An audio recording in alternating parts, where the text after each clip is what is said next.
folks, and we're back. A little late getting started, but as usual, I had to go stop at my mom's place on the way home, make sure she had everything she needed.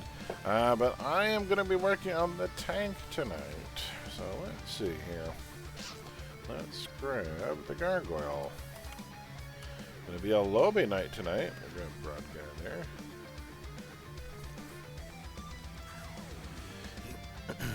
Dun, dun, dun. Let's go to our base. Radiant, how's it going? Thank you so much for the 13 months. My goodness. Thank you kindly for the resub there. Extinct. How you doing? But it isn't. I'm going to go to base portal. I want to grab a few things. I'm going to buy a few things for the tank. And then I think we'll probably meet up in Atlas Park if we have enough takers, because I still have to do a DFB on this tune, which will be nice. Get that out of the way. Hope you're having a good morning there. 1, 2, 3, 4, 5, 6, 7, 8, 9, 10, 11, 12. There we go. Let me go pull up the build again. So Aurora wanted a version of this tank that was done with Street Justice, and that build did get posted in the Discord if anyone's curious. I did make it a little different. That's my gargoyle tank here. Let's see. Gonna need 6 pieces of Mako's Bite, 6 pieces of Preventative Medicine. Gonna need some Panacea Proc pieces. Yeah, we're gonna need a few things. I got the Resist Proc is gonna be going. Oh, it's going into Weave, isn't it? Yeah, Weave.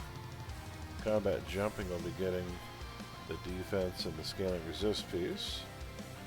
Okay, all right. Let's see, do I have anything to sell? Well, I got a bunch of stuff to sell. Let's get rid of it all. Let's get rid of this and all of this. There we go. Move that over. Let's go buy a few things as well while we're at it. Well, I should have went to Alice. That's okay. So I'll take a second here. I'm going to shop and buy a few pieces for this tank. I think we'll meet up in Atlas Park for a DFB. That way Lowbies can join. But first, let's pick up a few things.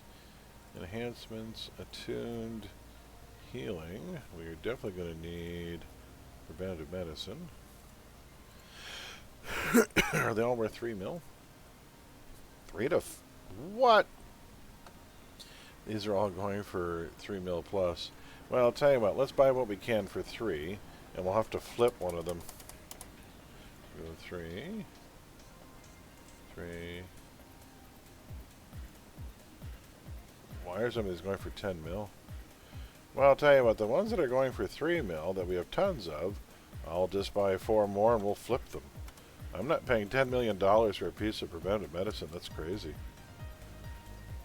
Alright, so let's grab those. And then we are going to grab some converters. Oh, I have to go to base. You know what? I'll go to Atlas Park. I'll tell you why. Let's... oh, portal to Atlas.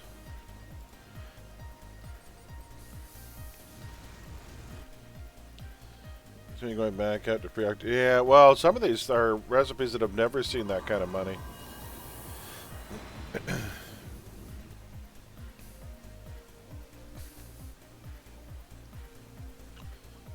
How is this? No, pretty terrible. It'll be gone in a day. We're going up to plus 3 degrees tomorrow, and by Thursday it'll be 13 degrees again Celsius. So it's a bit crazy. Do I have any reward merits on this tune at all? 6. Well, that'll get me... oh, I want more converters than that. Well, let's grab what converters we can.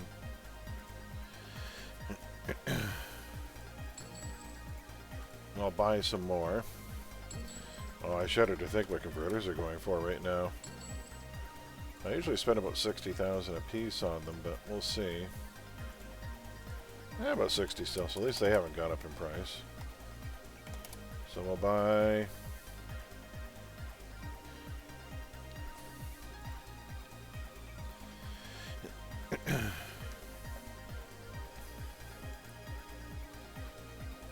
let's get 100 converters. It costs me about 6 mil.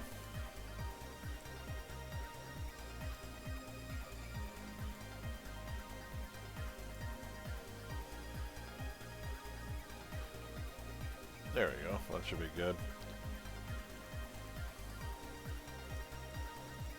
Okay, we'll convert the preventive medicine pieces first. And preventive medicine is getting 6 slotted into reconstruction, which I'm going to slot. Yeah, let's put the absorb proc. Oh, I can't slot it until 17. Well, we'll get there soon enough. Well, I can flip these then while I'm at it.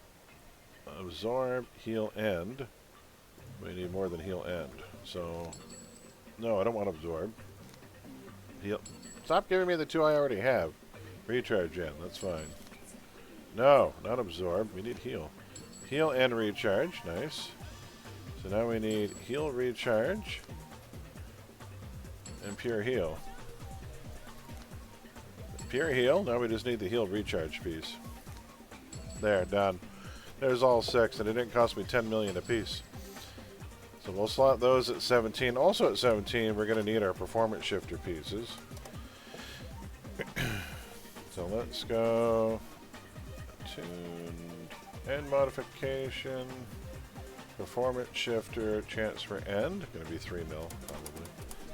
Actually, 3 is cheap. Sometimes it goes for 4. And the pure end piece, also 3 mil. There, so I have those for when I hit 17. All right. Yeah, this is Regen Savage Melee Tank. All right, so we're in Atlas Park, folks. If anyone wants to come along, we'll start recruiting for a DFB. Leave it open to the room first. Or I could do some missions while we're waiting for the room to fill in. Guess we could do that. Because I think I can do some Steel Canyon missions. Squishy. So, regen, I am at level 16, and I don't have much in the way of survivability yet, but I'm also just going with SOs, so I haven't put any set bonuses in yet. So hopefully once I get some, well, I actually can slot some set bonuses. Let's go. Yeah, Shred is going to have my Might of the Tanker set, so let's put that in. At least we'll have something going for us. Shred is going to get this. Let's get some accuracy in there. And then we also want damage and recharge. I'll put the resist proc in there as well. Chance for resist all. There we go. That should help. Maiming Slash is going to have Mako's Bite, which will also be, I think, 17 or level 27. Vicious Slash is going to have the winner set. Ooh, I might have to pick up some winner set pieces too. You know what? I could have Taxman grab some winner pieces. I need 5, 10, 15, 20 winner pieces. Tell you what I'm going to do. While we're waiting for the room to fill in. Oh, no worries. Needs Posi. That's alright. Let me switch back to Taxman. I might as well get the winner piece as well because I can slot those early. Because I will tell you this. This guy feels super squish. So I am going to need 5, 10, 15, 20 winner pieces. So let me go get those right now. Which means I'm going to need about 2,000 merits. So I have a ton of merits from when we did Dr. Q Week still left over. So I think I can make this happen. Instead of spending 20 to 25 million a pop, I might as well convert these. So I'm going to need 2,000 merits. So I got those. So we're going to keep going. That means this is going to go down to 40 less. So 134. We're going down to 134, which means I'll have about 6,000 merits left over. Take this down to 134. Then we're going to buy the winner pieces I need, and I'll throw them in a bin. Just so I have something going for this poor squishy tank. That once, I can tell you, once it gets there, it'll be amazing. But for right now, holy hell, super squish. So we want everything except for the actually damage recharge in melee. Let's do that. Enhancements, event, melee. Accuracy, damage in, accuracy, damage in, quad piece, chance to hold. Next we want Savage Leap, everything but accuracy, damage, recharge. Alright. So we'll go to melee AoE. Same deal. I take all the ones that reduce end costs basically, because you'll still have fairly decent accuracy. And I want that knockdown proc. So that's those. And then for the range set, everything but the minus recharge proc piece, which I don't care. So we'll go range damage, winner's bite, top 5, 1, 2, 3, 4, and 5. And then targeted AoE is going to be the same thing. Everything but actually damage recharge, because I want that chance to remove in a tank. It'll be nice. 1, 2, not that one. 3, 4, 5. Alright, let's throw these into the bin here, and then my tech will have these ready to go.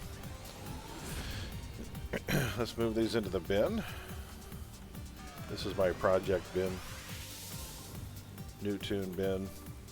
That's where I put a tuned level PvP pieces that I recycle. I gave quite a few of those away for Halloween, but I've got a few left over. Alright, so now let's switch back to... Oh wait, I went and got myself some monies. You know what? I'll give it to the tank in case he needs it. For 50 only. Oh God, no, no. At 50, that's when you can upgrade them. So you can't upgrade them until you hit 50, so they can't become superior. But the regular first tier versions you can slot, I think, as early as level 7. You can slot them fairly quickly. It might be 7 or 9. I'll find out as soon as I log in.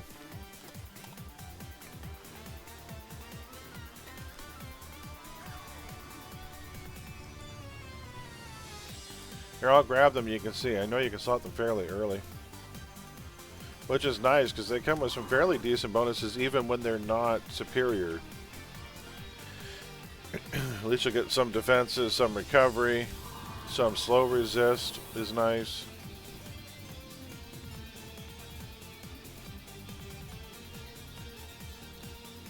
One, 2, 3, 4, 5. You gotta do this slowly, otherwise it glitches. 1, 2, 3, 4, 5.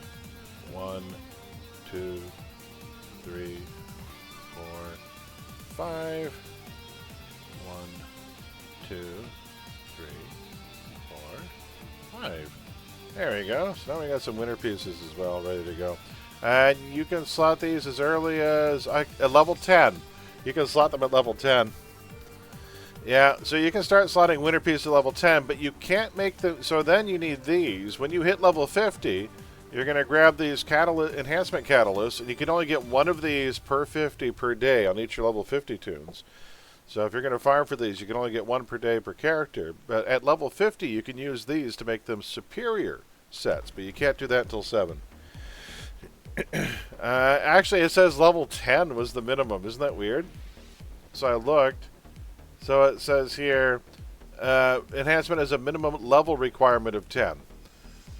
So unfortunately, yeah, you can't, apparently, I don't know if it means it's 7 or at 10, but it's fairly low. I mean, you're not going to be waiting very long before you can slot them. I know, like, for instance, my performance shifter I can slot at 17. That one I know. There's a few sets which I won't be able to slot until 27. Well, we've got a few people in channel. Let's go to Atlas and see if anybody's got some Lowbies. We'll start recruiting for a DFB or 2. Yeah, I think so. I think it is 10. The PvP pieces you can slot at 7. So, for instance, this one here. So, yeah, it's the PvP pieces like Panacea, Shield Wall. Those sets can all be slotted at 7. Oh, you know what? There's a couple of things I can buy while I'm at it. Let's also get, so that I'm ready for it, melee. I want Mako's Bite. I need 6 of these. Mako Bite is an underrated set. I don't know why it doesn't sell for more, because it's kind of amazing. Especially for tanks. It's got a lot going for it. The lethal damage will probably be worth 2 mil. Whoa! Some of these are worth more. Alright, so I still need accuracy and recharge. So apparently you're going for 1.5. Thank you. Accuracy and recharge. So we'll take that one down. Cancel. What else do I need? I need chance for lethal. We'll try 1.5 for you. No, you're going to be 2 mil, aren't you? Alright, so chance for lethal, we'll spend 2 mil on that. With a 1 in 6 chance of converting it, I don't really want to spend the converters at like 60 grand. That's like 180 grand per spin. So to save half a mil, I'll just buy it. And the last one I need is damage recharge. I love this one for tanks. And I think I can get that one for 1.5 maybe. Let's try it. Oops, not 15. That would be bad. I almost made somebody's day there. There we go. Cancel. So why do I like Mako's Bite on tanks? There's nothing here a tank wouldn't want. Yeah, on the 2 slot, you get some toxic and psi resist. You get more hit points. The damage on a tank I could do without, but on a brute, why not? Then almost 4% smashing lethal resist, and then look at the last one, almost 4% range defense. Yeah, Mako's Bite is pretty sweet. And what level can I slot that? Look at my tier. Yeah, that one's a level 27 one, but I'll have it ready to go for when I hit 27, which might be tonight. It might be tonight. I'm also going to need some Panacea pieces, so I need 10 of those. This one's going to cost me, because I think the PvP pieces are stupidly through the roof right now.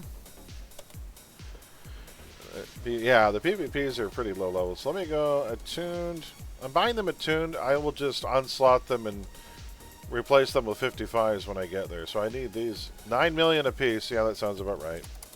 9 million is fair. That's about what they usually go for, between 7 and 9, and I'm not going to quibble. So I'll take 2 of those, 2 of those, 2 of those, 2 of those, and 2 of those. That's going to take a chunk of money. So that is 90 mil I just spent. There. I got another 30 in the mail here. When I hit 50, I pull those attuned ones back out. I put them in a bin, and I give them to my next character I work on, and then I get level 50 PvP pieces, which I make level 55. It's expensive to do that, but I also have a bin full of hand-me-down PvP attuned pieces that I can give to Lowbies, and they can start slotting stuff right away, which really helps. So that is now going. Integration is getting Panacea, so I can slot that right away. So let's go put it in. And recharge. Pure heal. Heal end. Heal and recharge, and heal recharge. There we go. Nice.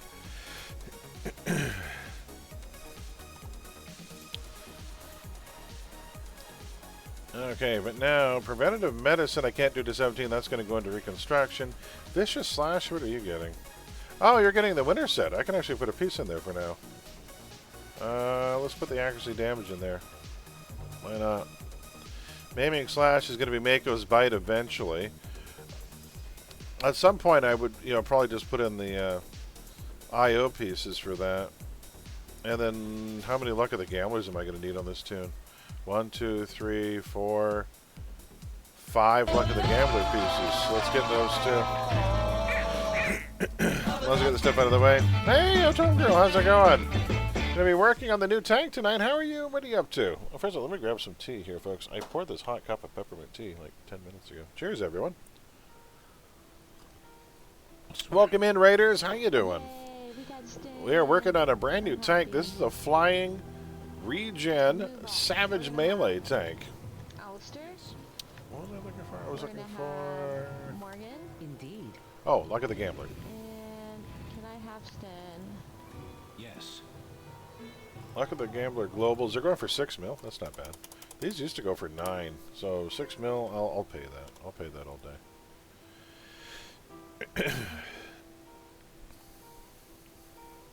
There we go. We got some Luck of the Gambler pieces.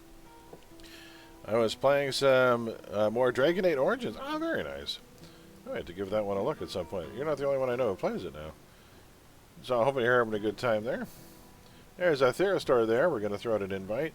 We're going to be recruiting for a DFB if anybody wants to come along. A Death from Below. This is a level 1 task force, which we're going to be doing for badges and for buffs. Do we know Mr. Atomic? Pyromaniac, man. I know that guy. I'm going to invite him. How come I didn't give you a rating here? You're on Global. I'm going to edit the note, and I'm going to give you BAM. So that way I know you. There we go. How is City Heroes going? We're just getting started, actually. A bit of a late start tonight. We're about to run what's called a Death from Below. It's a level 1 task force. Who is this? Brinkman is here. Hey, Brinkman. Invite to team. We got to fix your star rating, too, so we know. Just as a quick cursory glance, so I cursor over someone, I see the 5 stars. I'm like, oh, I know them. It's a quick, easy way to know an invite. Oh, nice. We'll get an invite here. Solar Flare is looking for an invite. Invite to team. And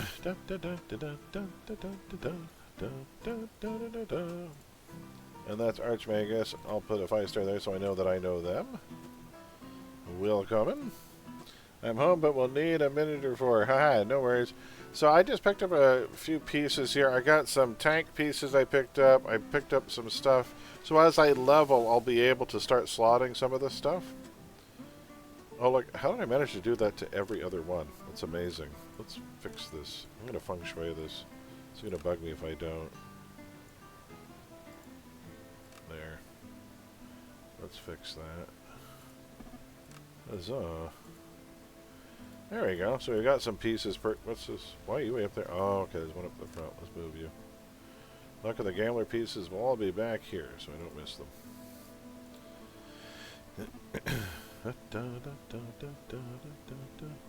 Alright. Just so loving is more fun. I should probably do that too. If you guys want to quickly go buy some SOs, you can. Does anybody need money for SOs? We got another taker here. Invite to team. If you need money for SOs, I can hand out $1 million apiece. That should get your SOs sorted. Here, you guys, who needs SO money? Hey, we're about to do a DFB, a Posi 1 and 2, and then a Synapse tonight. It's Lowbie night tonight. I go with SOs? Okay. There you go. I can give you guys some walking around money. Help you pay for SOs if you want. Well, it only takes 9 minutes to do a DFB, so we can do one run real quick. Anybody need some SO money? If not, we'll get started here. We got 2 more spots, folks. Or we could run it with 6. You don't need a full 8. But if we're going for the badges, it might be useful. So we are going to try for the Vazalok badge. And we can invite as we go along here, but is there anyone else who wants to come along on this run? Because, yeah, it only takes 9 minutes to do a whole run of this. Anyone else on right now that might be interested? Let's take a look here. We got a tank. It'll be easy with a tank and any number. Yeah, we got control. We got tank. I'll be on in 4 minutes. We can give you a minute then, sure. We'll give you 1 minute. Well, smoke if you got him. Is there anything else I can purchase? Maybe I'll buy the rest of the stuff for the set while I'm waiting. So I've got the... Actually, I'll show you the build, guys, if anyone's curious to see what it looks like. Let's go over to the Mids Workshop for a second. So this is the build for the new tank. Isn't it shiny? Look at all this stuff. I'm going to need a couple of proc pieces. I'm going to need a recharge proc piece. Aha! I'm going to need some Gladiator's armor. That's going to cost a few bucks. I'm going to need 5 pieces of Aegis, everything but the resist recharge. I need defense and for maneuvers. Gotta go get some sleep. Have a nice stream. Take care, Tom Girl, and thanks for bringing all your friends here. We'll try and keep them entertained. We'll see you down the road there, and here while we're at it, we'll get you a proper goodbye there. There you go. Cheers. Camera! See you soon! Cheers! Hey, Kenny! Get bent! Don't get bent, oh, Tom Girl. Just have a good night. See you later. Have a good one. We picked one of the rude ones. Oh, you're on. Okay, let's get Ryuko an invite here. So I do need a few more things, but I can buy them as we go here. All right, so Ryuko's on. There's Ryu. Where'd you go? Where'd you go? There you are. Invite to wait. No. There you are. Invite to team. Da, da, da, da. So we got 1, 2, 3, 4, 5, 6, 7. Oh, who else needs an invite here? The Aerostar is on.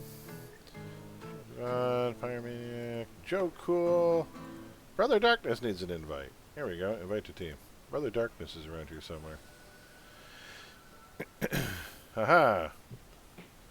There we go. Huzzah. Alright, let's get one started here, folks. I am going to be terribly squish. I'm already knowing this right now. DFB, lock it, and we're gone. If anyone else gets the star, feel free to pass that back to me. Because, yeah, they kind of shake up things. I'm going to lose my flight here in a second. And my hover. I don't want to lose the hover. No. I have no hover. I have wings that don't work anymore. Sucks. I have some attacks at least. Everybody's here. Let's go. Take this, you bastard. I don't even have taunt yet. I'm not even a tank. You're not a real tank if you don't have taunt. I don't even have any status protection at this level. That's weak sauce. Like that. So again, when we get to the Vazalok boss for the badge, we'll have to dismiss the pets temporarily, until, just for that one fight. Because we can't trust the bots not to do anything AoE or silly. Especially in the defensive mode or an aggressive mode. Don't tanks auto taunt? They do. They get an ability called Gauntlet. But I don't get the taunt ability. The taunt ability is still nice. See, there it is there. Gauntlet. So, tanks are the only AT that get what's called Punch Poke. All of their attacks have additional aggression attached to them, so it bumps them up the taunt rating. And also, every time they hit an enemy, a single target attack spreads out in an AoE taunt that hits up to 5 more targets. So they are the masters of holding aggro. Nobody holds aggro better than a tank, and nobody survives better than a tank. I got knocked down, because I have no status protection yet. Damn it. I have wings that don't work. I have giant muscles that don't work yet. I don't want it. You have to take taunt. If you're taking a tank, you're taking taunt. Otherwise, don't ask me to make your character. That's just the flat-out rule. And so help me God, if you get rid of it, I won't make you another tank. That's just the hard, fast rule. I do not make tanks without taunt. You don't take it. You ask for a tank, you have to take taunt. A tank without taunt is a very weak-ass brute. It's just a given. It's the way it goes. And I hope no one ever requests it. I like a tank, but I don't want taunt. And here's your points back. I'm not making this stupid thing. No, they do not. That is a lie. Stop spreading that lie. Punchvoke is not taunt. Punchvoke is not taunt. It does not have the same duration. It is not ranged.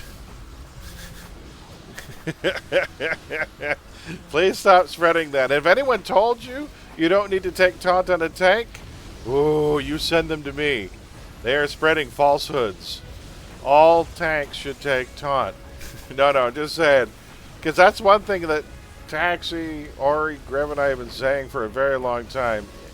You're not a tank unless you take taunt. The Wicked told me that tanks AoE taunt. But there's no ranged component, though. It's only in the area around you, which means you're going to be less effective at holding aggro. So there is no range component to that AoE. Punchfuck is better than nothing. Yeah, but it's not as good as taunt. So your tank has 2 jobs in this life. 1, to hold aggro. 2, not to die. That's it. If you're getting rid of taunt for any other reason, you're not making a tank. You should probably just make a brute. Because brutes can get away without taunt. That's certainly doable. If you just want to build a DPS tune or a tune that just does damage, I don't know why you're making a tank if you're skipping taunt. You don't want to make a tank. You want to make something else. You want to make a scrapper or something. I don't know what you want to make, but you don't want to make a tank. You want to make a very weak DPSer. Tank with no taunt is like a kin without heal. It's like a kin without speed boost. I took a kin, but I didn't want Fulcrum Shift. It's not really my bag. Do we really need to be doing more damage?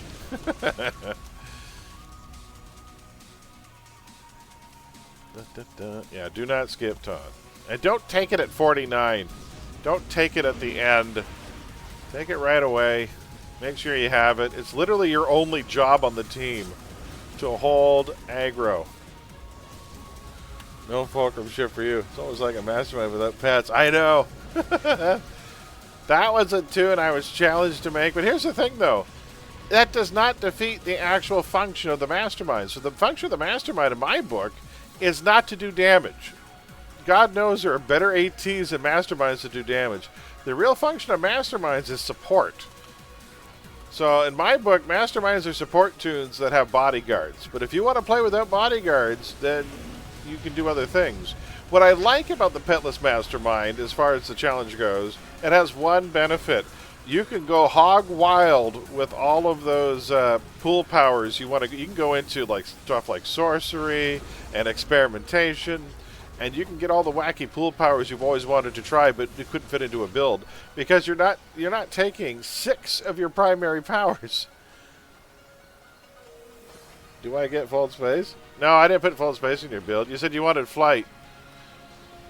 Yeah, there's no way you're getting flight and fold space on the same tank. It's just not going to work. You'd have to lose epic pool powers.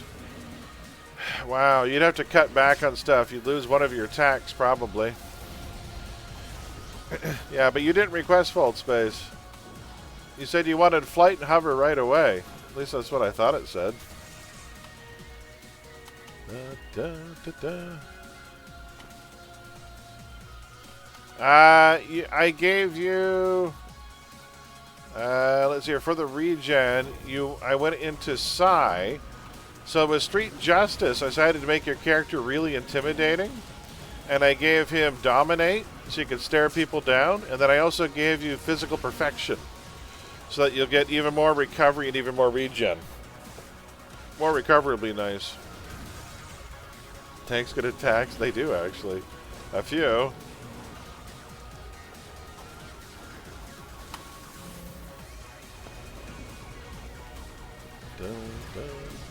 But yeah. Tanks have a very specific role in this game. And if you take a Storm Defender, do not skip O2 boost. Okay, pets gotta go. Okay, no pets. No AoE. Maybe take a knee after those barrels exploded. AoE, no confuse. Alright, we all set here? Nice, I'll pull her back while they're... I'm gonna get up there and start attacking.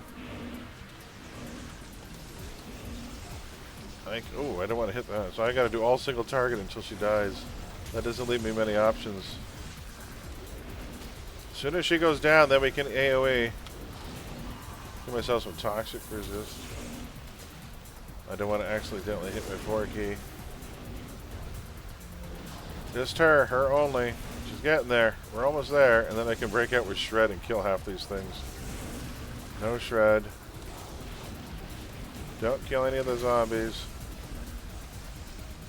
Are any of the zombies already dead? No, not yet. Good. She's almost dead. Just target her. Nothing else. Nice control, by the way. The minus to hit is really helping. Go Flash Arrow. Flash Arrow is an underrated power. There we go. Now we can kill everything. Hey, we got the dumbest name badge in the game. Huzzah. It's so much work for a badge that I can't imagine anyone ever wearing. We got the badge. Good try. Hey, first try, folks. First try every time. I was thinking no epics because if I was going to do epics, I was thinking energy. Energy I like for one reason. I do like focused accuracy. But, yeah, I like having the ranged attack just so you can use the winner set for the energy defense, the range defense, and for the slow resist. Welcome in back, Paladin and Shadows Boost. How you doing? We're discussing Tank Theory 101. How you guys doing? We're doing Lowbie characters tonight. What are you guys up to? It's our favorite dynamic duo, folks. It wouldn't be a Tuesday morning without them. How you guys doing tonight? Where are we up to? Greetings, Raiders, and everyone from Mac and Shadows channel. Good to have you here.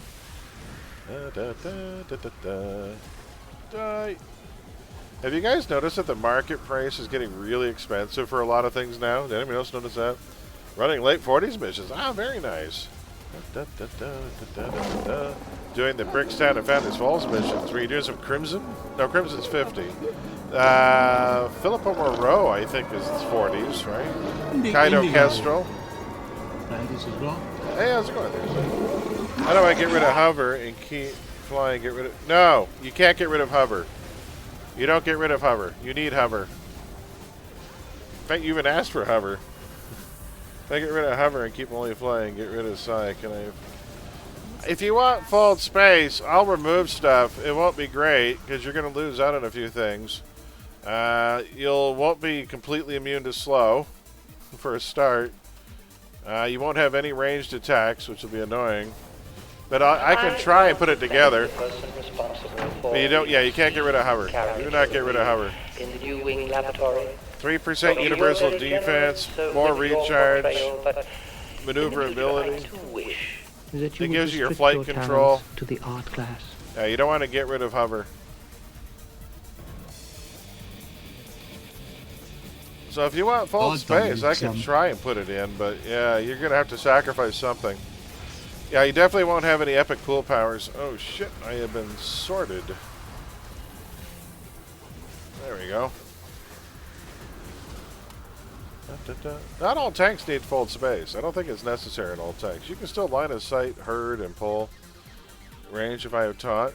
I like the range because it gives you your winner set, because I like slotting the winner sets as often as I can, because it gives you more recovery, really good defenses, and it also gives you your slow protection. So, I mean, I can get rid of those sets, but you won't have anything to put into winner sets at that point, which may be difficult. So that means you won't be immune to slow. So you wouldn't be able to use it on ice farms or anything. And a lot of things like Psi Endgame will slow your recharge rate. But I mean, you can. I mean, if slow protection isn't that important, I can possibly fit in fold space. But then you probably don't want to take flight. Well, I mean, flight's better for getting around indoors. Because teleporting around indoors is kind of miserable. Just hover and have teleport for getting around outside. I mean, Yeah, I've done but that indoors quite it's a still a few times. misery fest. It's still miserable indoors, though. And losing that maneuverability. I don't know. It would be tricky indoors. But one question: if energy epic set aside, the only reason you might go energy would be for focused accuracy and laser eyes. Would you rather have laser eyes? Because I can do that. You would lose. So, yeah, you would lose physical perfection. I'd have to replace it with something else. Or not physical, but harmonic mind, rather. You'd lose harmonic mind. So I could give you laser eyes if you wanted.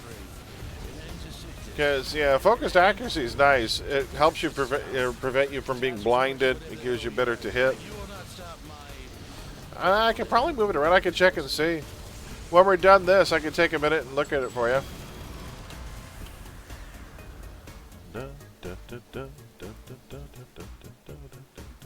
But I have characters with flight and teleport. I have a couple, actually. At least one, my Fire Blaster. I leveled? Ooh, put some more slots into that, please. Oh, yeah. Or do I want to do this? No, I want more attack. I want to fix this thing. So we want accuracy damage and accuracy damage and recharge. Yeah, look at that. Got some more recovery going on, some slow resist. Very nice. Okay, I can switch that around. I can certainly make energy work. His focus accuracy is a nice power. Oh, I can turn this on. I have integration. Hey, I have status protection for this last fight. I still have no flight, though. Hello. Take that. But Psi has minimal effects. I can just pretend I don't have Psi. Ah, okay. Well, did you want the laser eyes? I'm not sure what your character is going for.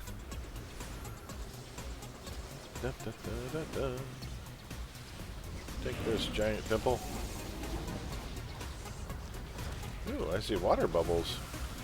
Sonic Melee on test. Did you look at the notes? Not yet, no. Sonic Melee sounds like it'd be fun, though.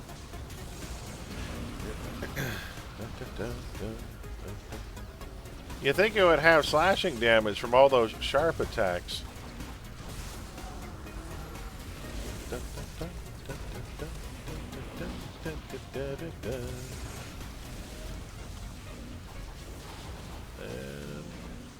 And give somebody a little chin music.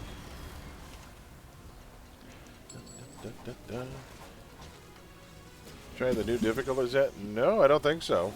You mean like the 1-star stuff? Or are there new difficulties on top? Oh, they have new ones now? Going up to +7 on some. Adjust level. No, I only see up to +4 still. +7? On certain This things, is on right? this is on beta. On beta. See, the problem I would have is that without proper sets, you're going to be missing more times than it's worth. And efficiency-wise, we've already figured out that, yeah, tougher stuff gives you better rewards, but it's not more efficient. You get more reward per enemy, but it takes that much longer to defeat them. So I don't think it's going to affect how I farm, because I can't see farming +7 enemies as being viable. First of all, your drop rate remains the same. You're going to take 5-6 times longer to get, you know, the same influence. So I don't know. For me, the happy point is like +3. I'm going to take defense. There we go. But at +7, you're going to be missing most of the time without a serious amount of help. The enemies are going to be so tough, they're going to take that much longer to defeat. I mean, for bragging rights and just for the sheer challenge of it, sure, but it would not be, I don't think it'll be a viable way to farm. It will, I don't think it'll be a great moneymaker. I don't think you'd be able to use it to farm. I think it's only for a incarnate challenge. level. Yeah, just for incarnate level yeah. TFs and content. Because even if you're set to +3, a +7 character, you're still going to be fighting bosses. Would be +5. Wait, bosses would be +1, 2, plus. Wait, +4. Yeah, you'd still be at +7. That becomes a +4. So bosses would still be +6. EBs +7, AVs +8. Your chances of hitting that enemy without help is going to be really difficult. All right, we'll do another one here, folks. Oh, I can slot stuff. I just hit 17. Hold on one second. I can put these in. And I can start putting in Mako's Bite into... No, Mako Bite is 27. 17, was there something else I could slot at 17? You? No, you're at 22. All right. There you go. Oh, what about you? Yes, I can start slotting you. Aha! Hold on. Let me go put in Absorb Proc. And I want Heal Recharge. Heal End Recharge. And End Recharge. Nice! Look at that. Sweet. I can start slotting stuff. Huzzah! It's 23 at the moment, and around 68 inside. I read the notes and saw Sonic Melee the same as a Dom. So I can wait till morning when it's warmer for me to get my no worries. So it's going to play like a Dominator? Oh, so it's like the Dominator secondary? I've never tried the Dominator secondary. Yeah, sure, go ahead. Go ahead if you want to switch tunes. I'll hold your spot.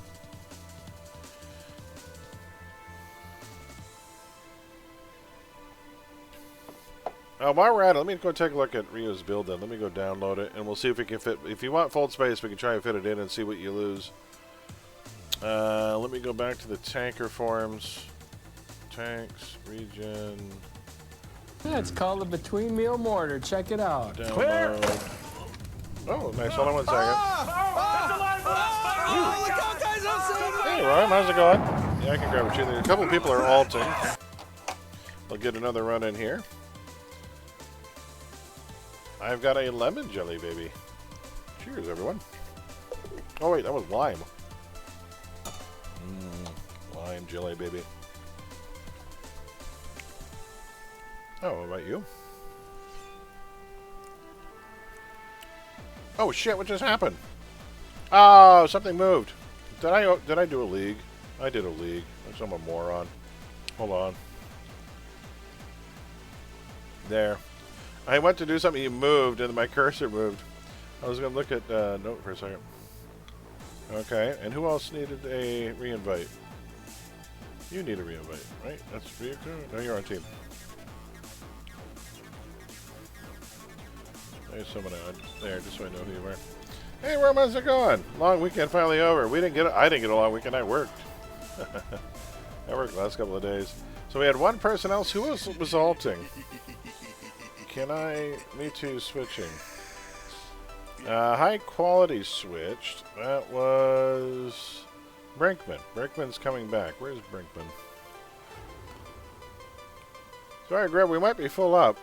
Gives someone else a chance this run. I need to make my meds. Oh, no worries. In that case, Greb, I think, is standing here. We can get Greb on team. Invite the team. There we go. We'll do another run here. These don't take very long, thankfully. Appreciate it, Brinkman. We'll do another one here, folks. Death from below. Let's go. No worries. Greb, do you need the badge? the stupid corpse counter badge? Oh wait, Arthur Pendragon, do you need the badge? Because if you do, we can go for it. We did it the first try last time. We did really well. So, Grab, we had a debate earlier. What are your views on tanks and the taunt power? I think you pretty well guessed where I come down on the debate.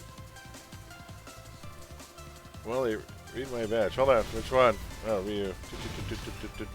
I can't remember which character you're on. Hold on. Ah, let me murder these things first. Ryu, you are on Perpetual. Where are you out there? Your badge is... You got the cadaver counter? Oh my god. That badge should be called Body Count. Body Count is a much cooler name. There we go. Oh, fire! Fire bad. Grr, fire. Good morning. Hello, sir. Some people apparently think that because you have Gauntlet, tanks don't need to take taunt. Well, taunt is an amazingly useful power. It reduces range on up to 5 targets. Yes. So it's one of those powers that helps compel bad guys to come in and get, suffer the fate of AoE damage. Okay. No, I can get you the energy epic there. But yeah, it does have its uses. But it also is a strong taunting. I think it's probably more potent than the Gauntlet effect. It is, because the Gauntlet effect won't last as long, and it's just... It is the only punch poke in the game, which is true. Because when brutes hit things, their taunt is essentially the same as a blast or a scrapper. It's just based on how much damage they do. So it doesn't hold aggro like a tank's does. I can tell you, I've never rolled a tank that didn't take it at... Used to be level 4, now level 10. Oh, I take it right at 10. Yeah. Well, I mean, once upon a time, early days, you could take it at 4. So I've put my foot down and said, if anyone requests a tank build from me, just know you are getting taunted 10. I don't build any other way. Because tanks, they have 2 functions in this game. They taunt and they live. That's what they do. Need the taunt. Brutes, I've gone back and forth on brutes. I have a couple of brutes that don't have taunt. So they're AoE edges of destruction, so... Yeah, I'm 50-50 on brutes. Yeah. And scrappers and stalkers, I don't take it at all.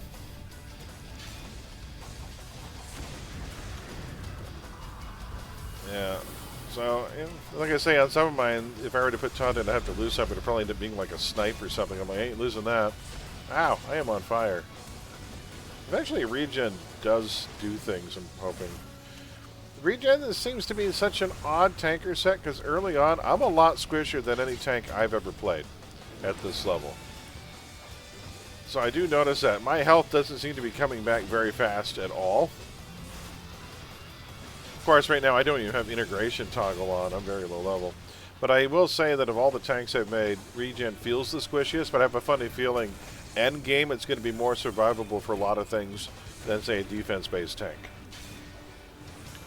I never did get one to 50, so I can't speak for its merits at 50. Be curious. I've got 3 tanks now I really want to get to 50. I want that Icebine's folding tank to 50. I want my Psy tank to 50, and I want to get this to 50 just so I can see what it looks like. No, that's okay, but I can fit energy in. What I'll do is I'll probably get you focused accuracy so that you can't be blinded. And then I'll probably get you like laser eyes or something. I'll see what I can do. I can fit it in. But no, see, here's the thing though. You can't have energy and fold space. There's no way you're going to have enough pool powers left over. Like, you would have to sacrifice so much. Like, at that point, you'd probably have to lose... God, your fighting pool or something? I don't know. You don't... Yeah, it would not be recommended. So I would say either you get an epic pool or you get... Unless you want your travel power to just be teleport, which is doable. But then you wouldn't be a flyer.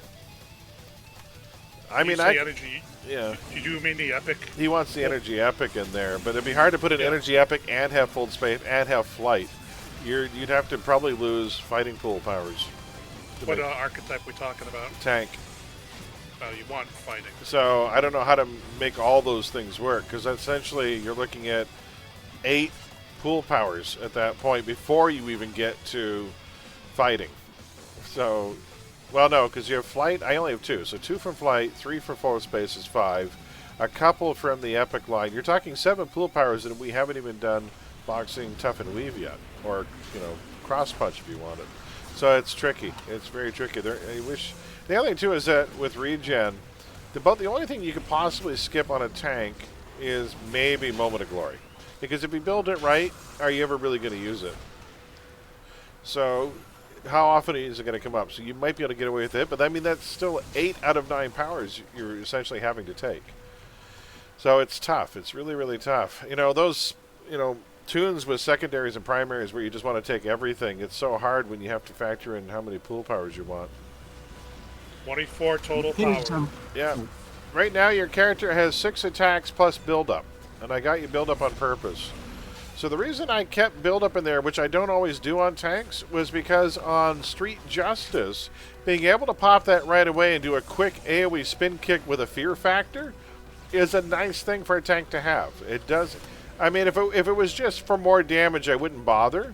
But being able to pop that build up, go to fully charged, combo number 3, and pull out that AoE spin kick and fear everything around you is a good thing for a tank to have. So that, you know what, I'm going to err and say it's probably worth it. Here's an idea. It's a crap idea, but one of the backpack options is for I think the longbow small jetpack. Yeah. Maybe just have flight as the temporary power. It's going to be slow. Which will build. It will be slow. Yes, it will be, but thematically you'll be flying. Well, then you lose hover as a mule, which Yeah. Oh yeah. It's yeah. But if you were just having teleport as a the problem with teleport is that you can't use any luck of the gambler. We need the badge. We'll go for the badge. The new person, I think, uses the badge, folks. Oh shit. Yeah, we have. Oh shit! Did you already kill someone? No. He's on a tiny thread. Okay, hopefully he doesn't die. I just remember because there's one new person on team who might need the badge. You do need it. Okay, we'll try. If you miss it, we'll do another one. I wish I had taunt at this level. Man, if you could take taunt at 4, that'd be great. So we're just on here. So far, I haven't seen a cadaver go down. Just only the Mortificator was the last one. I just have to be careful not to hit my cone attack.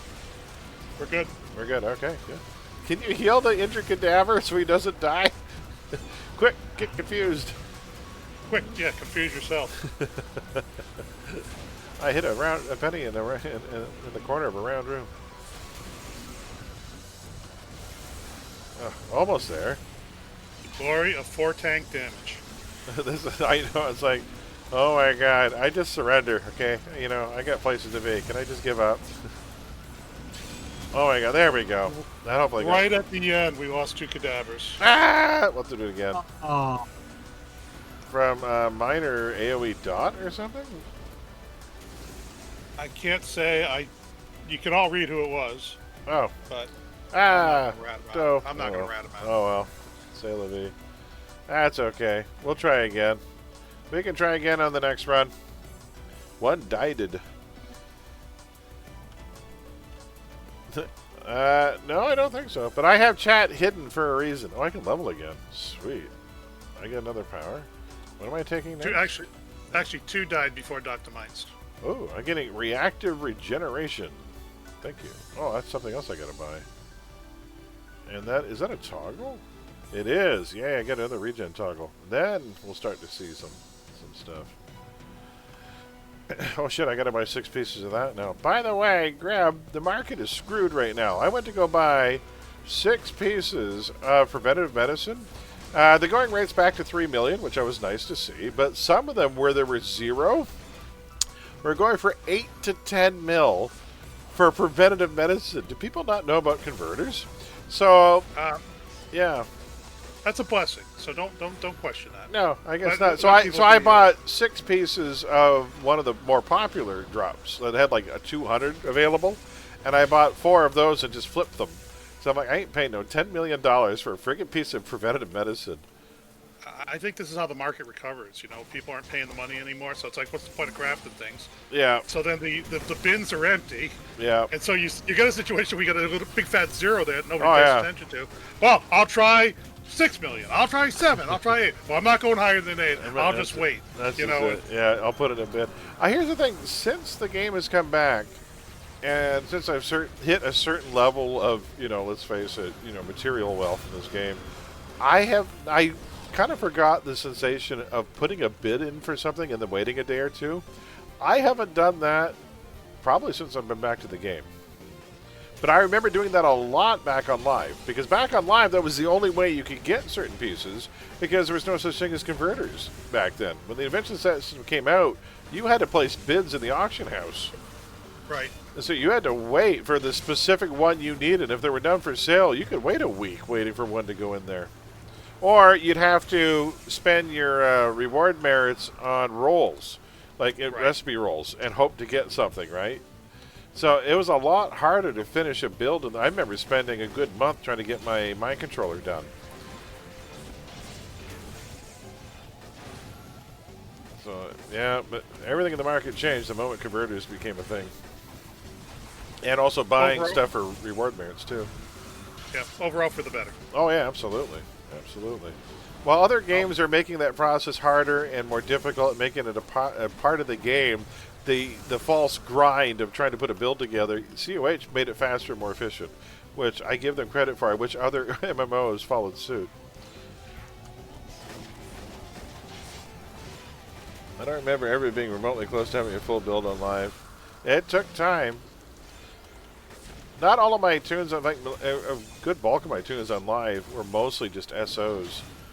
It was a very long, because it was a long, arduous process back in the day to get a completely full build for a character, so you had to really want it. Because it wasn't as simple as it is now. Save up X merits, and buy recipe from vendor. Buy the exact one that you want. That wasn't a thing.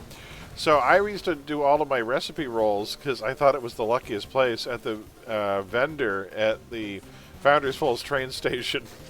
And you would just do a bunch, like 20 or 30 recipe rolls, and just hope you got something that you could either make and sell, or was the piece you were looking for.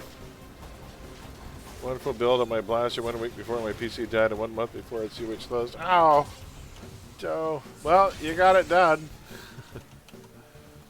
Dun, dun, dun, dun, dun, dun. And away we go. So we'll take a look at the build. I just downloaded it off the Discord there, Ryuko. So after this, I'll pull it up. We'll take a minute or two and see if I can't get full space to fill in. My only concern is that without taking a ranged attack power, which, yeah, I can't make up the slow protection, because I love that winter piece, because first it gives you really nice defenses, but it also gives you slow protection. And without another ranged attack taking its place, if we switch that to full space, there's no more slow protection. So you won't be completely immune to slow. You'll be about 90% immune to slow. You sure no need for... I can try and make it work if you want. Or I can at least switch the epic pool over to energy for you. So, because I just put it in Dominate and Harmonic Mind, just because it's a... Because I find the thing about Dominate is it can easily thematically be passed off as just intimidation. Right? And so, like, for someone who's street justice, Dominate could just be you staring somebody down. There's not a whole lot of flash to it other than looking aggressive, right? So I'm like, it kind of fits thematically. Doing the old Clint Eastwood stare. But I can make energy work, because at least with energy, what I can do is I can get you, like I say, focused accuracy, which is nice, because you can avoid being blinded. It also gives you a nice to-hit bonus. And then get you like laser eyes for the ranged attack if you want laser eyes. Energy or Psi? 6 and 1 and pick them. They're both good. They're both very good. I will say that and they both have regen and recovery powers you can take as well. So it's all just personal preference. I think it's just whatever theme fits your character better. So we can make them both work. The only thing about Psi that is, from a build perspective, easier to work with is that it comes with a range attack right away. Whereas energy, you've got conserve power or you've got focused accuracy as one of the 2 powers you have to take. So you don't get a ranged attack right away. So if you're looking to do like a quick, easy mule, so you can slot the ranged winter set. Why am I beating up this one? I'm doing this backwards. Then you can't do that right away with energy. But they're both good. Laser Eye is actually a surprisingly good damage, and it has a minus defense debuff, so it is nice. Dun, dun. But it's not a hold. But it does have good range, though. It's got a nice 80-foot range on it. Oh, my taunt! I got taunt. Wait, I have taunt for this? Taunt? Oh, and my integration's back. I'm animation locked. I'm probably going to die. Don't taunt. I'm trying to taunt him to get the puddles under me. Ah, okay. I was just taunting the little dudes running around. Uh-oh. Ignore the little dudes. But they hurt people. They don't. They don't? Oh, right then. They don't. I mean, it's a minor. They'll never kill you. I see enemies running around. I want to taunt and hurt them. It's my natural instinct. For all those great AoE attacks that you have on your team at this moment in time? I have one. And I can taunt them more effectively if they're hurted. Now that taunt is back. You can taunt 5 of them. I will protect you from the minor damage. That's all I can do on this regen attack at the moment.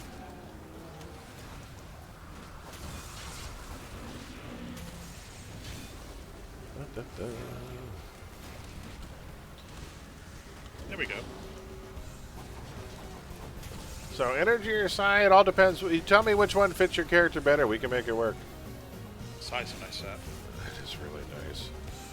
A potential mag 5 hold, which does psi damage, which is nice. And you can then go immediately to the health and recovery power, which is nice. I think we'll take recovery. Yeah, we'll take recovery. These won't last much longer anyway. Alright, we can try one more time for the badge there, folks, because we had one person who needs the badge. We'll try one more time. Somebody want back on the team? Yeah, Greb's saying he can bow out if anyone else wants a spot on team. Does anyone else need it for the badge? Needs a strong word. It's a stupid freaking badge name.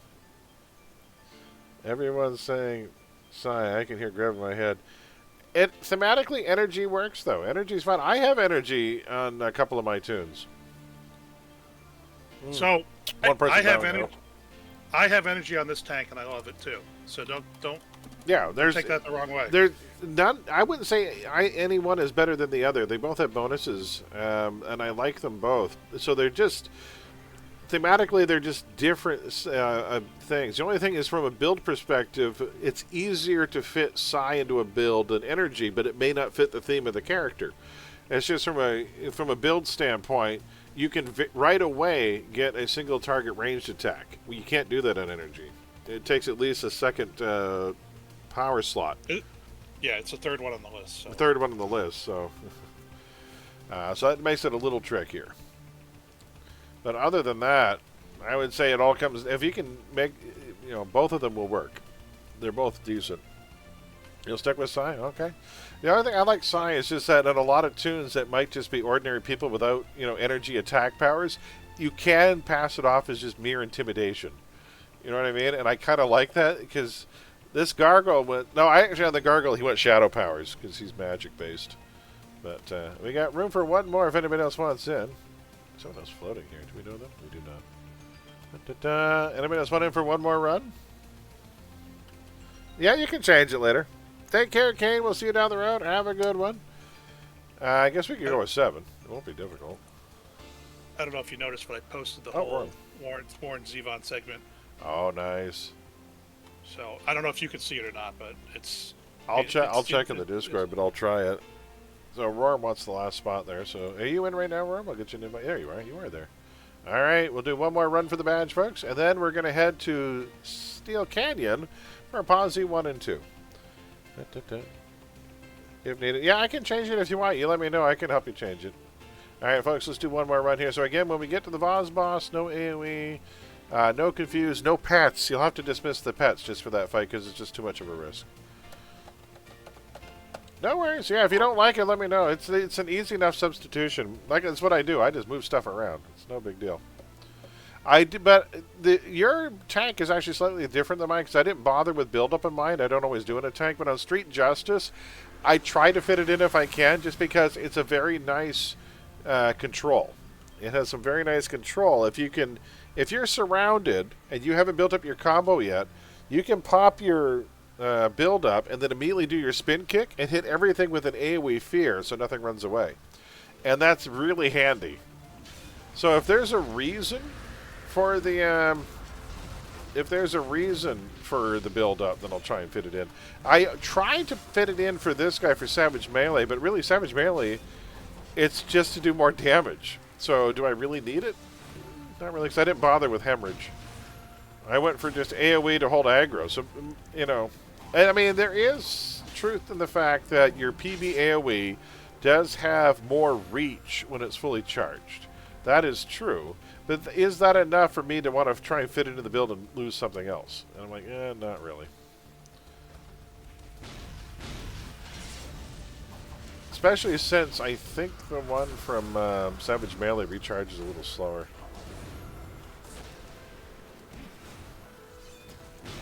Yeah, it's all... Yeah, you're like a feral animal. So you're like Sabretooth or Wolverine. Well, Wolverine would be claws. Sabretooth was more savage. It's all like fangs and claws. So everything you do has a dot component in the form of bleeding. So you do bleed damage. Oh yeah, it's posted. Leapus Rex and Gundam. Like I say, for me it's the difference between Wolverine and Sabretooth. Because honestly, you look at Sabretooth and his claws are a lot shorter, so I wouldn't really call him claws.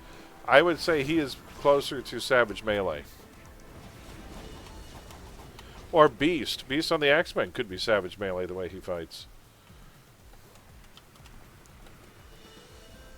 I wish they had a no claws option for claws.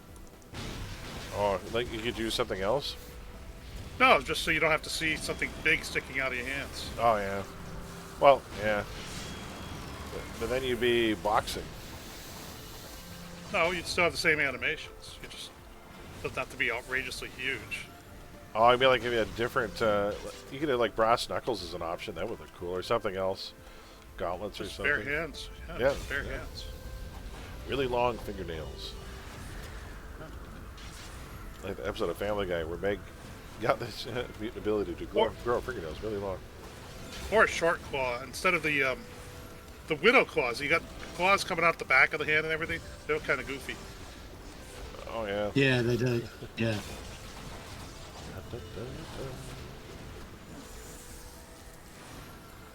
Take that, Tinder. Time for you to Tinder your resignation.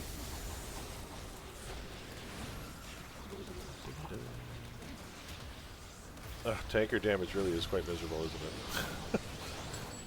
Holy hell, I feel like we're torturing him to death. It's cruel and unusual, putting someone down with four tank damage. Yeah. They're like, really? It takes ages, you know, and inevitable as well. They're like standing there, oh, my back is exposed and I'm totally unaware. If only a stalker would come along and just stab me in the back. Oh my god. That's the thing though in this game, the stalkers don't get any bonus from attacking from behind like in every other kind of MMO. Ooh, I just hit 19.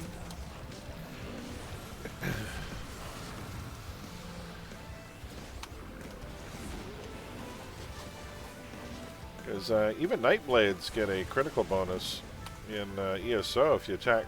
Actually, you don't even have to attack from behind on a Nightblade. You can attack from flanking position. So all you have to do is 90-degree turn to the side and you get a bonus. Which is really nice. I think it's the same in D&D as well. Yeah, you can be caught flat-footed if you're flanked. Well, actually, yeah, technically, if just somebody else is engaged, I guess. Yeah, or if you're on opposite sides. Yeah, opposite sides, exactly. Yeah, flanking positions. They lose all their defense bonuses. Dun, dun, dun. Dun, dun, dun, dun, dun. Can you fit stealth onto that build? Which one? Which build? The tank build? All tanks have stealth. I may have to try Savage Regen. Yeah, my Savage Regen's going to be fun. This tank here? A tank with stealth? All tanks have stealth. But if you actually wanted, what would I do? I would, honestly, if that's what you wanted, I would lose the wings. It's crazy. It's not because I put combat jumping in the build just for more defense because I had the extra pool power. So what I would probably do is switch the tank over to using concealment, using infiltrate as my travel power. That's what I would do. I would go infiltrate instead of flight and make them a real feral kind of creature that runs along the ground and, you know, vanishes into the shadows. You can pull that off. I've often put stealth on tanks because it's a mule for Luck of the Gambler. That too. And you've got the handy added bonus. Potential. Maybe I want to sneak through the mission. Yeah. And there are potentially up to 3 mules in that one pool set. What is that too? Which is nice. Plus, indoors, infiltrate's a really fun travel power for getting around indoors.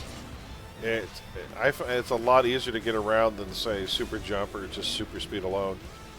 I think super jump is just fine. Thank you very much. Yeah, I like it. I don't know. It's one of my favorite travel powers. I wish in getting around a map, you get to have fun with all the parkour and jumping from place to place. I like that. I think it's fun. All right, here we go. So no pets, no AoEs, no confuse. We all got that? We got that. Okay. Grab her attention. Oh, stuck on the railing. I'm gonna pop an orange and a yellow. And I gotta make Is sure. that an AoE explosion somebody did? I hope not. I think it was a flash arrow. Flash arrow, arrow, got that'd be. As long as it doesn't, doesn't have the damage proc in it, we're okay. Yeah. There is a hit damage proc that has a chance to do energy damage. So as long as that isn't slotted, and why would you?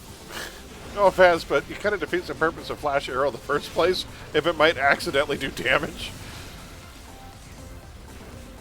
All right, here we go. Yeah.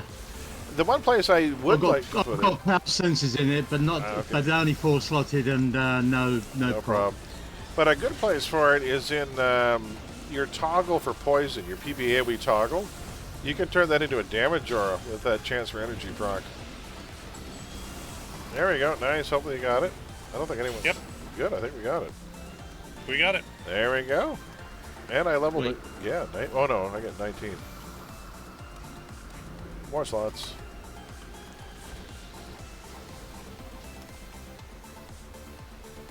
There we go. Fantastic. I like big mecha werewolf in general. Okay. What's amazing to me is that they actually get. Wait, what am I doing with that? Oh, that's going to be Numina's. Okay, we'll put one into there, one into there. For no reasons. Because I know at 4 slot, this will give me. What is it? Fire and cold resist. You know what? Let's put the chance for hold in there. And then I'm going to 2-slot Numinas into there for that toggle. Probably heal and heal and a recharge. Because that will also give me 2-slotting Numinas is nice. You actually get a regen bonus out of it. 12% regen bonus by 2-slotting Numina. It's pretty sweet.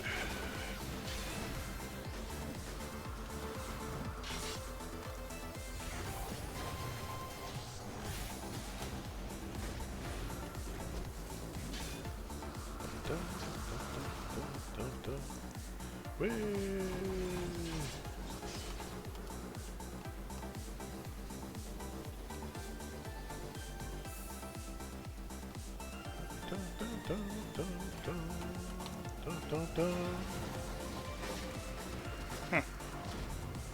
I'll have to watch that later.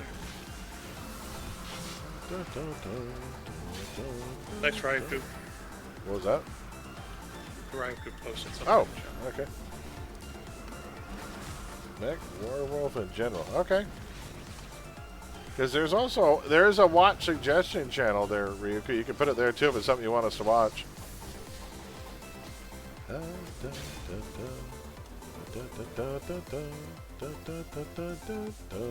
Whee! I don't have any status projection yet, so I'm going to try and shred this guy before he holds me. Really? You don't have? I have it. Oh shit! It got. Oh, it is there. I wish I'd known that before. That's me not paying attention. There you go. Nice. Oh, I can run. Well, that makes things much easier. I would say at lower levels, though, being able to regenerate 3 health per second isn't that impressive on a quote-unquote regen tank. Like, I don't feel very Wolverine yet.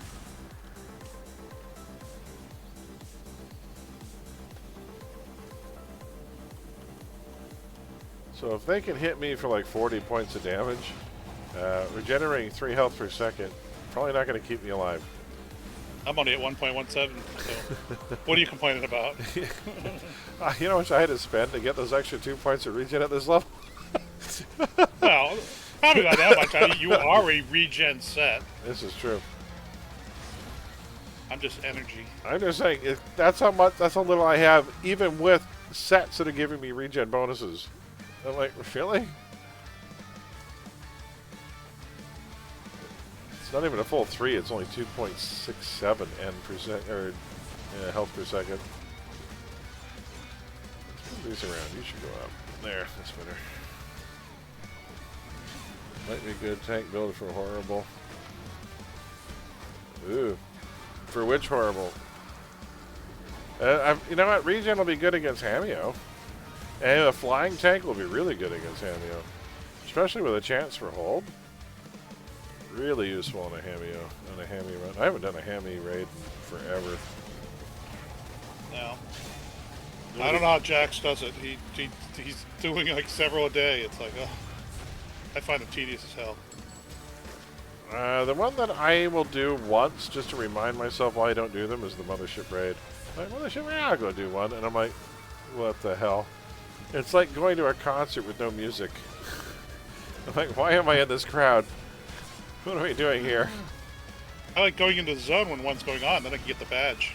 Oh, that's true too. You get the badge under the thing. Yeah, that's true. You used to have to get that just to get the teleporter beacon for your base. It's a pain in the ass. Come over here, Prophet.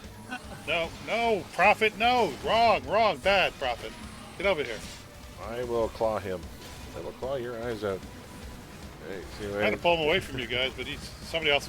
Well, too many tanks. The nice thing is COH Ryuko is that whatever you want to do is fine. You know what I mean? There's a variety of things. Also, there are a variety of activities that will fit your time constraints. So if you've only got 30 minutes, I can hop into an ice farm and go hope for a purple drop for 30 minutes, you know? You can still get stuff done. You don't have to commit huge swaths of time. You know, I could go and solo Penelope in 20 minutes, you know, if I wanted to, or, you know.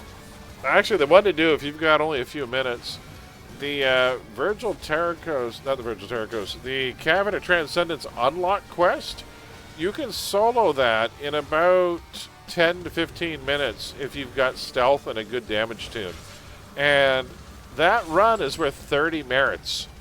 And there's no diminished returns on it. You can keep running it over and over and over again for 30 minutes a pop. Or like for 30 merits a pop.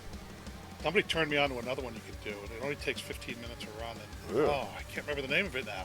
One of the Who Will Die arcs you can do in 9 minutes for 20, and it's really easy.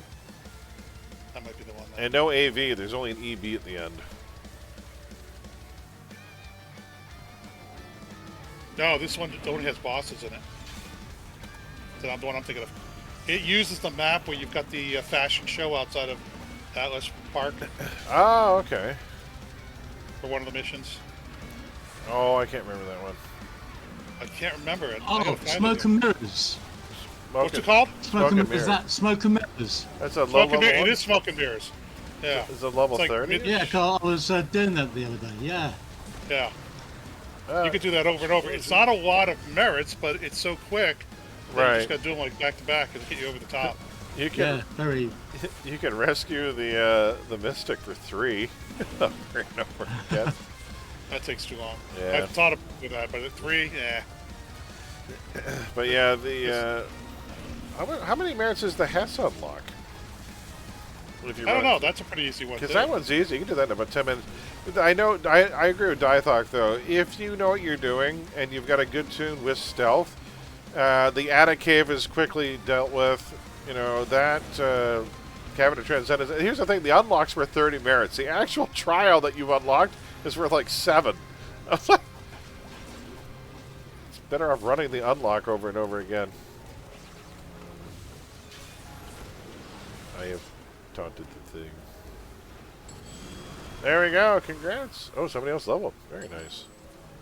Can I stand on top of it? No, I can't.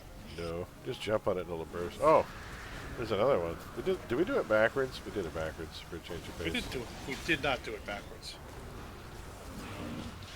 We hopped down from up above. Oh. We tried killing them at the same time once just to see if there was a badge or an achievement. There is not. Nope, that's the greatest hoax you can play on new players. Oh, yeah. Well, that's the thing. In DCUO, if you had to fight 2 enemies at once, guaranteed that was absolutely going to be a badge. Defeating them both within 10 seconds was always an achievement every single time. What was that, DCO? Yeah, DCUO.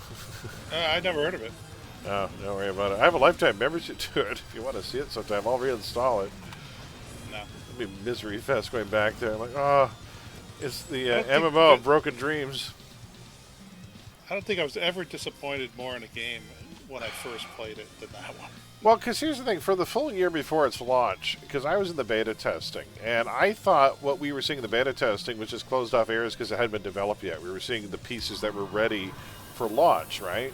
And they kept talking up all of the things that this game was going to do, and then at launch, I was like, "Oh, we didn't get all the things. They're still working on it, okay." And then those things that they promised never came to be. They lost me when they were talking about item drops as if this was a dungeon crawl. It's like, what? Yeah, now you've got those shoulders. Now you can wear those shoulders. It's like, all right. And they were excited about that. It's like, just let me design my goddamn character the way I want. Really. Yeah, because then it has the WoW feel to it, where at endgame everyone looks vaguely the same. It's like there's no real stretch there other than color palette. So, but anyway, folks, we're off to Steel Canyon. We're going to do a Posi 1 and 2, and I'm going to slot a few things. I got to pick up some pieces of Numinous.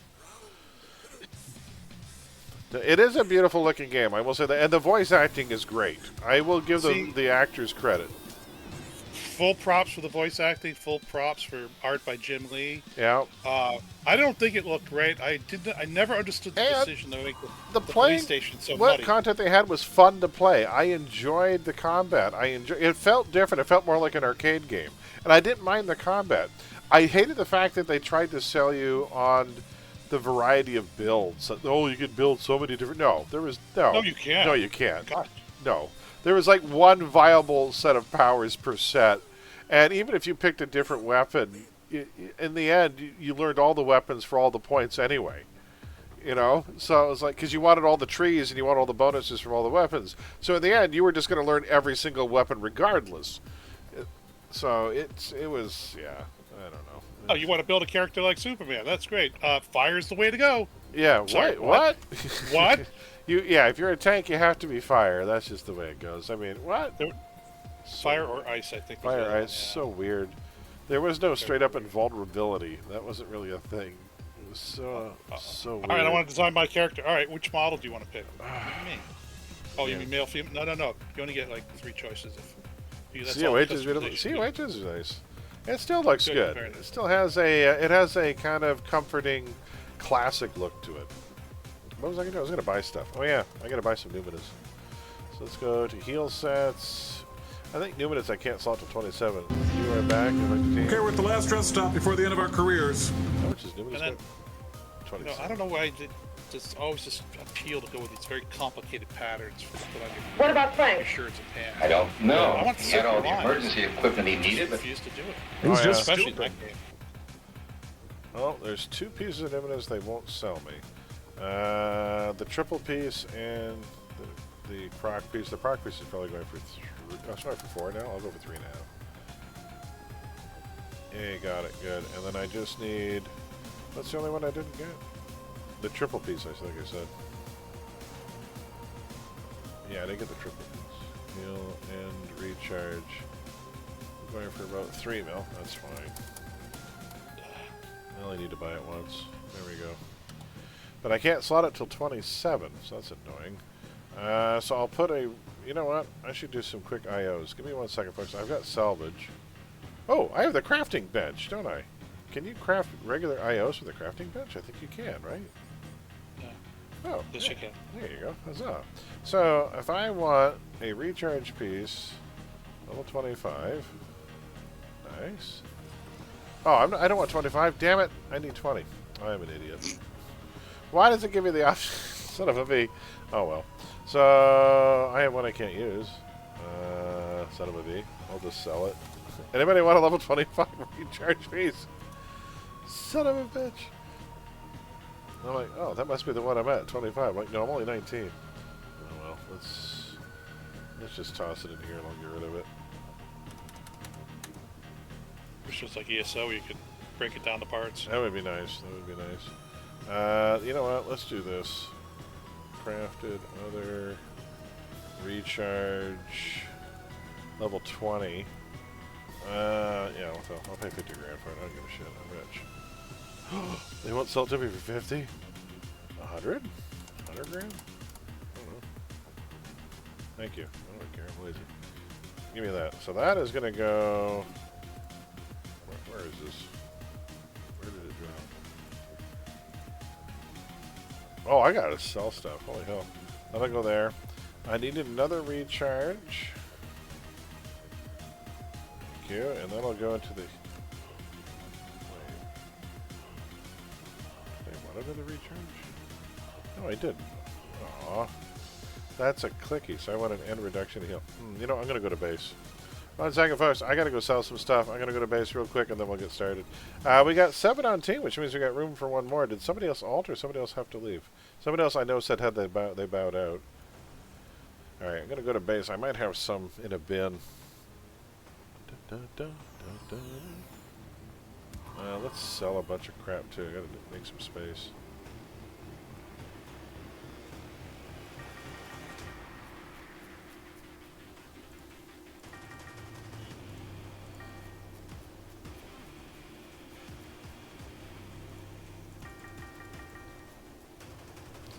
Okay, I'll throw this in the bin.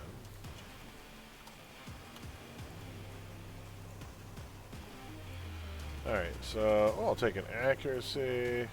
I don't have any low-level damages. I'll need an end reduction if I can get one. Nope, they're all 25 plus.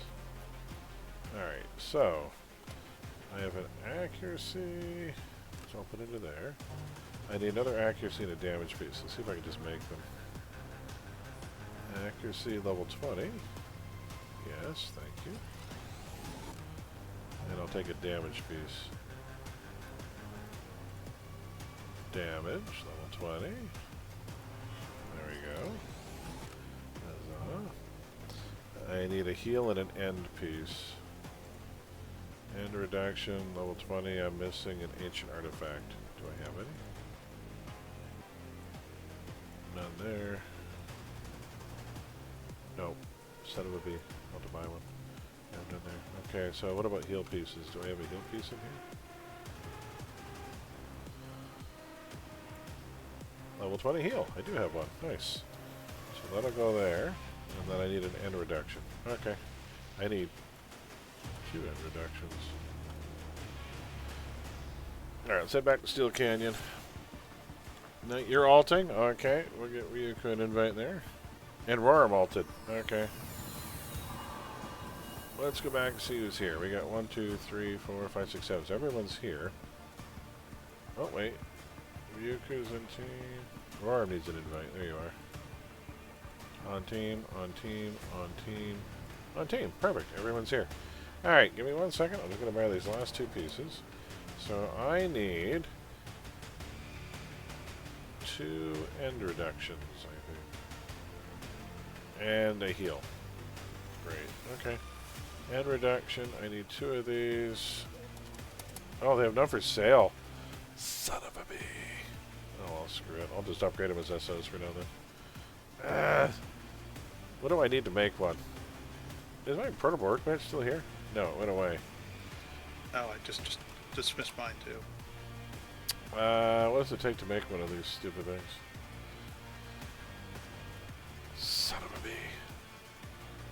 They have none for sale. Sucks. Hold on. 8 seconds, I'll re-summon mine. It's weird that it goes away, but I never thought the cooldown would have equaled it. Alright. Oh, yeah, thank you. Dude, you can have a card too. Let's re-summon this thing, see what it takes. I'll just buy the parts off the auction house at this point. Hey, do the thing, workbench. That was a long delay. So I'm looking for an end reduction level 20. I need an ancient artifact. Okay, let me go. Ancient artifact. I always go for 500. Oh, someone gave me one. Thank you. There you go. Buy and create. That can go there. And I'll need another one. I need a spell scroll. Give me one of those. Buy and create. That can go into... Hover is costly for end, oddly enough. And you know what I'm going to do? For boxing, honestly, I'm going to go attuned. I'm just going to buy a cheap accuracy damage piece I can throw in there for melee. So, what can I slot right away? Probably... You I can slot when? At 27, so it can't be you. Mako's Bite is 27. Touch of Death I can slot early enough. Let me just grab one of these. Whatever. Let's put that in there for now, don't worry about it. That way you don't have to keep messing with it. There, boxing has an... Wait, what level are you?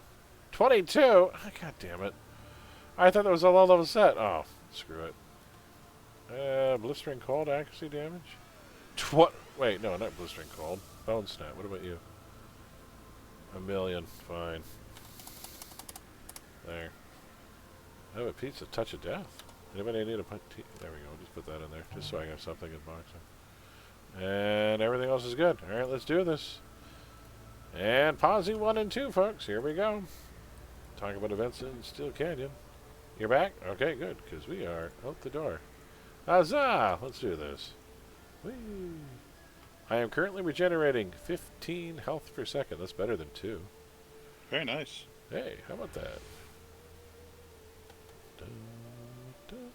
At 22, I can start slotting more things. Your hero does an ab crunch. Does he bite his abs? Maybe. Dun, dun, dun. If he bites his abs, does that mean he's navel grazing? Dun, dun, dun, dun, dun, dun. How fast is my hover? Oh, that's abysmal. I don't think my wings work very well down here. Can't wait until I get that leaping attack and I can just dive into enemy groups. It's gonna be fun. Alright, let's do this. Taunt! How quickly will I die? I'm gonna die. 3, 2, wait, I have a heal. Self-heal, come back.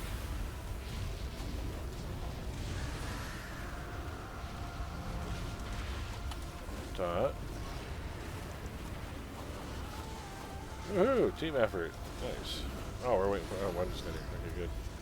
Oh, yeah.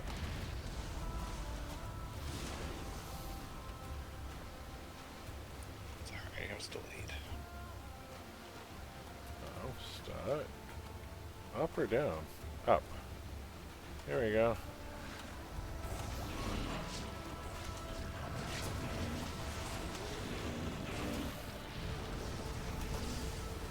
I'm doing 0 damage and no taunts.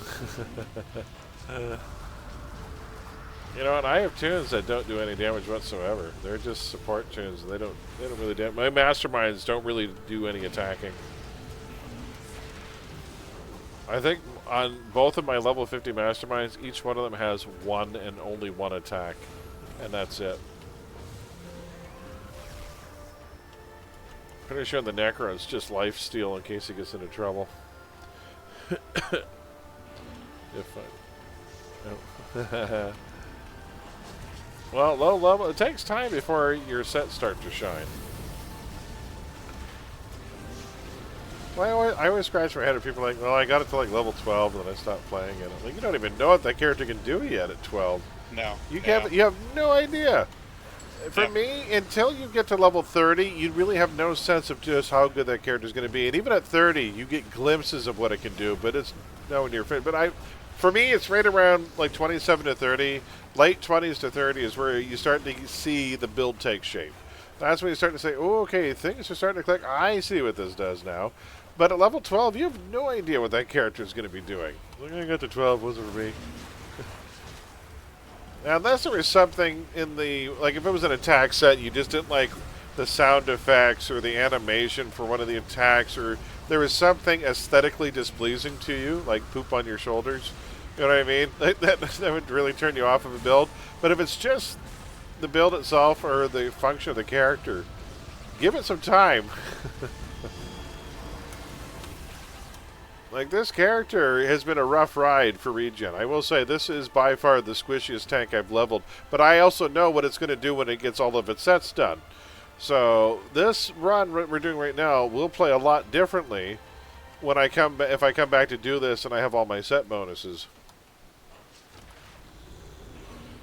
Street Justice is amazing. I love that set. Truth be told, I have not found a melee set that I don't like or can't make work. Even Kinetic Combat, which seems to be one that is the make or break for a lot of people, I've made it work on one of my Stalkers. You know, so I think it can work. Even Broadsword on a Stalker. I have fun with it on my Clown. I really like Kinetic Melee. It's different. It's not. Here's the thing: if you're going for fluidity, and it's not. If you go for claws to connect melee, I think you'll feel the animation links, if that's what you're looking for. But I like that every hit is a serious blow. That everything you do hits like a damn truck. Even your lowest level attack feels like you just broke somebody's ribs. So it has a very meaty feel to it. Well, we're gonna have an ambush, aren't we?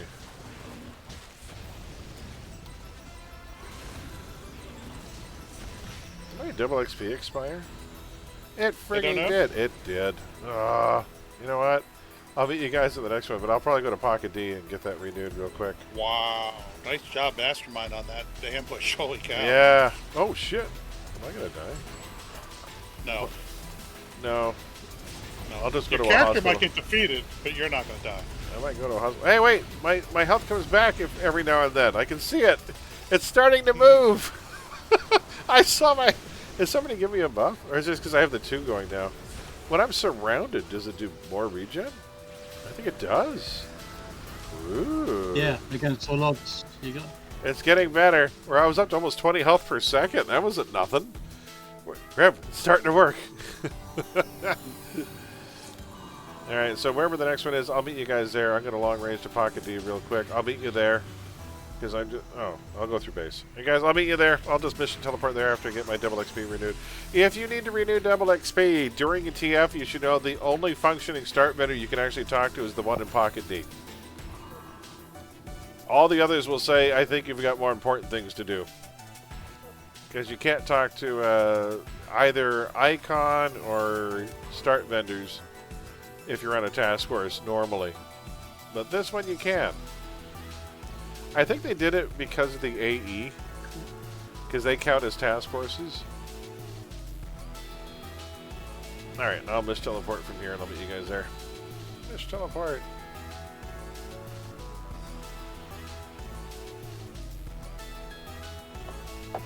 Did you watch Ari's wrestling stream today, Grab? It was pretty fun. I didn't get a chance. I was catching up on sleep. Ah, okay. He was doing the RWF. And he's been pitching this Friday. Will be the RWF pay-per-view, which will be exciting. So look forward to that.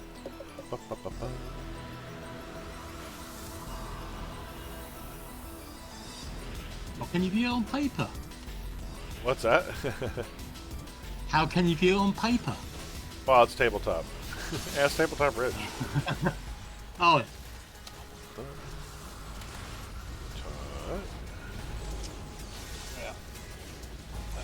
Gotcha, still not in... Okay, we'll wait here. I'll wait for him. He's on his way. Steel Canyon. Clockwork adorable. They think they can hurt me.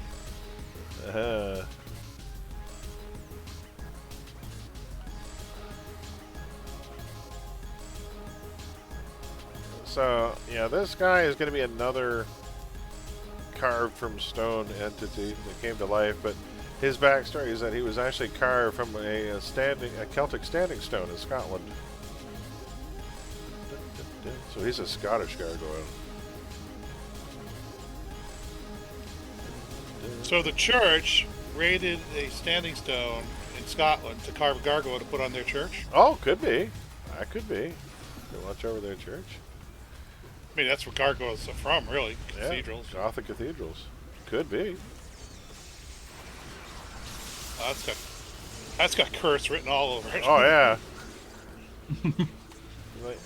Didn't we park a gargoyle there yesterday? Oh, someone must have stolen it. That's like Poltergeist. You didn't take the bodies out. You only moved the headstones. You only moved the headstones. Yeah, that was nightmare fuel when I was a kid. That movie. Well, that puppet or whatever sitting on the chair. Oh, the clown! Why would any kid own that? So when I was a kid, every kid had one toy that looked menacing in the dark, and for me, I had a stuffed Bugs Bunny toy that sat on the top of my desk, and in daylight he was just grinning, had a silly grin, but at night the grin would turn sinister, and his kind of glossy plastic eyes would like glisten in the dark, and I'm like, oh my god, you're scaring me. The hell, Bugs? Cool, man. Not cool. Not cool, man. Yeah, what's up there? Ah! Dude. This guy's stuck in a shelf. Yeah. How very shelfish of him.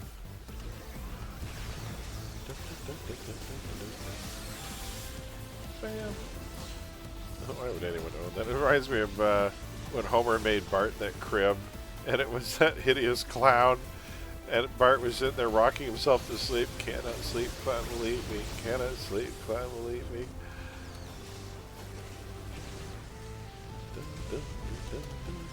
What amazes me most about Poltergeist is how patient it is. That they actually spend a good 20-25 minutes of that movie establishing the family before you see the first haunting element. So we actually get to know who these characters are first. They're not rushing right to the special effects. They're not trying to get to the wow factor. They're properly establishing the movie. And I kind of miss that because modern filmmaking just seems to be go, go, go, go, go. Characters are quickly and sloppily established. And we're supposed to care for characters without any investment. And I hate it. I hate how superficial a lot of modern films have become. But, compared to, say, to a movie like Sorcerer, where you literally spend 30 straight minutes of screen time watching the people that are going to be the truck drivers try and pull off a heist, and then have to take it on the lam and, run from the law, and then they basically take the high-risk job as a way to avoid the police. They get out of town. But you watch that job go sideways, and it's 30 minutes of basically developing and establishing the characters before we even get to the main plot of the film. It's kind of impressive. I've seen it so long. It's a good movie. Such a good movie. It's so tragic too. Two of the kids died shortly after. Oh, Poltergeist is another creepy one. Oh, it's one of those cursed movie sets. Just like. What was it? Exorcist. They had a studio fire. Max von Sydow, I think, had a heart attack.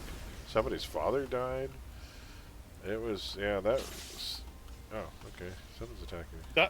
Dominic Dunn was in an abusive relationship, and she did a guest spot on Hill Street Blues where she was playing an abused woman. Right. She didn't wear makeup. She was so bruised up from her boyfriend. Right. That she filmed it without any makeup. Oh my god. Yeah. And then of course he later killed her. It's just horrible, horrible. Horrible. Restraining orders are just pieces of paper, unfortunately. And the creep didn't spend that much time in jail either. Horrible. Horrible.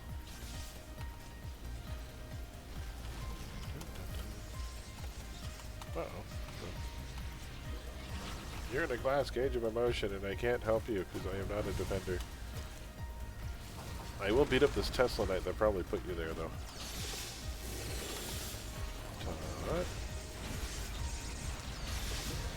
So, Ryuko, we were talking about taunt before, but that's another aspect that Greg brought up earlier. That taunt, whenever you hit them with that ranged taunt effect, it also reduces the range to all their ranged abilities. So they literally have to get closer to you. So it's a nice little feature that a lot of people don't realize. That, you know, taunt does more than just grab their attention. It also debuffs their range. So when you taunt them, they actually have to move in. They have to get closer.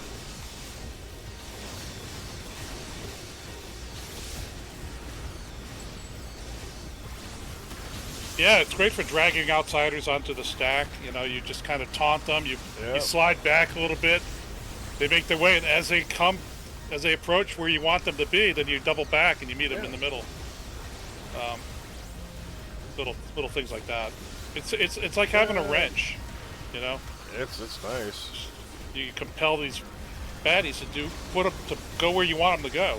Is there anyone left upstairs, or we pull them all down? We got them all down. Well done. Yeah. Ooh, took a minute because you know some of them were afraid of the railing, but.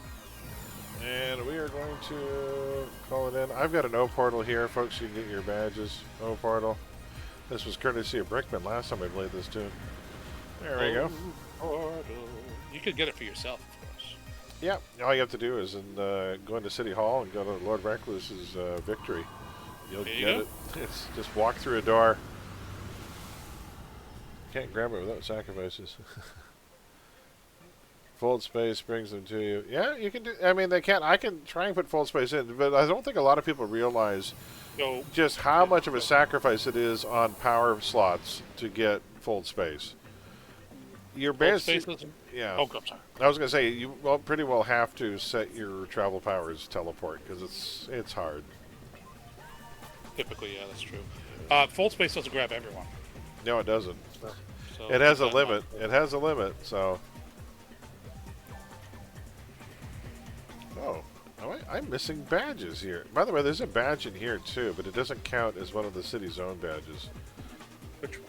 This one inside here where the statue is. There's a badge in here. Is that the same badge? What badge that is? Yeah.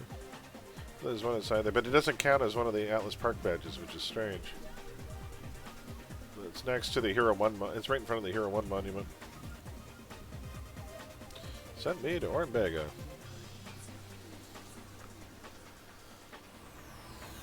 Yeah, I'm a firm believer that not every tank necessarily needs fold space. You know, you don't think it's necessary. I think I have it on one tank. I have it on fire, a stone tank, and one of my brutes, and also on one blaster. Fold space on a blaster is a unique joy, but man, you got to be careful. But being able to aim, build up fold space nuke, man, is that fun. Barrier's your friend. That's all I'm going to say. Here, one triple badge. Ah, okay. Yeah, I get scared away. You know, it's a big investment, 3 slots. It's all huge to ask. Especially for something that can't be Luck of the Gambler Mule, gives you no survivability boost at all, right? And so it's like, it's 3 pool powers that aren't helping your survivability, your damage. It's all utility. So it's a bit much. He's drunk. That's the 3rd time he fell off the pyramid. And he's running the wrong way. Yeah, all right. I guess we're in the ambush game. We like XP. Fight them all. We like XP. Yeah, we like XP. Sure. Let's fight them all. All right. What am I taking at level 20? I'm gonna look at my build for a second. At level 20, I am taking Quick Recovery. Yay! Who doesn't like Quick Recovery? I was just thinking. My 4.7 M per second. What if I put the chance for heal self in there instead? How much do I lose? I lose 0.3 N per second. It might be worth it. It'd be nice if I could put another piece in there. Okay. Because the self-heal would be... I'm just thinking the self-heal wouldn't be terrible in a tune that has 3,500 health. Might be nice. Alright, we're going... Oh, we gotta go this way. Alright, I'm on my way. We just beat up some stragglers. Who's over here? I hear a ghost in the air. Stop that. Stop whatever you're doing. Stop it. I can hear it groaning in the air tonight. Oh no.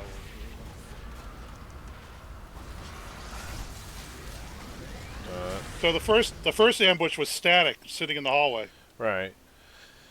Ooh, decisions. Which is weird. We might only get the one too. It's a very finicky. Yeah. Oh, there's the second one. Hello. Let's move some stuff around. Okay, let's get back here. Nice confuse.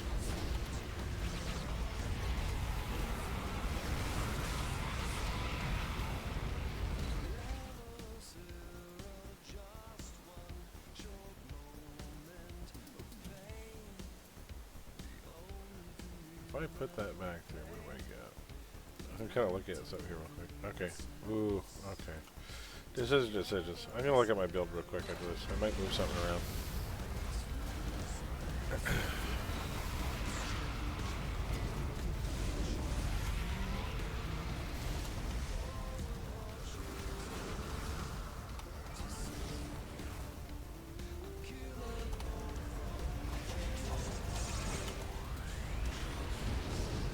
I couldn't move him. Dope. Let's try to pull him off his earthquake. That is a nasty debuff. Well, here's the thing, especially coupled with a force field, because it also has a minus to hit component. Yeah. Just evil. So even if you can stay on your feet and you're not falling down, you're probably going to miss, because minus to hit debuff plus force field is pretty evil.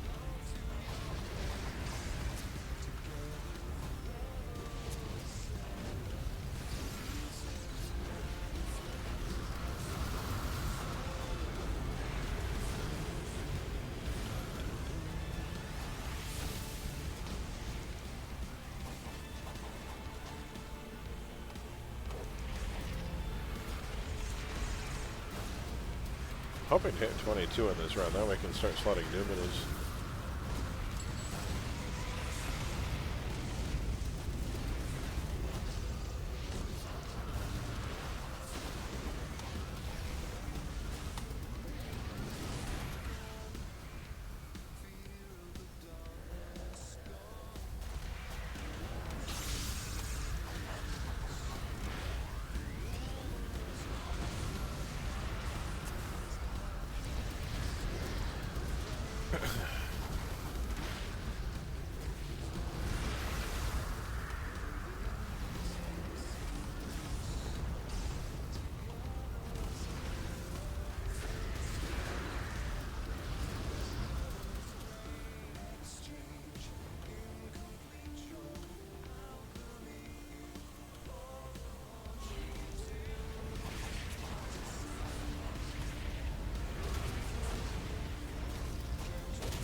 Alright.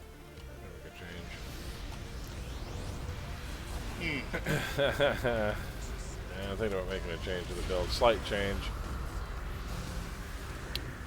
Also, I can move one slot around to make it more energy efficient. And yeah, I feel like an idiot not putting the other self-heal proc into a tune that has max tank hit points. Because every time that goes off, that's going to be like 90 health every time it procs. It's Gotta be more than that. What is it? I think it's an 8% heal or 5% heal.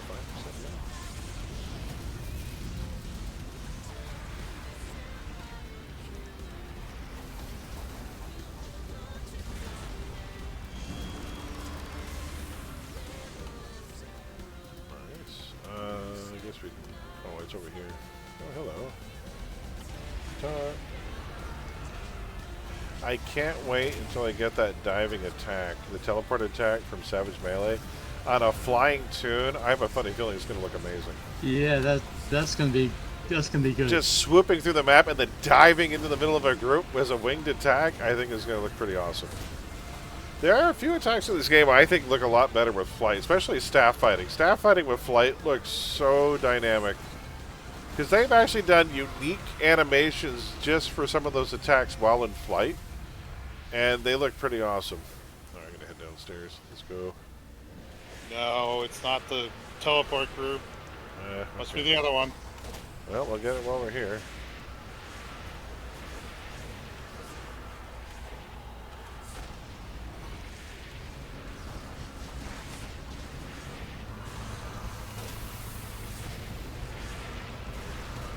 I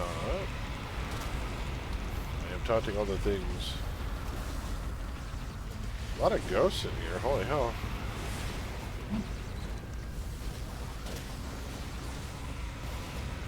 Oh, cheers. Oh no!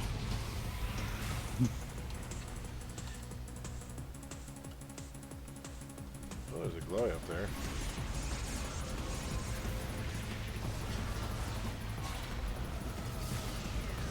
Yeah, I was trying to sneak it, but I forgot that I didn't have very much sneak at this level. No worries.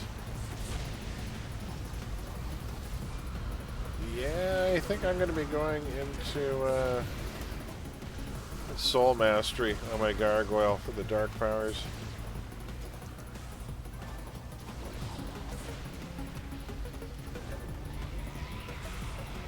Any excuse I can have to take Dark Obliteration is good. There we go. All this conversation about full space got me thinking, maybe I should put full space on my next time. You could try. If you make a teleporting tank, it's fine, but if you want to use something else to travel power, it's tricky. It's tricky. Well, I figure I need 6 powers, right? I need TT 4 winters and 2 ATOs. I have a TT. TT incoming. Oh. Beep, boop, boop. It'll crash through City Hall ceiling, but we don't care about that, do we? Who cares about property damage? So 6 powers plus taunt. Yeah. I could use my melee winter to be punch or kick. Yeah. See, I've started doing that too. Like, I'll remove either the tier 1 or the tier 2 main line attack power, replace with either boxing or kick, right? Because it's not bad. Boxing and kick are both moderate damage attacks that are lightweight and, you know, they do okay damage. They're not terrible. So they're a decent substitute for like your tier 1 power if you have to, because you got to cut corners somewhere to make room for those, for that full space. So you're at 7 and 8, 9 for tough and weave. Yeah. And then you probably take 8 of the armor set. Right. So that puts you up to 50. Oh, sorry, I was at 9, so that would be the 17. So it only leaves 7 slots. So 3 into teleport. Do you want to just charge, or what do you want to do? I'm going to taunt them, pull them back around this corner. All right, you got it. You're the lead. I got them taunted. Here they come. Oh, the bots have other ideas. Oh, they're glued up there now. It'll. Alright, guess we find them at the top of the stairs. That will happen. Bam! Take that. Take that. 7, 8, 9. Yeah, 17.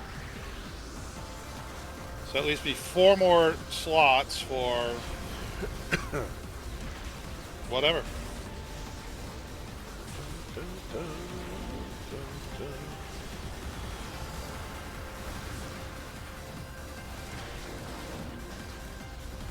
Oh yeah, so if I wanted to take leaping, I could use 2 of those slots for that. Okay. What else do I have on my current build?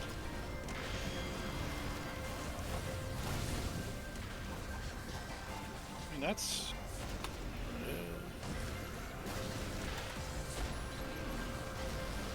my only complaint about teleport, my first character I ever made on live server was a teleporter, and I loved how fast I could zip around, was that, like I say, indoors, it's pretty miserable to try and get around with teleport in a door mission. Some of the maps sucked for teleport. We had an ambush. Yeah. So what you want to do is you want to design a macro. Yeah. Such that if you click on one of your teammates, it'll defer to that first. Right. Or then if that's out of range, or if you're not clicking on somebody, then it'll do the normal teleport. That's what our Drea does. Okay. She'll come back to the group and she'll target me and she'll teleport right to me. But all I end up doing is probably using something like a good, like I'll put the cameo into sprint so I get fast and higher jumps. The thing about putting the cameo travel follower in sprint, which is nice if you can afford it, is that sprint actually also increases your jump height, not just your movement speed. You can put a jump enhancement into sprint, which a lot of people don't realize, which means if you put the cameo in there, you get the speed boost and the jump boost, which makes sprint really handy for, say, getting to the second floor of that reactor respec trial. So it can be nice for getting around in some of those doors. So like if I took, so on a lot of my tunes, if I have teleport, sometimes I'll take something else for getting around in a mission if I can afford it. So like I'll put in combat jumping. Yeah, combat jumping is not bad for getting around indoors. You know, you can. Yeah. You can jump high with super jump though. True. More that of an ambush. though. That ambush came from over here. That was weird. It came from that these was elevator, very weird. the sliding doors. Is there another one coming? No, it came from these barrels. We got 2 ambushes. Oh wow, that we did it. We handled it well. It didn't feel like it came from a different spot. I'd never seen it spawn there.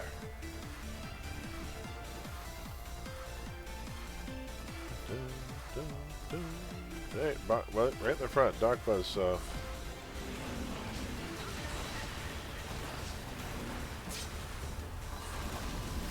Oh, they are doing some damage to me. Right, Analog.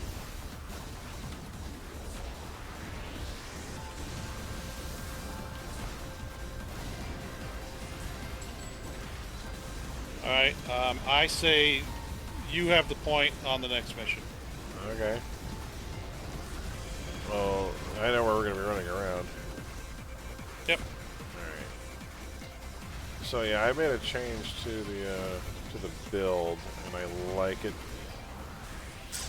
Yeah, I think it's going to work. I'll have the same immunities, but I'm going to have the chance for heal proc piece and quick recovery, and I'm 2-slotting it for more regen and for more recovery. I like it. I think this is going to work.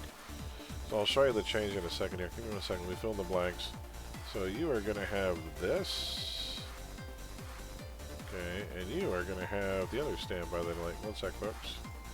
Axie damage and recharge. I'll show you at the end of the run.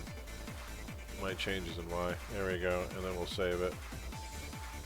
Just so I can keep that and have my defenses. Alright, good. Alright, let's go. And we're off to a train, folks. More board train. Never has any fun. Alright, here we go. Yep, an extra one. Everyone open your own door through time and space. Oh shit, I can level real quick. Give me 1 sec. I'll meet you guys there. So I'm going to level real quick. Because at 20 I can actually take the recovery power, and I do get it. Go to Ouroboros first.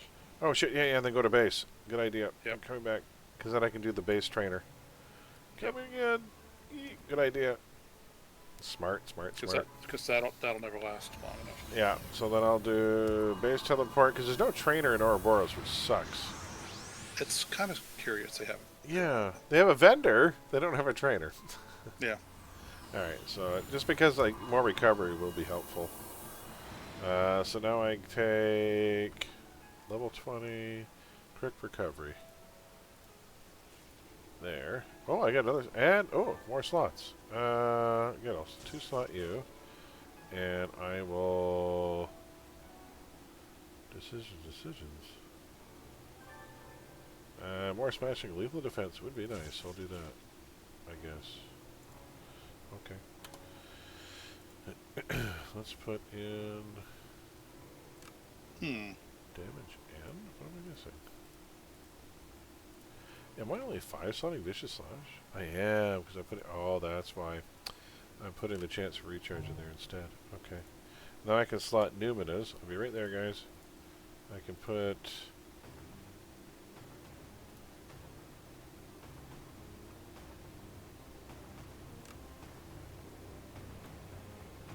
Oh, okay, so this... Oh, I can't slot you to 27. What the hell can I slot at 22? Oh, look at the gamblers I can slot at 22. That's what I can slot. Okay, in that case I can put you into hover. I'm not 22? Weird. Okay, I'm coming back. I'm probably late to the party, but what does everyone think of the new stuff in the beta server? I was looking at it. So, apparently they're going to allow +7 content, or to be able to jack up the difficulty. I don't think it's going to affect how I do my farming in the least, because I'm not going to do it. So, for the challenge, I can understand some people wanting to do it for the challenge. It will not be the most efficient way to farm. Right now, I still contend that +3 with a good tune is about as fast and is about as much money as you can hope for. Let's clear this group at the corner. Alright. I'll grab them. You have the point. I'm putting a waypoint on you. I gotta come over here. I gotta pull him back. Pull him away from that earthquake. There we go. I pulled him away from the earthquake. See, like if I wait a second, my health starts going back out. It's amazing. I'm up to 19 health per second. Yay! I'm definitely going shopping after this before we do the next one. Alright, around this corner. Difficulty is only for incarnate content. Ah, okay. Yeah. But even still... That makes sense. Yeah. So even if that were available to farmers, I wouldn't farm at +7. It would just be horrendous. No, I don't think anybody would. No, that makes no sense. I mean, I still question people who run it at +4. I mean, you have to have a very specific build. And, yeah, if I can see fire farmers who are built specifically for fire, but even then, I would argue that +3 is probably still more efficient. Actually, how's it going? +6 FA journey. Got it. Okay. Spell tools. It tools. +2 may be more efficient. Yeah, but +2 is gonna. I mean, on some tunes I'll only do +2 because of the survivability. Or wait, no, here, Marley, hear what? It's that cliff again. There's nothing good about Krakatoa. What? There's gotta be something good about Krakatoa. They put so much time and effort into making it. It has jacket irons. That guy's cool. You can get the giant Slayer badge. That's a good thing. Okay, farming starting run +4 times 8. Ah, okay. Well, yeah, because you're going to be gone for so long, you're only going to get to kill so many things anyway, so it does kind of make sense. Okay, we'll clear here. Oh, I should have pulled them back. Yeah, that's the counter. If you're not on a time clock, yeah, then yeah. But if you're doing it yourself, yeah.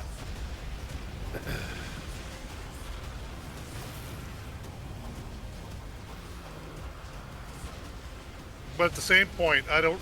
Well, I guess you get more. I guess you get more influence. So overall, I guess it's worth it. Because if you're going to be AFK for 2 hours and you don't care, then the finish time doesn't matter to you. Let's clear down here while we're at it. Might as well. Yep.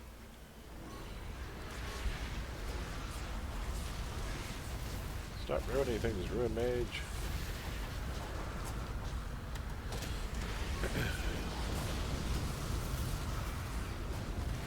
Yeah, when the divisor doesn't change, yeah. Yes, you get more per unit time. Yeah, you'll have more by the time you come back. Yeah. Assuming you aren't going to die. You're exemplar. Yeah, if you have a strong enough build, yeah.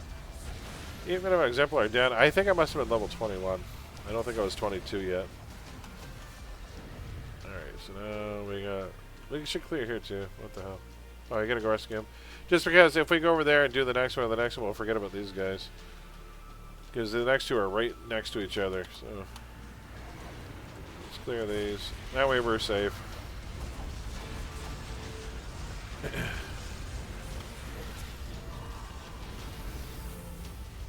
don't think I've ever even tried an AFK farm.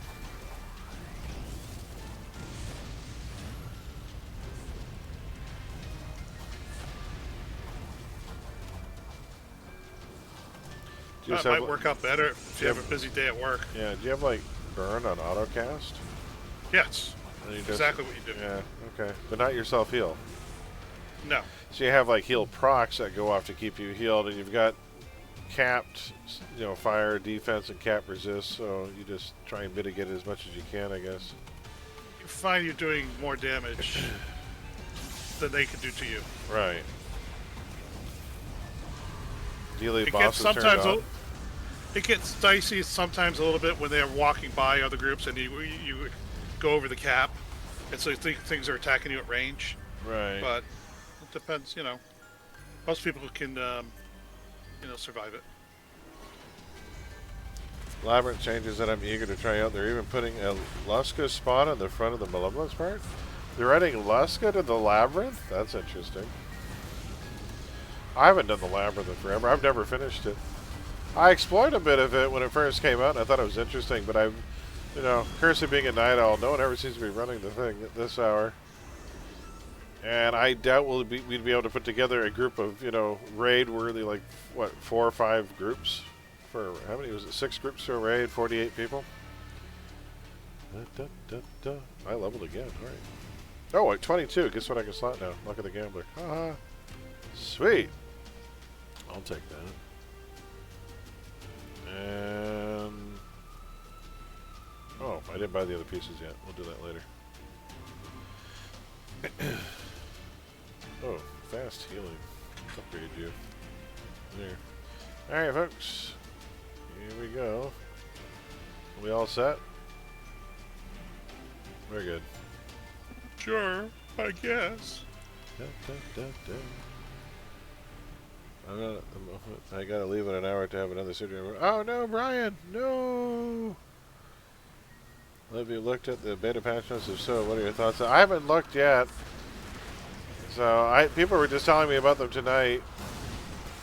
So, more difficult content, for those people who like running the more difficult stuff. I'm sure somebody asked for it. The fact that they're giving it to them, I don't see a downside there. So, but Sonic Melee sounds like an interesting idea. That might be fun. That sounds like it might be noteworthy. Yeah. Tried it before. Also giving a buff to Mastermind pets as well. That's true. Your minions are getting up to even con to you, so. I wonder if the damage scales well. They better have the Hulk Sonic clap. There's no changing to Masterminds. Oh, what are they doing with some of the Masterminds? Because I know last time they did a major overhaul to Masterminds, it wasn't to all Masterminds, it was to certain ones. For instance, Ninja's got a self-heal. Necromancy got a major overhaul. And did anyone else get an overhaul? I can't remember who the others were. But I know those two for sure got massive. Maybe they're also updating the others somehow? I didn't see. I'll have to take a look.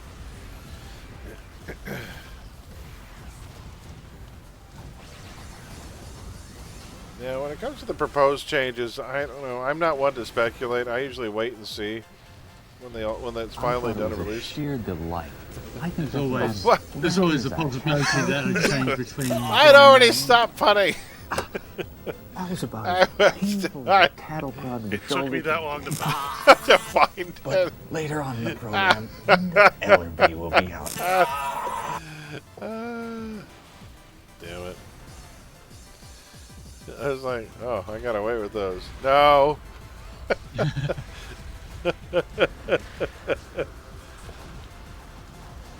This is cruel. It really is.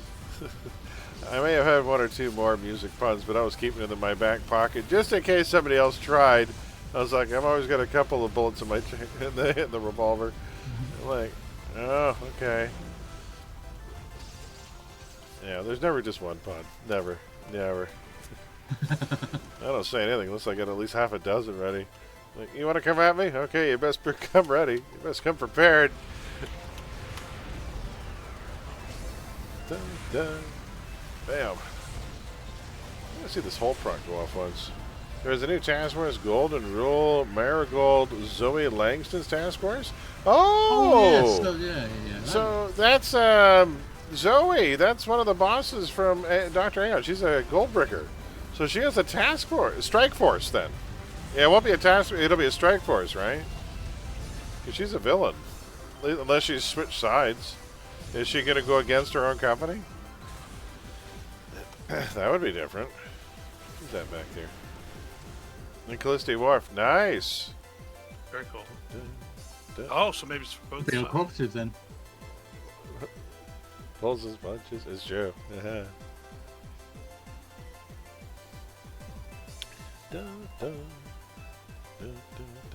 Which one's me? There's two of me. Oh, that's not fair. They cloned me. Why was I cloned? I don't know. Are there two of me there? There's eight- There are two of me there's eight there. There's Oh, eight on team. that's bullshit. That's not good. That's unfair. I'm gonna make a purple. Charge in there.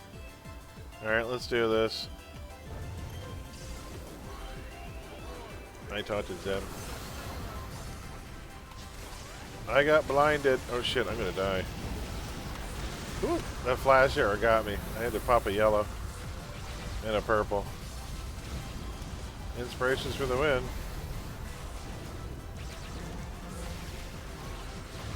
Who got left out that they cloned me?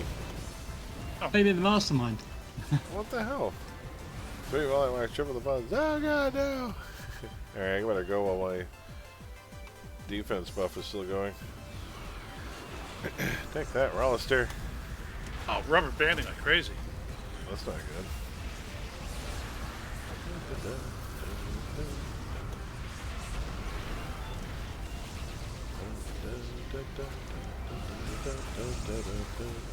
So the Eclipse Warp, does that mean they'll have a blue side equivalent and a red side because it's a co-op zone? I mean, they kind of have to at that point, right? I think it's a co-op. Maybe the ITF and co-op. 44 minutes, not too shabby. We'll take that. A lot of XP. We killed a lot of stuff we probably didn't need to. We did all the extra ambushes. But no, that was good. We're going to do another one here, folks. So we're going to be on to moving into part 2 as soon as I level. Tell you what I'll do is I'll open a base portal here. Oh, let me get out of the way here so we're not clogging up the doorway. Base portal here if anyone wants to take it to Steel Canyon. I should fix the color on that. Be that guy. It does it before 50? Oh. That guy that doesn't phone it in. Oh, shit. Yeah, duh. I forgot. There you go. I never... Oh, no. I almost spun. Damn it.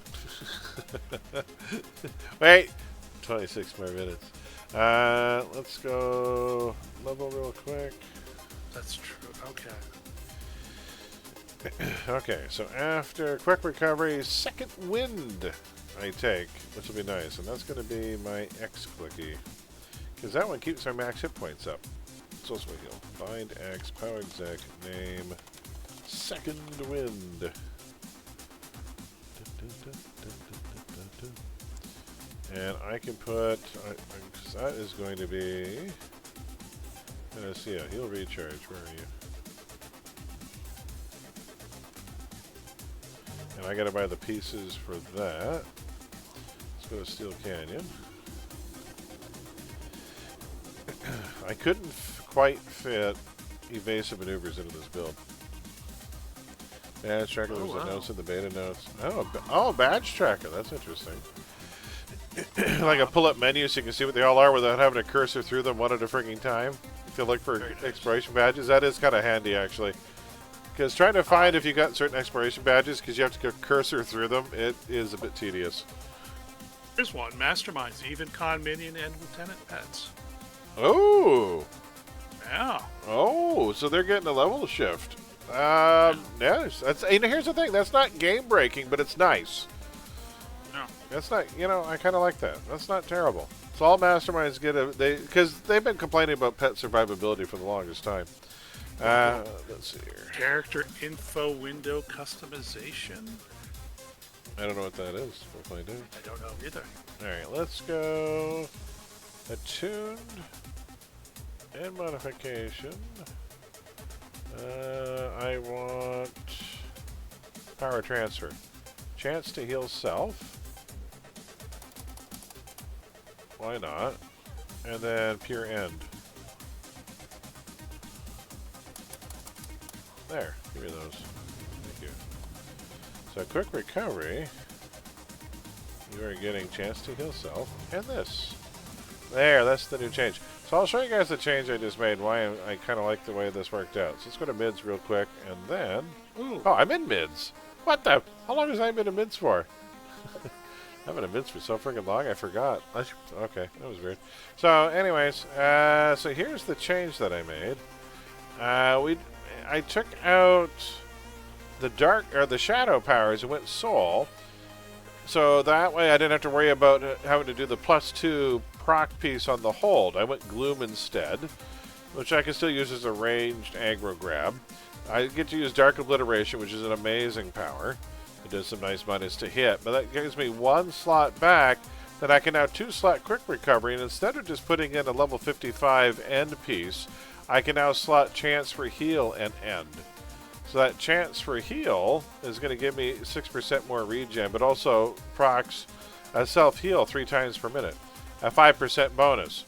So up to every 20 seconds, and now this character is going to have about 3,500 hit points. So 5% of that is going to be 175 health 3 times a minute. That's not terrible. I mean, that's a nice little self-proc heal. So I'm like, you know, that's not too bad. I'll keep it. And my end costs are still about 4.7. So it's going to be pretty good. Okay, let's go back to the main screen. I didn't realize it was on the other screen. There we go. -1, -2 is pretty brutal. +4 content. Yeah, they were getting on. Now you just start reading that. Roar, I'm looking for a dark melee savage tank. I can do that. Dark melee is going to be sweet. Wait, I have a brute that does that already. All right, so if we're all set here, we're ready to go. Let's do this. I might be able to adapt the brute build for a tank build because I have a really good brute build that does that. Or I have a dark melee tank that does street justice. I could possibly just swap out the street justice for savage and make it work with some adjustments. It won't be a perfect transfer, but I can use that as a template. So as long as you don't want anything like strange about it. But dark armor, savage melee. Yep. I have a dark armor. I have a dark armor spines tank rather. So dark armor spines, I think I can translate into savage melee because they both have similar AOE. The only thing is, savage melee has actually the teleport isn't ranged. It's weird. So savage melee's teleport attack does not count as a targeted AOE. However, the PB AOE spin kick from Street Justice counts as a targeted AOE, which is weird because I don't think you really move all that far. So it's a bit odd. I never understood that one.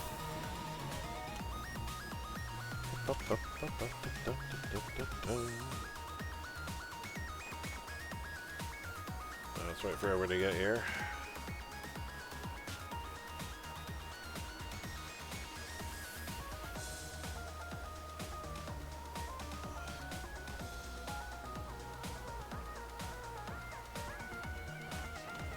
They're doing a lot of tweaks to Nemesis. Yeah.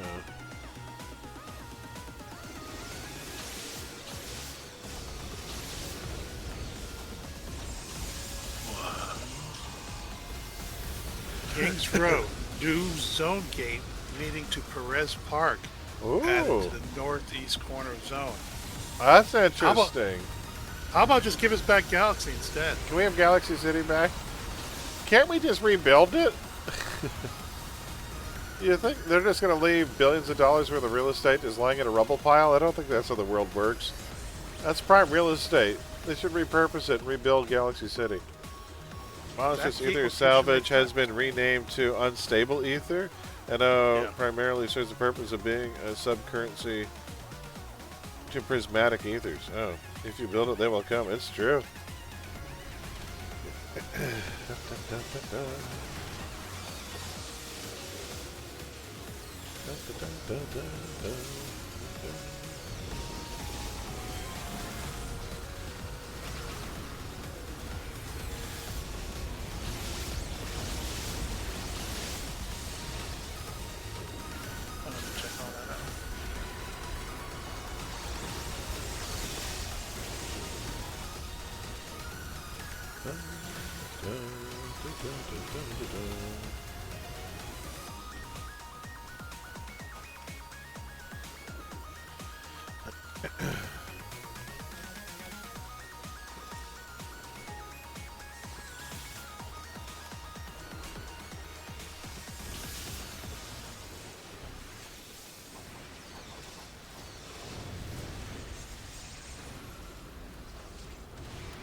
Nice ice patch.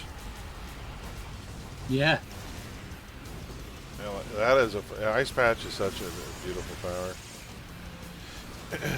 So I'm gonna pull the whole room into that ice patch. what's interesting is on controllers they gave it a minor dot component, so you have way more build options now because you can put targeted AOE sets into it and it's procs now. So ice patch just got a lot more proc options. That went oval. New currency exclusive to Labyrinth activities that serves a purpose analogous to Vanguard merits. Oh, I wonder what they have for available in there. I've always said that there should be a massive shard-wide project to collect billions of influence for the salvage of all sorts and other resources that result in galaxies being rebuilt. That'd be interesting, like a server-wide cooperative endeavor, getting the players to like donate materials to a rebuild project, because other games have done that, and it's interesting. Or at least you can all do group activities that contribute to the reconstruction project. That, you know what? I'm not against that.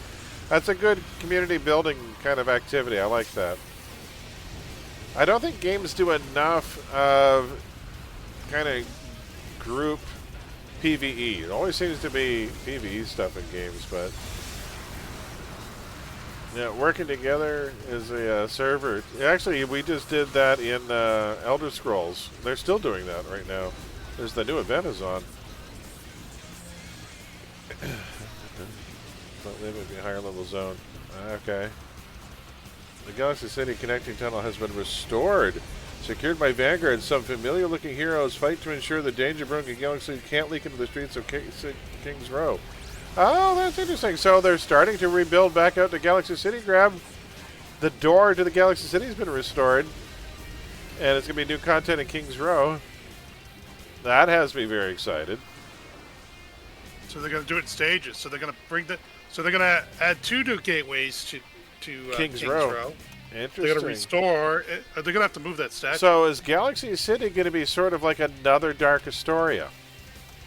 I don't know. I would accept that too, though. Just so it comes back in some form. I want to roll new characters in Galaxy, damn it. And I want to train with Babs. You can. He's in Atlas Park now. No, that's BS. Why don't they put him in Echo? It's BABS, you mean. What? That's right. Were you making a pun? No, that's not a pun. I'm just correcting your spelling.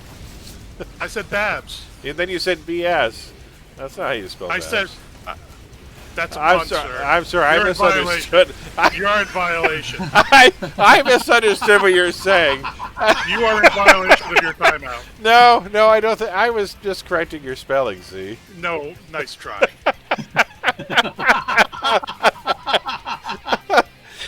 You forgot about your timeout, didn't you? No, I knew it was there. You did. You forgot about it. Well, I was just correcting your spelling. That was it. You gotta make your own fun of this channel. No, just stop. Stop trying to raise prices. Oh God, you want to train with Savage? What are we, junior high here? Come on. That's right. Oh my God, we don't have a junior high in Canada. Not at all. Nowhere. Nope. In the U.S., every school district is different. So yeah, we have kindergarten to grade 8 is grade school. Then you go to high school, which is 9 to 12. It used to be 9 to 13, so I actually had to spend an extra year of high school. I had 5 years of high school before I went to university because we had an extra year called OAC, which was for academic overachievement or something. It was meant to better prepare you. I just got Gear Smasher. All right, yay! No. I guess we don't have to do Synapse now. No, we better. And we'll get a treat. Yeah, sure. We'll leave. I got the jar of jelly babies right here, folks. Let's just give them a good shake. Woo! And I have a strawberry. Cheers. Thank you, Kylie. But I don't understand why they don't put Babs in Echo Galaxy when they can put Ms. Liberty in Echo Atlas. Well, why not? Yeah. Yeah. See, I would like to see Galaxy City just return as an alternate starting zone. Well, obviously they have a plan to do something with it. They're going to rebuild it somehow. Because I thought if we were going to get another high level kind of damage area, why not give? Oh wait, we have clockwork on the roof of this building. Oh, I thought they were in ambush. Why don't we get Boomtown to be the fault line equivalent? Make it another zone that gets redone. Okay. Oh shit! I just leveled. Okay, hold on. Yeah, Boomtown. We need to do something with it. It's. I like the look of the zone. It's amazing. It's just such a waste of space. There's just nothing to do out there. Well, the nice thing about it, other than aside from fault line, is it's a different kind of disaster that happened there. Right. It's just been bombarded. It's a city razed, and so they started to rebuild. Right. You got a few new buildings on the edge. Let's do that. So maybe they'll incrementally fix things. But you got like tilted skyscrapers. What are you gonna do about that? You have to tear them down. Or just start in one small area of the city and have it be reclaimed, because it would take years, right? They would do it all at once. So make the front section, the front half of it under construction, leave the rest dilapidated. You could do so much, but Myers is streaking. Don't look. Oh my God, Myers put some clothes on. For 70 days, no clothes. It's too cold out there. Fault line. Here we go. Maybe the restored galaxy will get rid of the stupid arena. There's only the one functioning arena, right? That's in Peregrine Island? On blue side? I think. Oh. Echo Galaxy is still got it. Oh, Echo, yeah. I'm trying to think. Were there others? Yeah. It's an interesting day job. That's the Duelist, which if you compare with the Predator day job from the PvP zones, I think you get another. I forget what it's called, but there's a joint day job with those two. Might be the one's called the Duelist at the arena, and then there's the Predator. And I think if you get Duelist and Predator, you might get something like Gladiator. I can't remember. I think Gladiator might be Cimarron and Duelist. I can't remember now.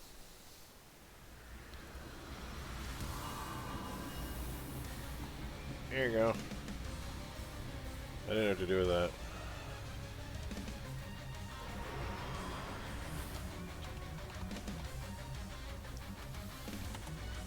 I'll get started here. There we go. Everyone's here. Good. It's Gladiator. Okay. I think you get a shield with Gladiator, which is rechargeable, if I remember correctly. It's been a while. There's some really fun day job bonus powers. You can get canisters of tear gas if you combine Banker with, I think it's law enforcement? There's one Professor plus Banker, I think does something too. There's a bunch of different ones. The most useful one that I honestly think everyone should grab right away because it's easy to get and the day jobs are easy to spot is Caregiver and Professor. So if you get Caregiver and Professor, 100 hours in both, you start getting charges of a free Res Allied Temp Power, which who doesn't want that? Up to 30 charges. And it recharges. And it's a nice little temp power to have if you're on a team, so you don't have to worry about constantly needing wakies all the time. Yes, it's interruptible, but you know what? Hey, free reses.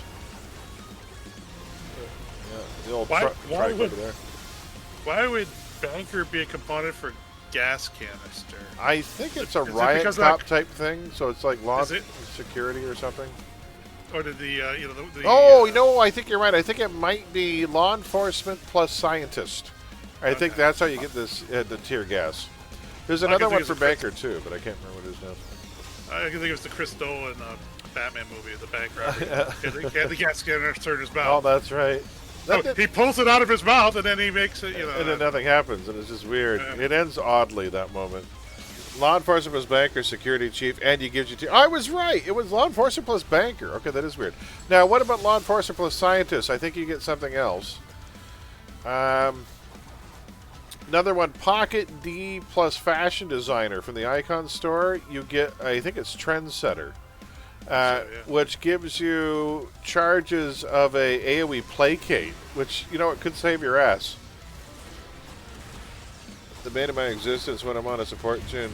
Sure, use that weak as temp fire res instead of my res bar with extra bonuses. Yeah. It's like, oops, I forgot. Wrong one. But here's the thing. Some of those reses have really long cooldowns. So it's kind of nice to have a backup res. You know, it's free. Why would why wouldn't you want it? The other complication of law enforcement is law enforcement with city official, police chief. Oh, the baton. Okay.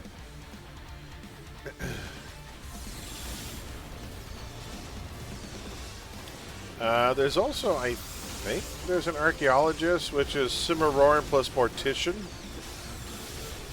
I forget what it does. There's a few different ones that I haven't done in a while. Yeah, I know there's Cimarron plus Predator, I think. Or is it Duelist? Duelist for Predator, I know, is definitely one. And if you get the commuter day job plus hanging out in the Shadow Shard, you get the flying temp. You get a jetpack with up to 2 hours of fuel. Jetpack, yeah. It's nice, up to 2 hours of fuel, so you don't have to keep buying it from the start vendor. And the fuel recharges if you park at a train station afterwards.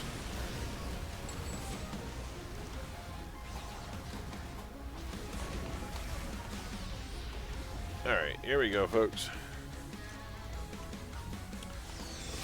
Todd, stab. We have a really good team going here. Hey, I'm up to 21 health per second. All right.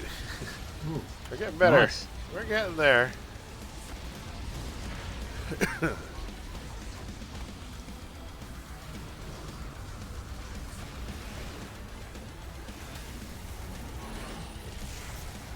It'll be so. You know what? I'm going to see. Do I have enough recovery that I can leave flight off?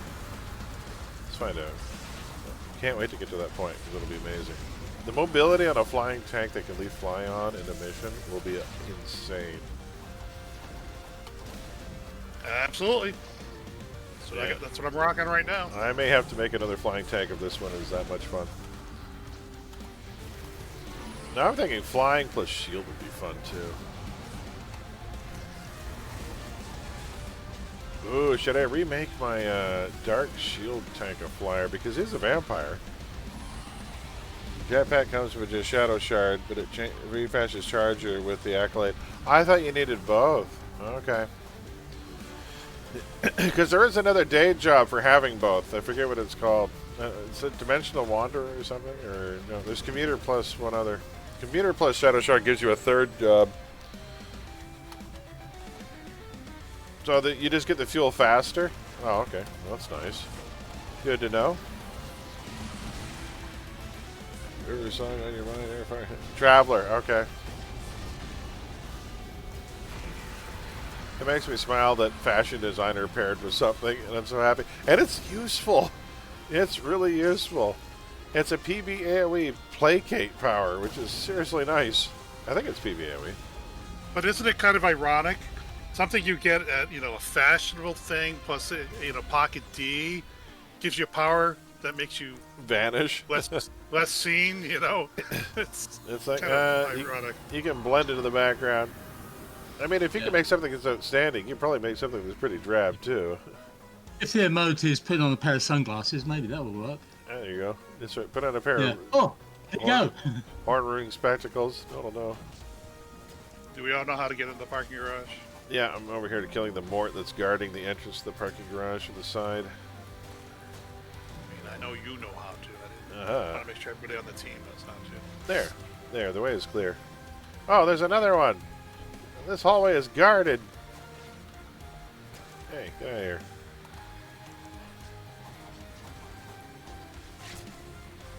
The winged attacks look amazing. Okay, gargoyle tank gonna be fun. Now I'm gonna have 3 tanks I want to finish. Oh my god, if I finish those 3 tanks, I'm gonna have so many tanks on my wheel. Like a 5th of the wheel will just be tanks. I think that's almost the case now, actually. Well, I was almost surviving. Isn't that a disco song? A 5th of tanks? A 5th of tanks. Oh no, it's 5th of Beethoven, that's right. Remember that? 5th of Beethoven? Did you ever see Immortal Beloved, the Bernard Rose movie? with Gary Oldman? I want to say I have, but I'm not sure now. It's been too long, I don't remember it. Beethoven and Jerome Crabbe, another really good actor. He plays Salieri. But yeah, really, really good movie. Talks about his whole life and how every major symphony he ever wrote were based on emotional moments in his life. They're all based on biographical moments. And if you see how he came up with the music for the it's the Ninth Symphony. So the Ninth Symphony, that one of the most joyous pieces of music ever written, was the feeling he felt as he ran away from his abusive father the night he ran away from home. And you got to watch that scene. The cinematography is stunning. It is so damn good. It's a bright, moon-bright sky out, blanket of stars above him, but it had just rained the night before, so there are puddles everywhere. So as he's running, you can see the reflection of the stars in the pavement beneath him. It is so good. You know, Gary Oldman's a hell of an actor. Oh, he is. Yeah. I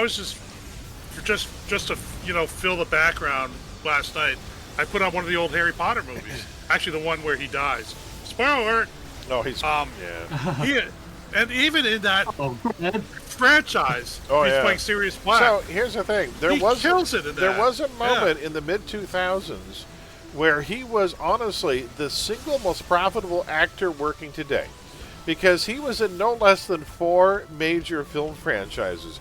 He was in Harry Potter. He was in the Planet of the Apes Rebirth franchise. He was in the Batman franchise as Commissioner Gordon. And he was in one other. What was it? Hold on. Something took my brain. He was in Batman, Harry Potter, Planet of the Apes. Shit, I'm blanking on the other one now. He was in a 4th franchise at the time. And I can't think what it was. But he was something like worth billions. Like, if you were to put together all the box office receipts that he was bringing in year after year, he was the most bankable actor. I think Samuel Jackson or somebody else has surpassed him now. But there was a time when he was the #1 actor in the world. It's kind of bummy that I can't think what the other one was. Crap. Hold on. There had to be another one. I can't think of it. Hold on. Gary Oldman franchise movies. Dark Knight. He was in RoboCop? I didn't know that. Oh, it might have just been those 3. Harry Potter, Batman, and the Planet of the Apes movies he was in. So he was in 3 major franchises. I thought he was in another one. He was in Kung Fu Panda? I didn't know that.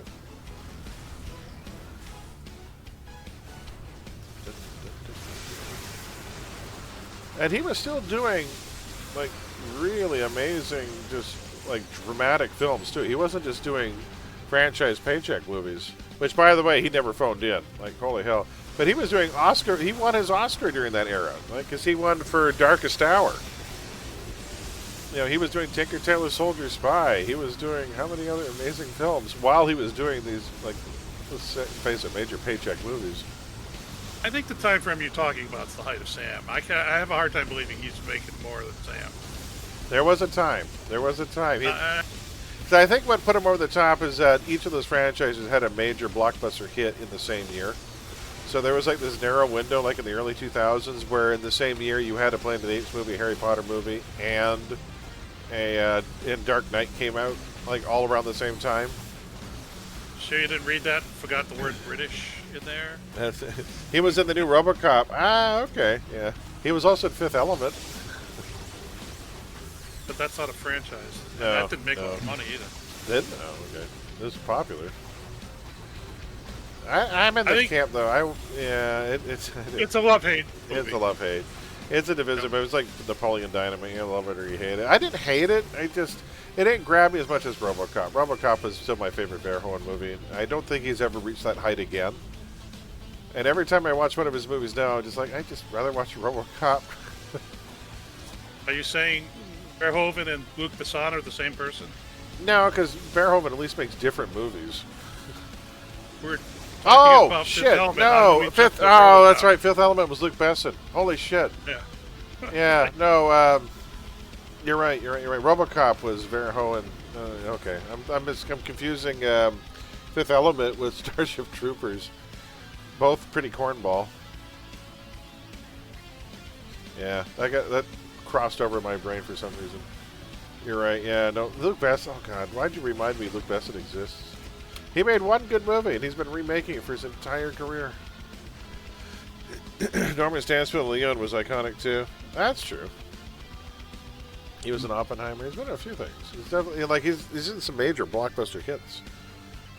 And a really nice guy too. I just watched a video of him where he was doing a podcast recently, and somebody remarked that he had a rather beautiful scarf on.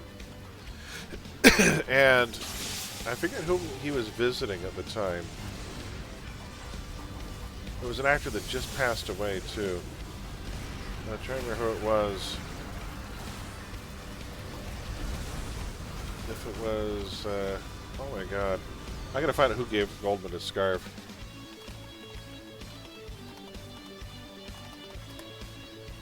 Oh, it was John Hurt's scarf. So, so what happened was he ran into John Hurt. John Hurt said, "My God, that's a lovely scarf." And Oldman, without thinking, just took it off, put it around his neck, and he goes, "Good, it's yours now." And after he passed away, he had dinner with Hurt's widow, and she brought the scarf to the dinner, and she goes, "Here, he wanted to make sure he got this back." And it was like, ugh. He started openly crying at the podcast. Hell, I'm almost fucking crying now. Yeah, so she brought him the scarf back, and he said, and even in the middle of the podcast, it was such a beautiful thing. So he wore it to the podcast without realizing. She said, "That's a lovely scarf." And the second she said that, it's like the whole story came back to him. And I was like, "Oh yeah," and he's like, "Oh my God." Somebody just asked about the scarf. They weren't even intending to bring that up, or they're just out of nowhere, and it's like, "Oh my God, this has got really sad." Hurt's another one. Oh my God, major talent. There are some John Hurt roles where I would never ever cast another living soul. You could not have gotten anyone else to be the Marquis de Montrose in Rob Roy. Not possible. Would not have worked. Or he playing the older hitman in The Hit. There's some people you just can't replace him. And he was the war doctor. He said that was the proudest moment of his career, getting to play the doctor. Like, they asked me to play the doctor? I'm in. He was great in Owning Mahoney, too. Oh, yeah. He's great in everything. Such a great, gravelly old voice. And he's in Tinker Tailor Soldier Spy. There's a movie everyone should see. John le Carre. The great 20th century spy master. He was Winston Smith in 1984, and also the Chancellor in V. Yeah, oh, that V, that's right. His own people turned against him. I'll go talk to him, and then I got a train too. So while I'm here, might as well train while I'm talking to you. What do I take next? Probably Rending Fury, right? Yes. Rending Fury. It's the kind of fury that tears you up, huh? That's right. Oh yeah, that's right. You don't suffer from the pun ban, do you, Grab? Aha! I don't suffer, but I'm sure it's timed out by now anyway.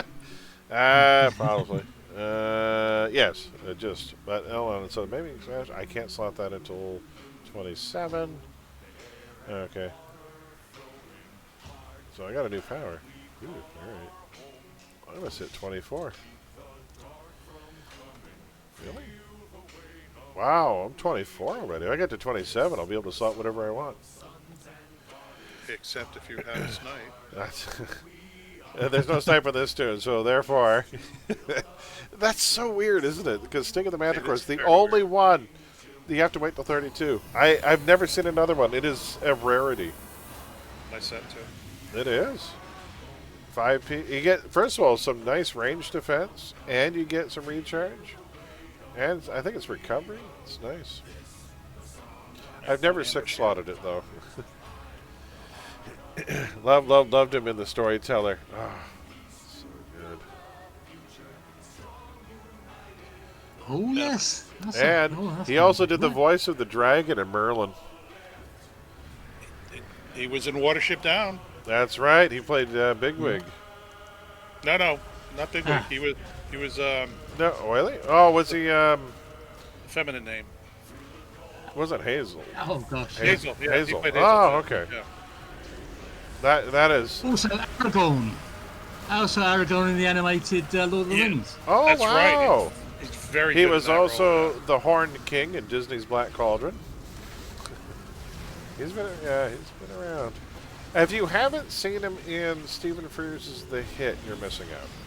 That movie, I don't think I've ever had a movie give me quite so much existential dread in my life, and it's about two hitmen. And I'm like, holy hell, the things that film. The ending to that movie shook me to my core.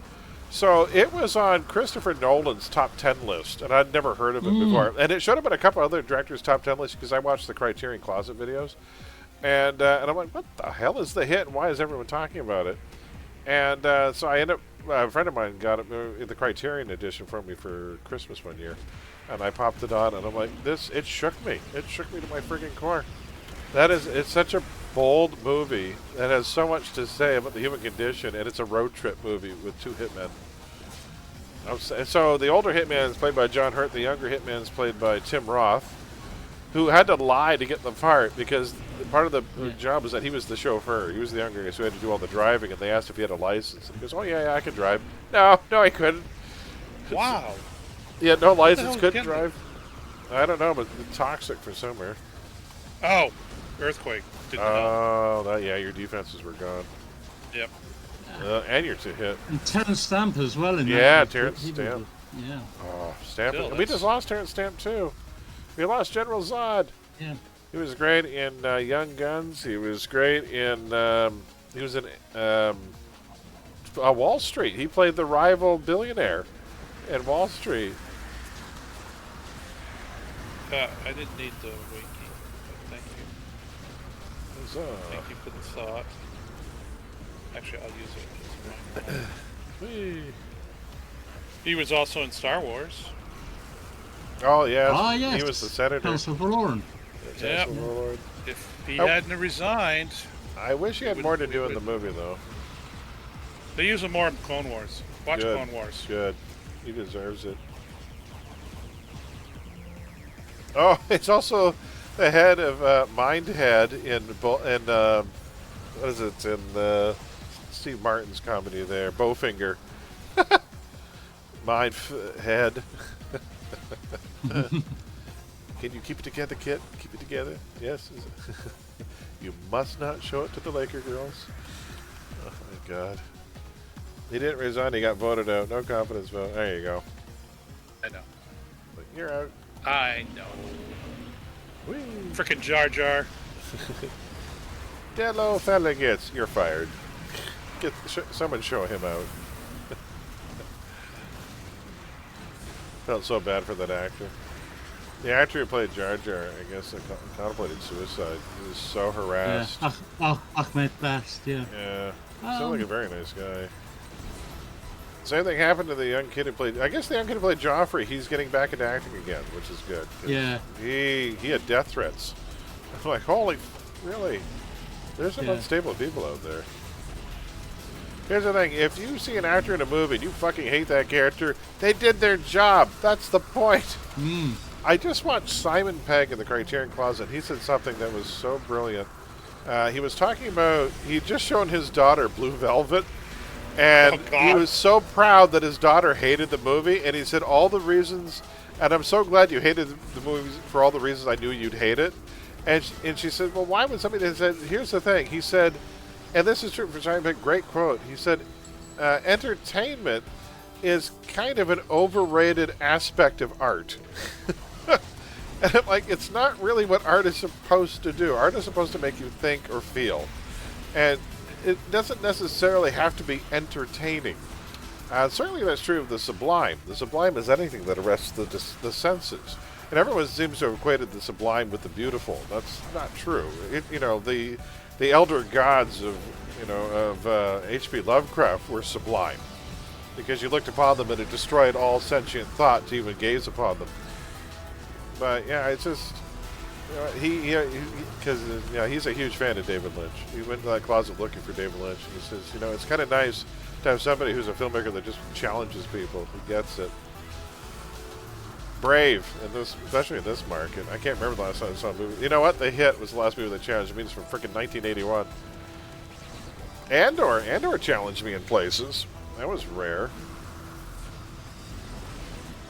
I still don't know what Mulholland Drive's about, but every time I watch it, it's the most tense experience Just ever. fascinating. Oh, it puts you on edge. Lost Highway has a few moments like that. That moment with Robert Blake when he's at the party and he says, "Call your house. I'm there now." And he's like, "Wait, what?" And he goes, "Call me." And he calls his house line and he answers the phone while he's standing in front of him. And he's like, "What the hell?"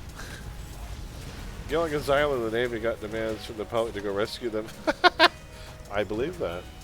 Again, you know, there was a time in the 80s when McDonald's tried to launch a bigger burger, and they came up with a third of a pounder, and it didn't sell well because the general populace honestly thought that a third of a pound was less than a quarter of a pound. True story. They thought 1/3 was less than 1/4. They created a double quarter pounder. They did. They came up with a double quarter pounder. Which is a half pounder, but we don't call it that. Well, a half pound sounds like you probably shouldn't eat it. Well, the McDonald's branding says you shouldn't eat it. Yeah. I say that as I'm waiting my breakfast burritos to arrive. You know what? Lately, I've been really enjoying Wendy's Cobb salad. Wendy's has some really good salads. Oh, they have a Cobb. Interesting. Yeah, their new Cobb salad is the best salad. It's $10, and it's a full meal for $10. So it's got grilled chicken, bacon, egg, fresh vegetables. You know, it's got like peppers and onions and tomatoes. And it's freaking phenomenal. I love it. Cucumber. It's got all fresh ingredients: grilled chicken, bacon, and egg, and with the ranch dressing and just the right amount of cheese. And I'm like, this is beautiful. It was the other. There's a group here. No, he's here. Oh wait, he is here. He's on the ground. He's on the ground floor. Got it. I am on him. I forgot about that. Around the back.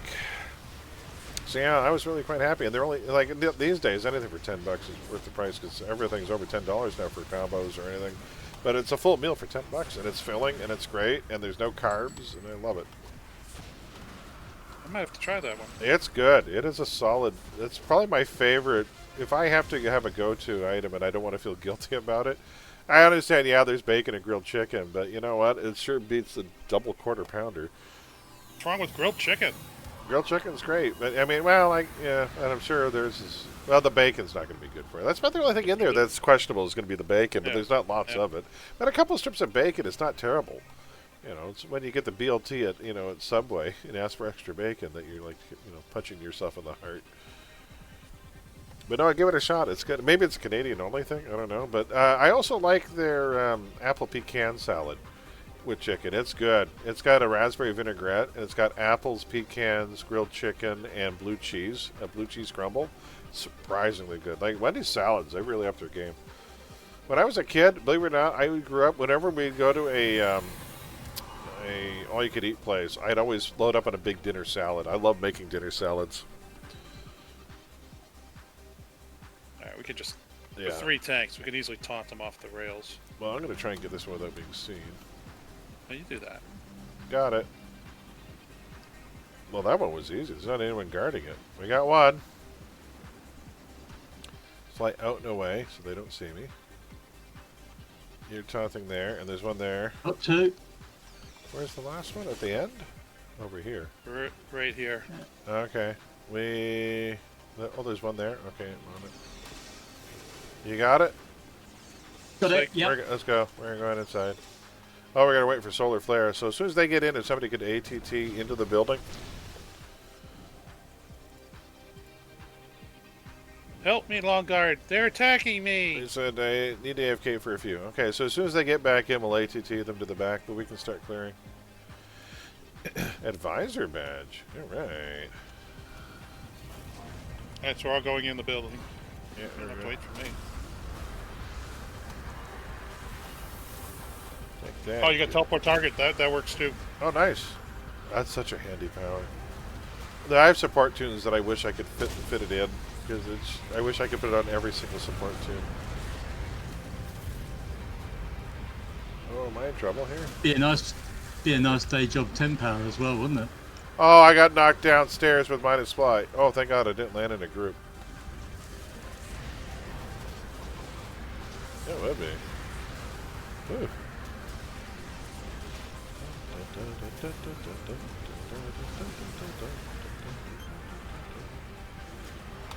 Elfrost patch.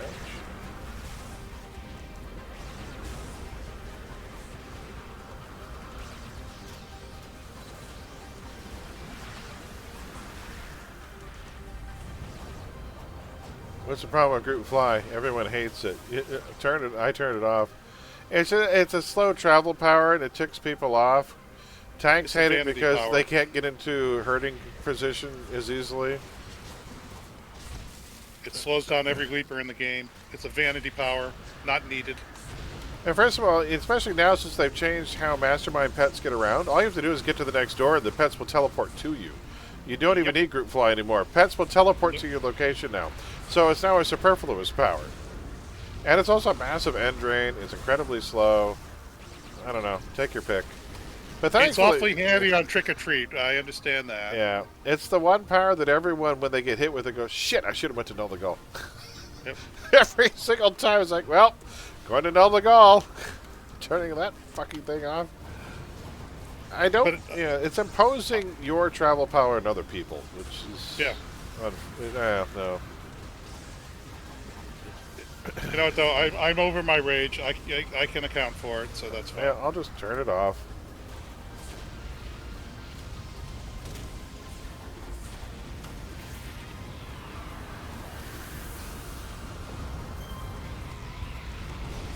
Honestly, too, with teleport target or ATT, I would much rather get to the door and just pull everyone there instead of flying very slowly there as a group. You know, might as well have your fastest person get there and then ATT. I'll pull this group too. Yeah. I think the top speed on it, even if your slaughter for speed is like 70 miles per hour, it's not very fast. Imagine flying through the Shadow Shard at 70 miles per hour. It'd take a year to get anywhere. It just destroys mobility on anybody with jumping powers. Yes, it does work on Stone Armor now because they've changed Stone Armor. You can jump in Stone Armor now. So Stone Armor has changed the movement penalties. From Rooted, I think, was causing it. So they've changed that because they were finding that everyone with Stone Armor was taking teleport. They didn't want people to get pigeonholed into having to take the same travel power in every stone tank. So they've I don't know if they removed it entirely or if they just lessened the self-speed debuff from Rooted. I think you're still a little slower, but it's not impossibly slow. What if they'll ever tweak Grounded from Electric? So that you don't have to be on the ground. Yeah, yeah. For that same argument. Yeah. Yeah, I'm pulling them away from earthquakes. Because you cannot take fly without also having to take combat jumping or something because you lose your immobilization defense or protection. So, because it's not, you don't just lose knockback protection, you lose a mob protection too. And there's no other way to get it on that set without touching the ground. So if you're a flyer, you can get a mobbed in the air and pulled down out of the sky. So then you're talking about having to go into a second travel pool power. You take like combat jumping or something just to try and get you something. Which I've done. They did just make a change to it with page 2. To which one? To Grounded? No, they didn't change it. I mean, it's still the... I think, yeah. At least according to mids. I'll take a look, because mids has been updated since then, and mids still shows that your mob is tied to your grounded, and the second you leave the ground, so you have to be on the ground for at least 5 seconds for those things to kick in. Yeah, so, I've jumped across the room and gotten flipped. Yeah, oh yeah, I've been knocked down with super jump, because so you have to be on the ground for so long before you get your mob and knockback protection. Alright, so now he's gonna... Oh, wow, that was nice. Okay. What if I aggroed the group above me? Looks like no.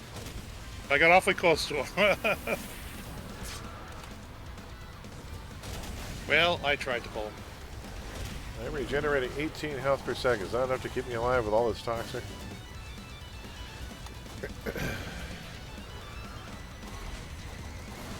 Let's get the next group too, because they're really close to the archway. They're usually further back. Alright, I'll set them up. Yeah, let's better save this. Sorry, we make it more XP when we do it this way. So when we get to Synapse, I'll have more AoE. Should be nice. You gonna have time to stick around for a Synapse after this, Greg? I think so. It's only 6 o'clock. Yeah, alright. I've got 3 tanks on the go. Plus Synapse. It's like, again, clockwork can't hurt me, so yeah, kind of fun. It is nice. Dark Armor has that going for it too. Basic maneuvers in flight gives them mode protection. Ooh, interesting. Good call there, Greybeard. Well, that's a true statement too. That's I didn't even think of that. I think I put it in the build. I was wondering where that was coming from. Thank you for that, because I thought that Grounded was still giving me the mode protection in mids, even though Fly was on, because I thought mids was just being quirky and weird. It's its own separate toggle. I think it gives you like temporary defense, until you get hit. Then until you get hit, yeah. Do you lose the mode protection if you get noticed too, though? That's the question. So in combat, does it suppress the mode protection? Because if so, then that's not going to be a great solution either. I'd be curious to see. I'd have to read and find out if that gets suppressed or not. If it does, then you still want to go combat jumping. For combat jumping, you can put fucking Gambler. Yeah, that's true. You can put like on the Gambler evasive maneuvers too. Oh, you're right. Yep. So I've done that. Yeah. But I don't know if it suppresses it or not. I'll have to look it up and see. Gotta sleep after this. My eyes are falling. No, that's all right. Understandable. This is not most people's normal time of day. Gives that speed boost too when you're flying across the shadow. Which is really nice. I completely missed on that attack. That was terrible. I will say that Shred looks awful when you're attacking one thing and it misses. Yeah. Quack. It's like, does this bug you? I'm not touching you. Woo.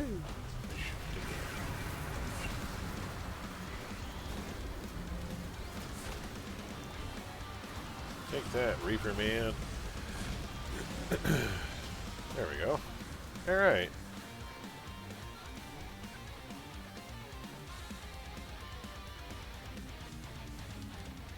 Standing right on the edge. Alright. Make a purple. I'll pop that. That's back. Here I go. Hey, buddy. Careful with knockdown, folks, because we don't want any of the zombies to hit the ground, because then we'll have to go chasing them. So knockback's a little dicey here. Nice ice look.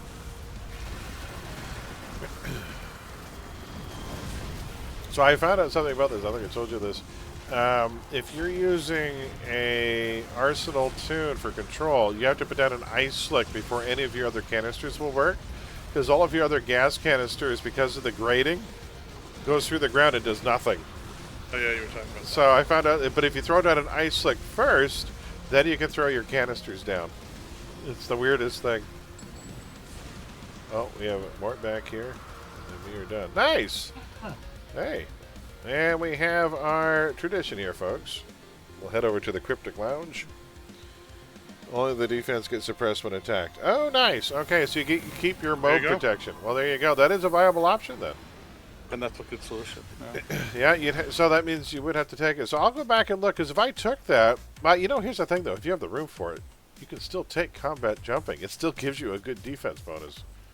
Yeah, it's actually decent value. Yeah, so you know what? It may not have to change anything. It's just nice to have the extra protection. So that explains it, because it was saying that I had like 20 points of knockback protection. You know what I haven't done this run yet? Holy hell. I don't think I flew through the donut. Alright, folks, next stop will be Skyway. We're going to be doing a Synapse next. And I'm going to go fly through the donut, because I don't think I did it yet. Why don't you get all the badges? Because that would take longer, and I could do that on my own time. Whee! Look at this, though. Is that... I've done less than a minute. I saw a pile of explosives down there. Swap it, you got it. We'll meet up in Skyway, folks. I think we'll take a quick 2-minute break, though, folks, before we get started, because it will be another hour of TFing. So I'm going to refill my cup of tea. We'll meet up in Skyway next to Synapse there. Actually, I'll wait in base, because I don't want to log out. So we'll meet in Skyway, back in 2 minutes. So get yourselves a fresh beverage if you need it. Stretch your legs. Have a bio. We'll be back in a couple minutes. And then, yeah, because it's going to be about an hour-long TF. And you get time for a break. It's about the 3-hour mark now. So you gotta get the circulation going. You got to get up, move around every now and then. All right, guys. I'll be back in a moment. We'll see you soon.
Alright, folks, we are back, and I have got a fresh cup of peppermint tea. There we go. Sweet. Ooh, hot peppermint tea. Cheers, everyone. Oh, that is good. Alright. Do I have to level or buy anything? I'm at 24.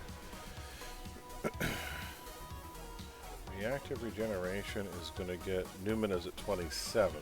I hate that you have to wait till 27 to slot Numena's. That's a long time. Alright, so... clean the glasses a bit here. I've never had an issue with that.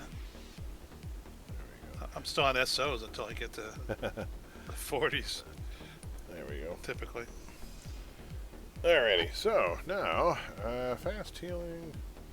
I can put an IO into that. Maybe I can make one. Let's go healing. 25. Let's slot you into there. Anything else that needs replacing? You know what? I'm starting to think an old 25 fly would be nice. So my hover's a little faster. There we go. Other than that, I think we're okay. Alright, we're all set to start slotting stuff. And Skyway.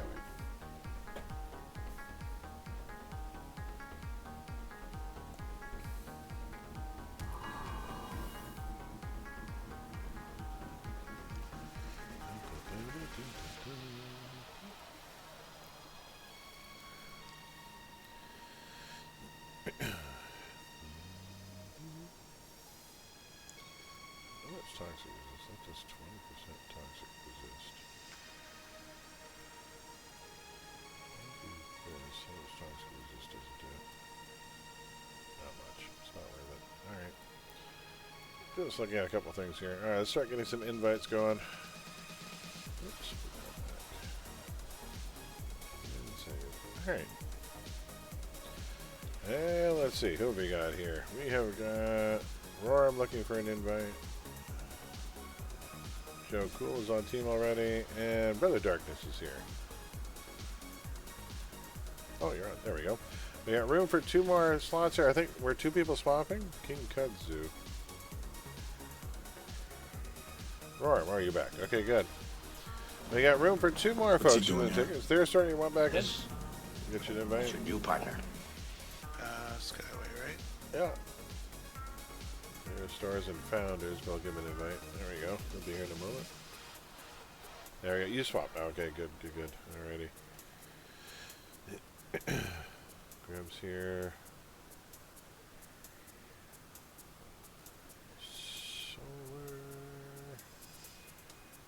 Solar flare. Are you not on? Oh, there you are. Archfingers. Okay. They're in base. Okay, room for 1 more, folks, and then we're going to get started. If anyone else wants to get in here for a Skyway.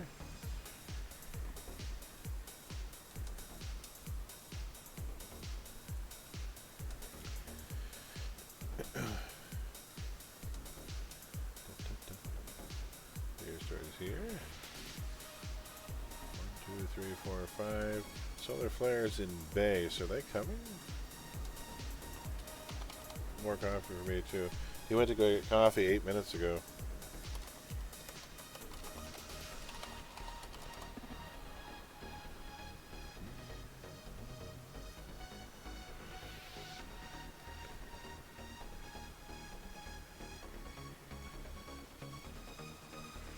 Yeah, they've been AFK for a little bit chunk of time here. We'll give them 2 more minutes.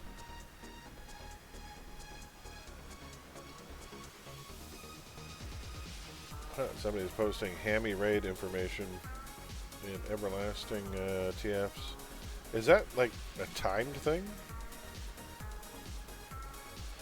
I noticed the other morning they were doing a hammy raid. Oh.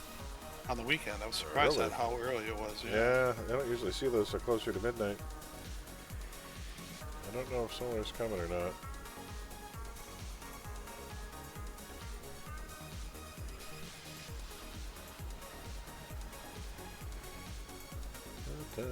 Anyone else coming along? I'll send him a tell.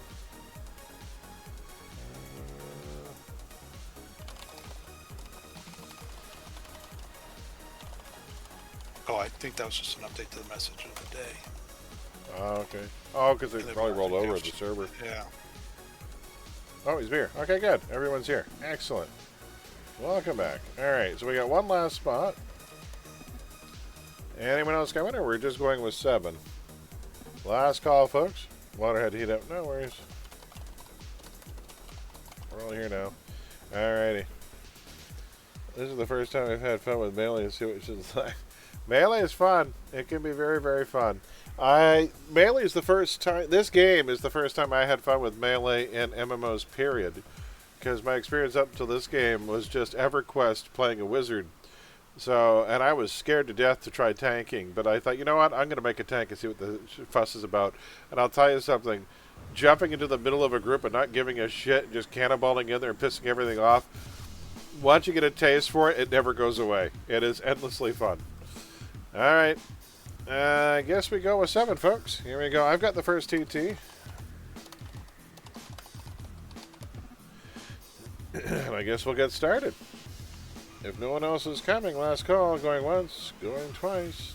The protection... Oh, grounded. The protection now lasts for 10 seconds after you've leave the ground. Okay, but you know what? Some things at 10 seconds will go away quite quickly. Right. Alright, here we go. We're all set. Oh, you're back. Oh my god, you're on team. Okay, good. I'm not missing anyone, am I? 1, 2, 3, 4, 5, 6, 7 on team. Everyone's here. Ever request enemy? No. I know a buddy of the channel, Diethok, he was playing on a private server for a while, and I thought long and hard about making my gnome again. I was thinking about it. But I haven't been back to it, no. But I know there's servers out there. I tried EverQuest 2 for a while, but I found it a bit on the dull side. I don't know what it was. It felt grindy and slow, and I don't know what it was. It just, the chemistry wasn't there. It didn't feel like the first game. Somehow I found it less interesting when the graphics were better. I don't know what it was. It certainly felt more involved. I didn't have the same sense of exploration that I had in the first game.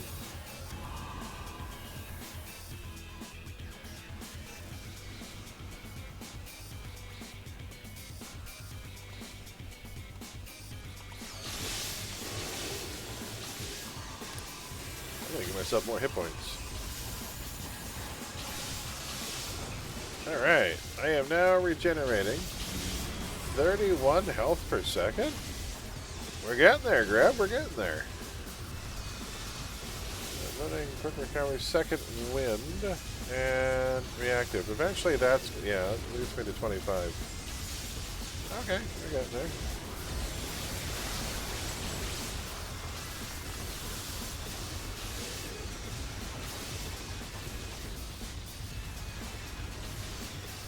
Oh, I like this map. This is a very good kill-all map. Look at the map they gave us, Grib. This is nice. I hit reveal on my screen, so you don't have to hit it on yours, but I like this one as a kill-all. There's no surprises, no loops, you don't have to double back. This is the Silver Mantis map. Yeah, well, you technically do have to double back. Oh, just you go to one payoff, but yeah. Still, easier than what we sometimes get. It's not a big giant circle or... It's almost linear, yeah. Yeah, I like this one. You don't usually see this one for Synapse. No. Nope.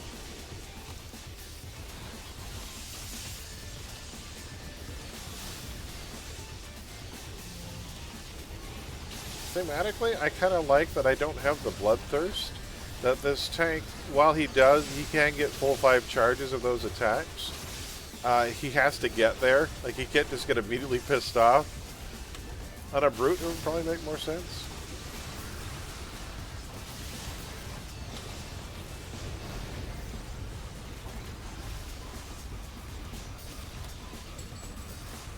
Alright, that should be the last plus 7. Now we get plus 7. I know, Taxi.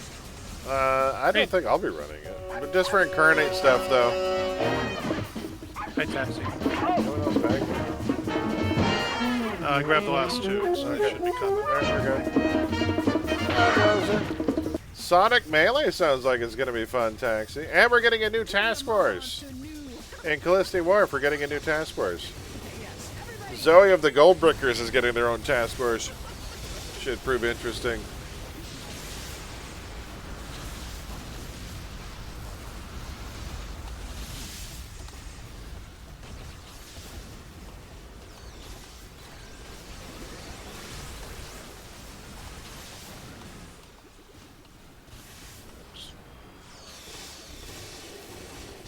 Quick AFK. I punch you with sound? That's right.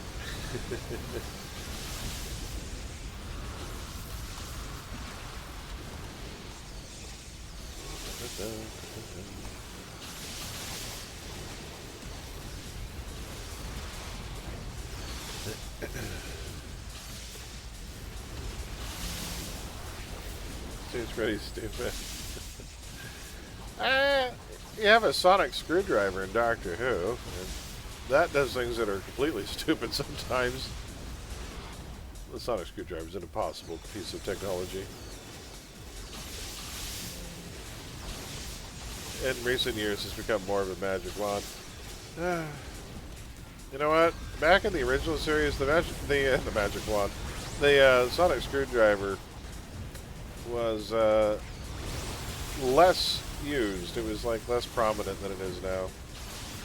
It's become a deus ex machina of sorts, but back in the day, it didn't get used nearly as much.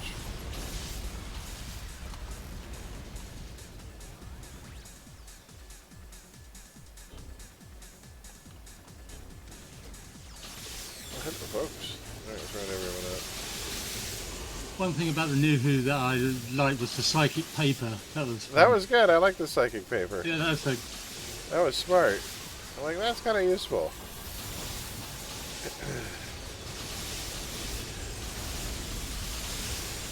Well, then Matt Smith trying to convince a kid of something, and it says it's just display. Oh, finally told a lie so big it overloaded it. It overloaded it. Yeah. Smith was great. He was the youngest actor to ever play the part, but man, did he have an old soul. He sold being ancient well. I don't know how. Yeah. He's never let me down, by the way. I've seen him in so many things since Doctor Who, and he's always different, and he's always perfect. He is so good in House of the Dragon right now. He is such a perfect bastard. He is so good in that role. He was great. He was one of the few good things in Terminator Genesis. Oh, there's some more up here. So if I surround things. Yay, 32 health per second. Go.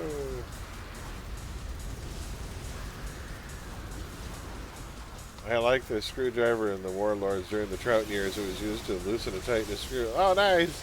It's like 20th anniversary. Underwhelming. Just read through the patch. It's mostly a giant pile of meh. Yeah, I am happy we're getting a new task force. Any new power set I'll welcome just to try it out. It'll be interesting. I don't know who asked for Sonic Melee. I would be much happier if we had, whips. Remember whips? That thing we've been asking for 20 years? Can we have whips? No, you can punch people with notes. Oh, alright.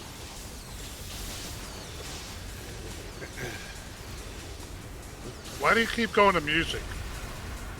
Because it's Sonic. It's Sonic Melee. Sonic could be any. It could be just tonal. It's not music. That's true.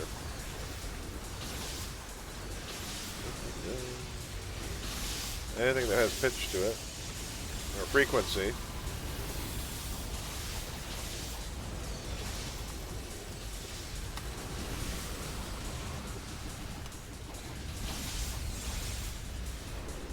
The problem is Sonic animations are already in the game. Whips will require new animations. But we have animations for whips in the game. We have at least 3. The problem is we would need different models for a new weapon set. That's the big thing. So you can't just make one whip. If you do a attack set, you got to make up a variety of different whips. Not enough for a full set. It's a start.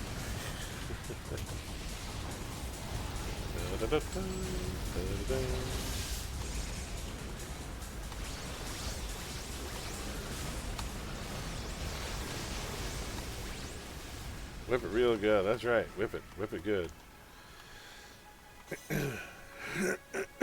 Holy hell. Need a tea here in a second.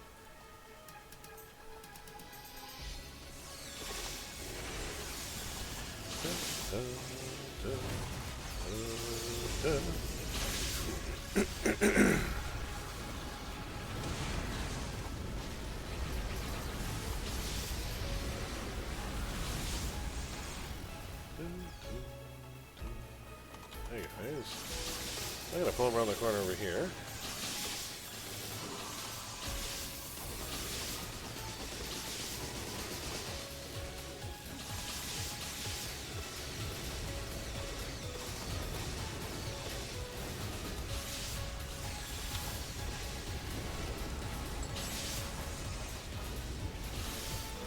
Ooh, I didn't die.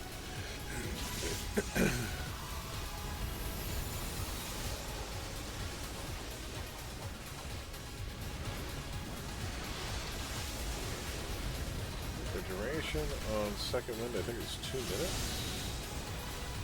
Yep, okay.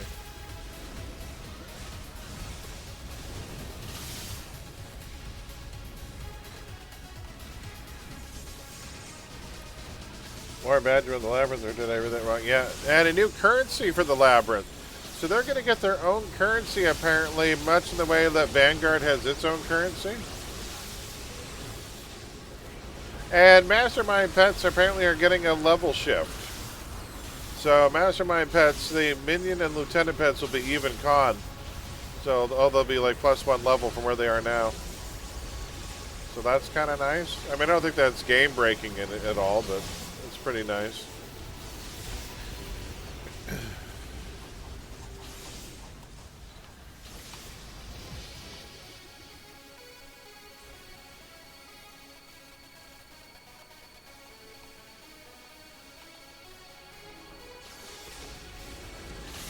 Nice, that was pretty good for the first mission. We'll take it. So if you guys are going to hunt, I'm going to go straight to the trainer. I just leveled. And it will be useful to me. I think it's more slots. And he's right over here. Alright, I might kill a few on the way.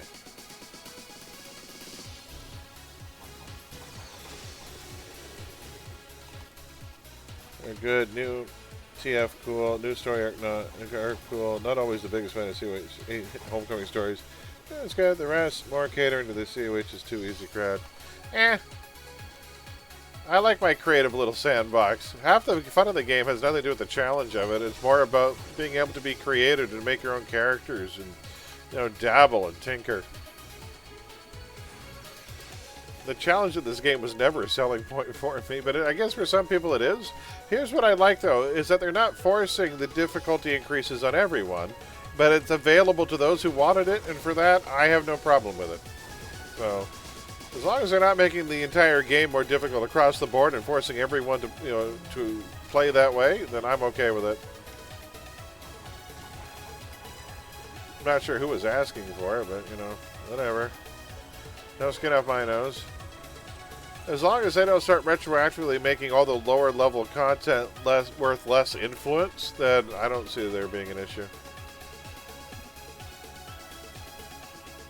I'm going to go to the trainer real quick. Alright, so second wind. You could use, what do you give me? Max and energy resistance. Ooh, that might come in handy right now. What else could I do? Maybe slash. Yeah, you know what? Give me that. We'll get to that later. Some energy resist sound like it would be a good thing. Quad. And what's this one here? Plus absorb shield. Why not? Alright, there we go. I'm on my way. Base has changed, but it loses some of the feel of the original game when it's that focused. Yeah. And they won't say it's +7. Oh, yeah. That'll be irritating. This is why you group with people you know. Wait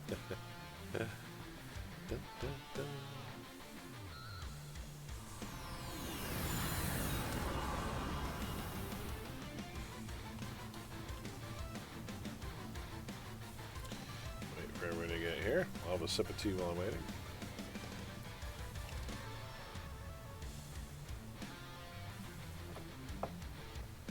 It's just incarnate content, DAing some more stuff. Oh, okay. That's good. Ah! Why? Regen, save me! Regen, don't do squat yet. Hold on.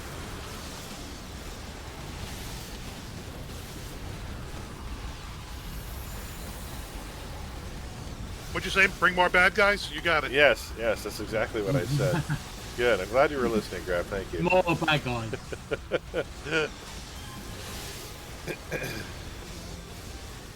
Punch them with sound. Oh, great. Now I can make a Foley artist for the game. Alright. I can make a character named Meat Hammer, which is actual Foley artist tool.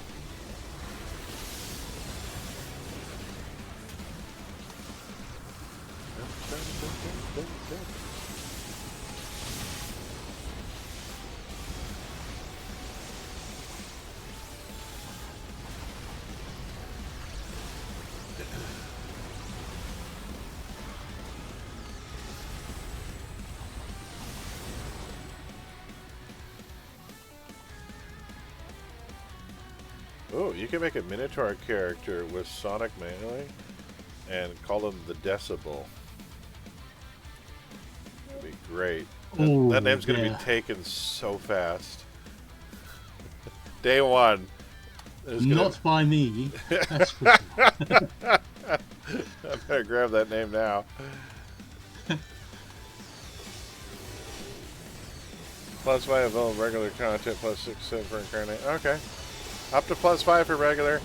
So regular content can still go to +5, and I still won't be running it on my farm. My farm's capped at +3. So now you can run that +5 Synapse you always wanted to do. Wait. No, that's never come up. That's weird. Strange. That's so strange.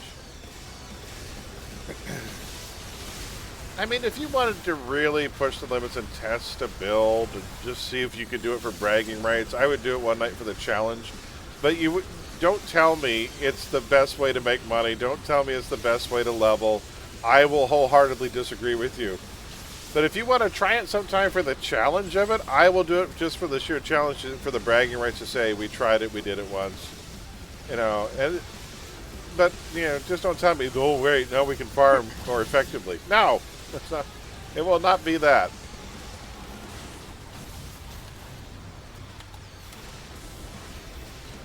Oh, +5 original Posi. How about that? There you go.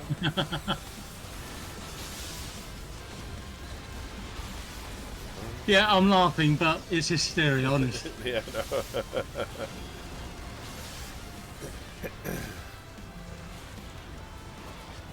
+5 Dr. Q. Tax and I did a 2-person +4 × 8 Dr. Q once. Took us 4 hours. But we did it. We did it. It was at least 4 hours. We're like, why did we get ourselves into this? We thought this was a good idea. It was probably my idea. I'll take the blame.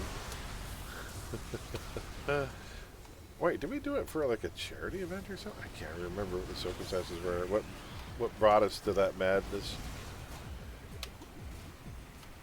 It was for charity. Yeah, sure, that was it. Well, somebody please think of the children. I'm gonna die.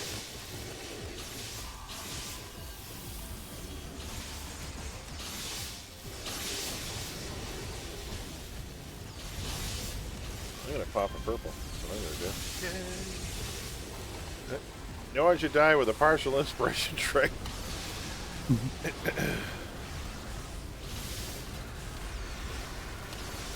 Regen will be impressive. You watch. It'll get there.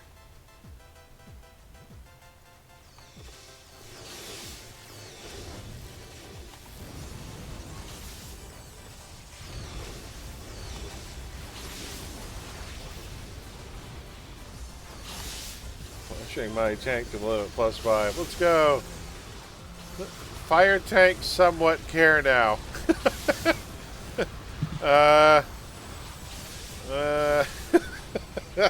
Andrea will get you killed.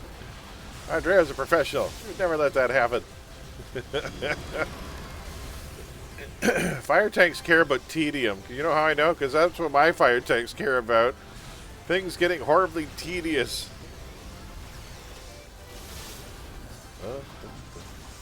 I think +10 would have been more fun. Yeah. Just because it's possible doesn't mean it's fun. Yeah. A lot of things are possible.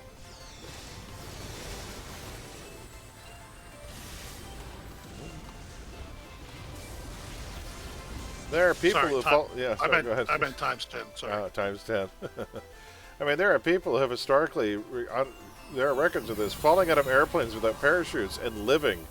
And even though it's possible, I don't think I'd be having a good time.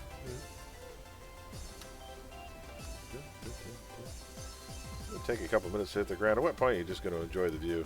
Like, well, let's soak it in. I want to walk on Lego pieces too.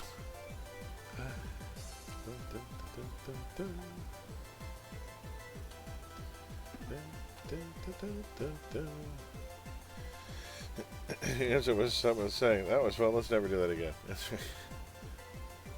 Well, that's the thing that happened. It should never happen again. But here's the thing, though. What incentive is there to do that? Other than, like I say, bragging rights or just to say for the challenge of saying you've done it.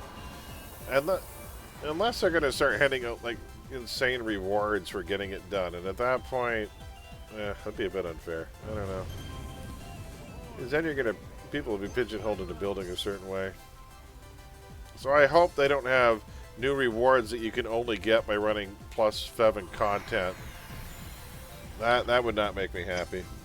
It was so poisoning. Might have to adopt those, all defense builds.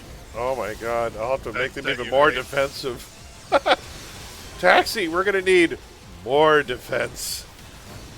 Because all of our defense numbers have been based on +4 content.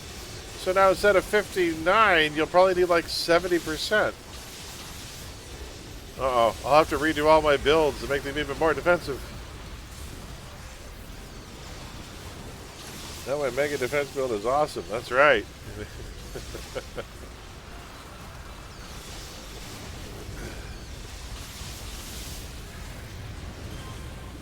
There are a lot of clocks in here.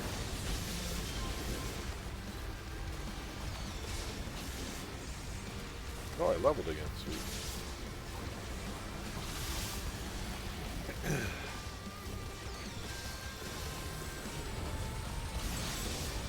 Well, that hit absolutely nothing.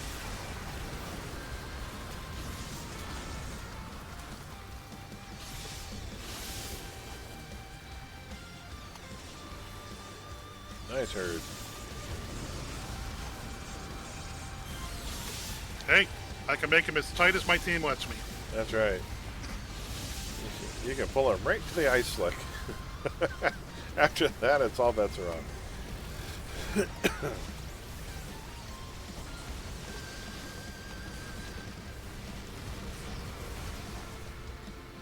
I was saying they changed the labyrinth bad now that it gives the same buff as Portal Jockey, but only applies in the labyrinth. Oh.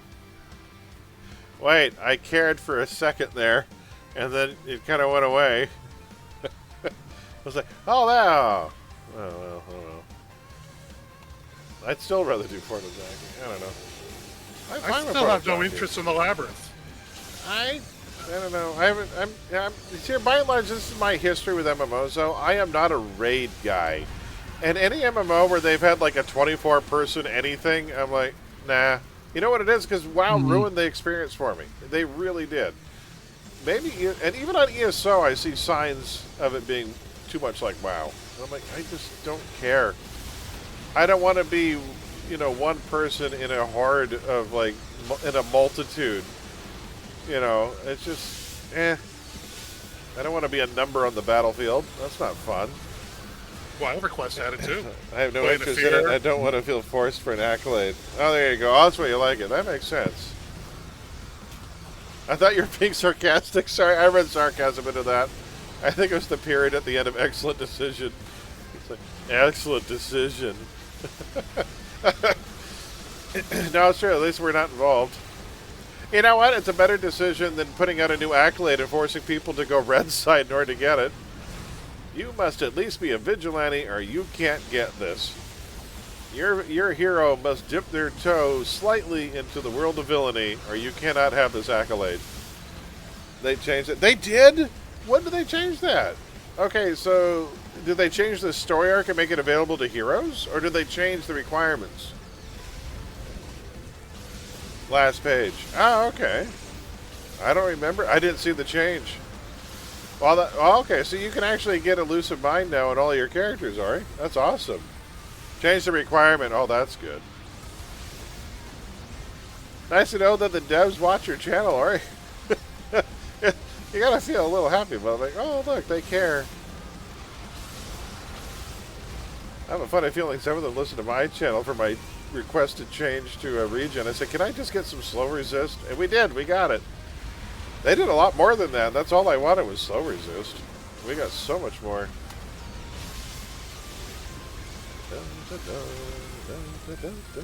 I'm pretty sure that it didn't, or it would have been shouted man a long time ago. For all of your outrageous frigging theories. You conspiracy nut. This guy from Southie, he thinks all these weird theories. What's this about a ransom? What? Bad.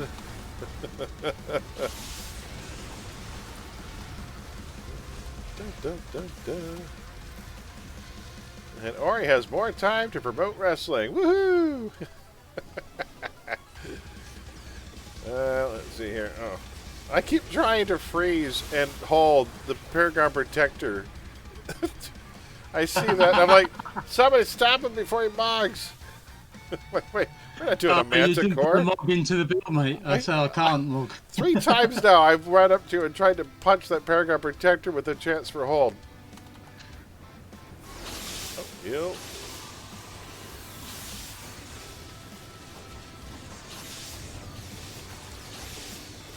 So the nice thing about second wind perma, I guess the way it works now, at least, I don't know if it works differently in other ATs, but on the tank, is that if I pop it, for the next 2 minutes, if I die, I auto-res. Oh, wait, that's kind of neat. I was reading the instructions on how the second wind works. So, it gives you bonus hit points, and if you can make it perma, when you go down, if it's still active, when you drop, you auto-res and get back up again. Isn't that neat? So, should you fall in battle after using this power, you can stand up and fight again. If used while defeated, you will stand back up and get death protection. So, if you can make that power perma, you've always got a free auto-res in your back pocket ready to go off. Alright, that's kind of cool. I like that.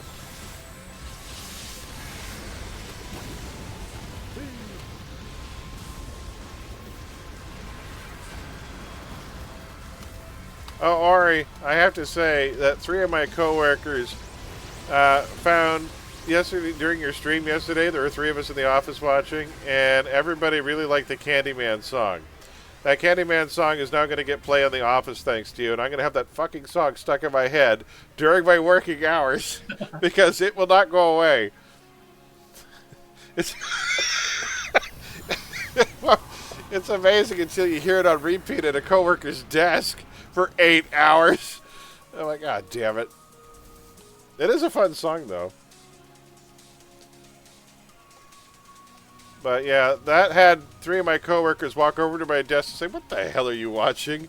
Well, it's the Candyman. He's a professional wrestler that looks like the guy from The Sopranos. He does look like Furio from The Sopranos, though. If anyone's watched The Sopranos, every time I see Candyman, I'm like, Furio's a wrestler. Look at that.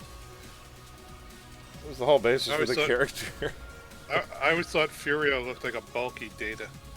Oh, a little bit. A little bit. He had the affair with Tony's wife. Ooh. I never did see the final season of The Sopranos. Really? Never watched it. I don't know why I stopped watching. I think I stopped watching right around season 4. And I don't even have a good reason as to why I stopped watching it. Maybe we had to wait too long for a new season to come out or something else came up. I think the last thing I remember seeing was the episode where he was trying to have his mother killed. And she got wheeled out of the old age home. And so she's smiling. Look at her. She's smiling. That whole scene was so uncomfortable. She died. The actress died, yeah, at the end of season 2. Yeah. So you missed a lot. Yeah. No problem. Oh, wait. No, that's not true because I thought that was later because I also saw the stuff with Joey Pantoliano and the fight with him and the cooking spray in the eyes. That was a vicious That's definitely fight. later. That was third season, I think. I think that's third season. Yeah. I like Joey Pantoliano in that series. He was good. Well, he got what he deserved. Over a fucking horse? Oh, my God. You got the Barton Fink treatment. Head in a container. Head in a bag. Well, Barton Fink is a head in a box.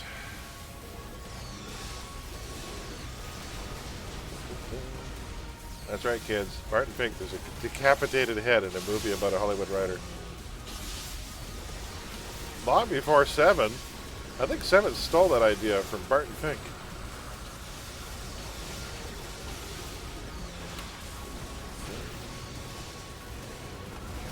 Have you ever seen Barton Fink? Good movie. It's been a long time. John Turturro won Best Actor at Cannes, and Goodman was nominated for Cannes. I don't think either one was nominated for an Academy Award, though. I've got to say, Turturro should have been nominated for that role. Yeah.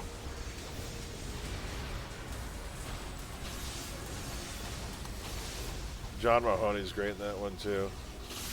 He's the alcoholic Hollywood writer who sold his soul. Everything about that movie is so good. Once again, my name is Chet. Ding.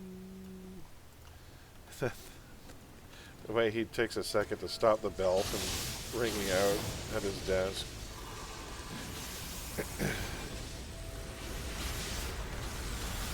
Michael Lerner was nominated. Oh, he was great in that too. And what Tony Shalhoub was in that too. He was one of the studio execs. He's like, well, where do I find another writer? For Christ's sakes, Frank, look around you. Throw a rock, you'll hit one in this place. Do me a favor, throw it hard.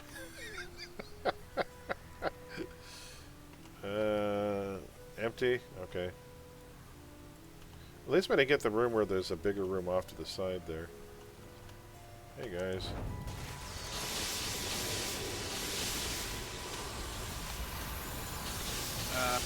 Robin Williams, Fisher King, Nick Nolte. Oh, man. Fisher King, Robert that's a De Niro, tough beat. Robert De Niro, Cape Fear, Warren Beatty, Bugsy. Bugsy won? Nope, Anthony Hopkins won for Silence of the Oh, Lambs. well, yeah, that would do it. Holy hell, that's a murderer's row. Jeez. Everyone in that list is amazing. Hopkins beat out Warren Beatty and Robert De Niro in this category. Wow. And with only 18 minutes of screen time. That's amazing.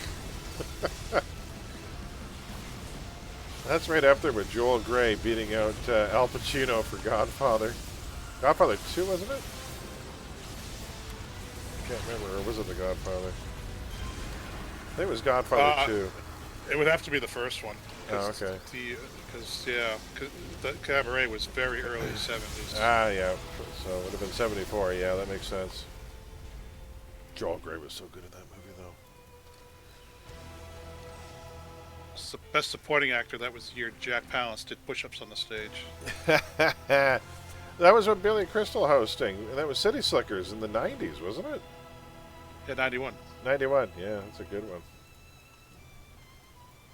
That was Hook came out that year too, because they had to do the song for Hook because it was nominated.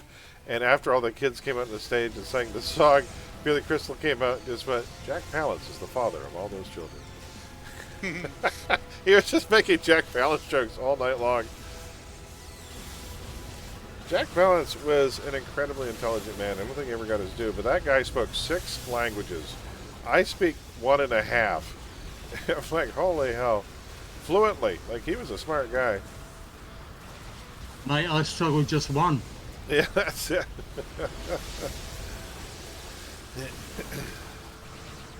Does Pig Latin count?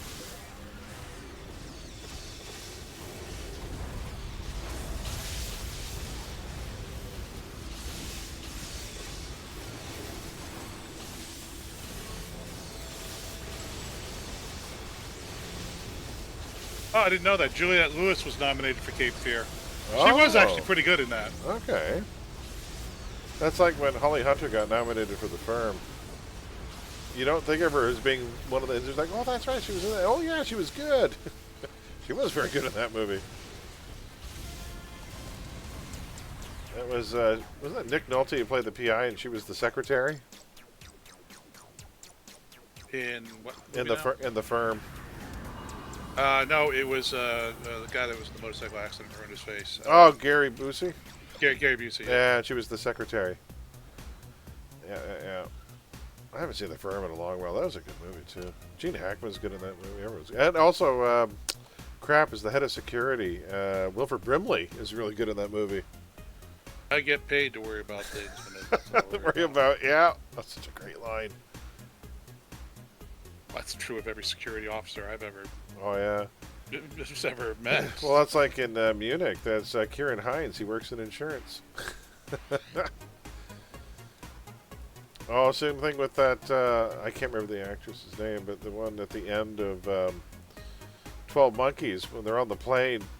It's like, oh, hi. And he goes, what do you do? Oh, I'm in insurance. Oh, that was Morse, right? David Morse. Yeah, David Morse. That's right. He was the lab assistant for Christopher. What do you, the viewers at home, Plummer. think? Why is Tom Cruise running in all his movies? Because he can. I'd run all the time if I freaking could. Works for insurance, you say. That's right. I forgot which one it is.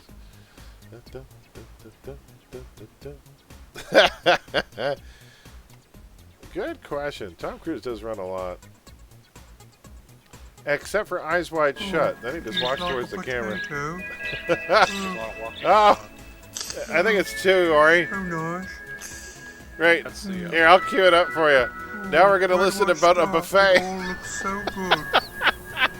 Little winged potatoes. Oh, this is winged potatoes. Ouch, that's my snow. Ow, let go. That's like, it all looks so good. These potatoes got big Oh, no lab rooms. Yes. Oh, good. Hey, lucked out.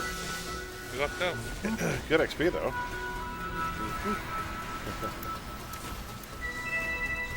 It's a whole buffet. So, new potatoes. this potato's got big ears. Oh my god. Are you the man from the insurance? Oh, there it is. Nope. He came last night. No. And we just lost Joe Don Baker, too. Oh, it's so like your sad. mother. Why not? He just died within the last No, why year. not? No, why not? Why are you repeating what I say? Tonight on Why are you repeating what Crossfire. I say? I'm not. Well, I'm not. You are. You are. Buzz off. Buzz off. What? What? What did he say? What'd you say? Did you say something? The line through your teeth. You lying through your teeth. Buzz off, huh? Buzz off. Buzz off, kid! The inspiration for cop and a half. Give him a half-block head start, then I'm going to mow him over. Such a great moment. That's actually from Joel's final episode of Mystery Science Theater. Well, not anymore. He's returned to the show, actually. He's back on riffing duties again on the new series.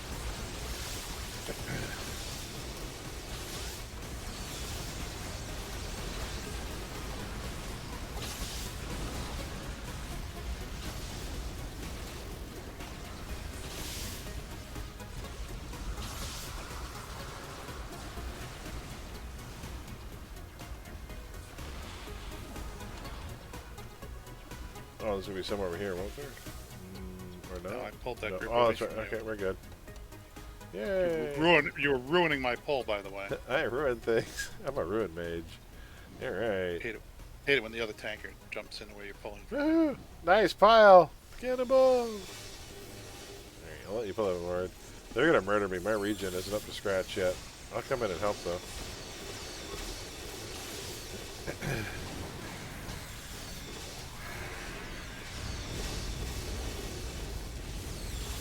Did you tell Ori I pun banned you earlier? Oh, that's right. Grab pun banned me earlier for I can't remember what.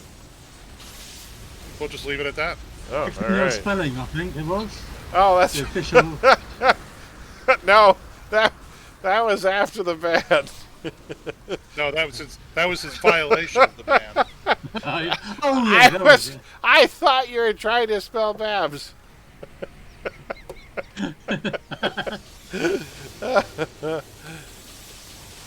Because I said Babs is spelled BS. No. Maybe. I said Babs, and then I said that's BS. Nice try, pal.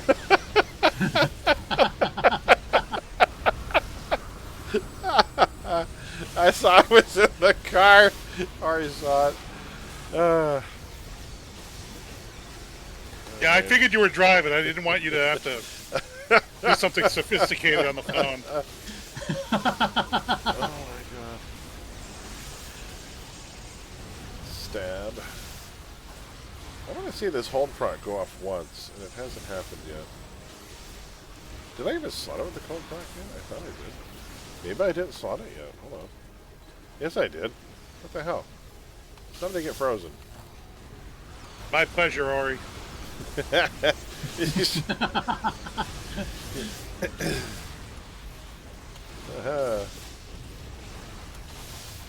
just wish I could have found the redemption faster. I'm gonna rename it every time I come on.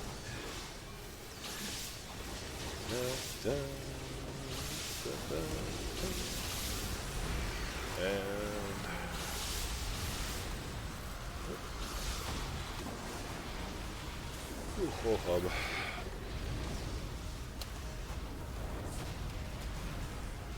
Yeah, take that. And that. It feels like 700. I feel you, Grab.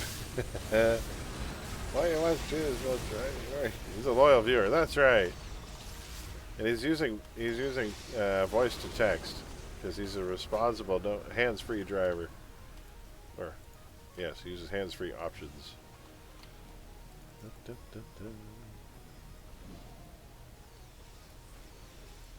Speaking of voice to chat, have you ever seen the famous clip of the two Scotsmen who get stuck in a voice-activated elevator? Oh, yes. It's pretty damn good. They can't get off the elevator. 11.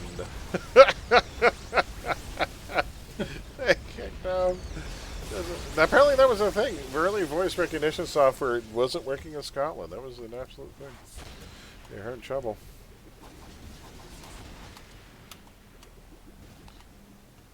Oh wow, they're giving us some really tough kill-all maps. There's a lot here. You know, I'll follow you. Ow. I am Squishy Tank. Oh, I can never find hostage in this. The upstairs in the middle area, I think. Usually around the balcony. The mezzanine up there. Hands free from the steering wheel. That's right. This particular map section, yeah, if there's anything missing in a kill-all, it'll be in here. You know, by the way, Yeah, sorry, go ahead, but yeah. Art was talking about hands-free steering. I'm all for making the auto-driving car, because I'll tell you something, I don't trust my fellow humans behind the wheel. So, we had that slushy bullshit rain and sleet yesterday, or last night, and we got like 3 inches of just nothing but slush, big, heavy mounds of slush.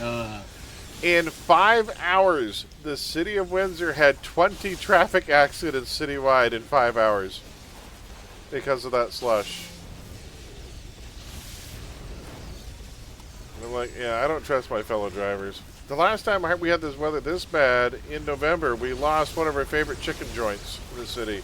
We had this Asian restaurant that made Korean fried chicken, and it was amazing.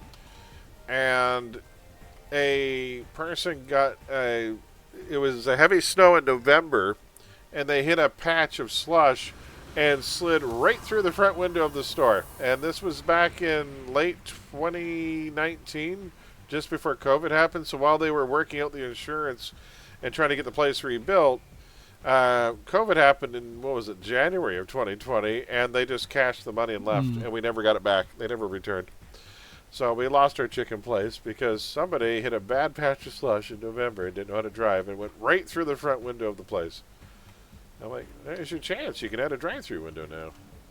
I'm like, no, they just left. It was good chicken, too. However, there's a place, I'll tell you, it's a place called Hot Star. The last remaining Hot Star in all of Ontario is at the South Pacific Mall in Markham, Ontario, just north of Toronto. It's like a northern suburb of Toronto. And so now every year on our way back from Ottawa, my buddy Martin Schmo and I, We'll stop at the mall in Markham so he can get his Hot Star chicken, and we'll get a cooler and we fill it up with Hot Star chicken. We bring it back for the techs at the office. So it's like an 8-hour delivery run. Big Bertha, I got ATT. I'll do it. Sorry. Oh, wow, we're on the second hunt already? We're doing well.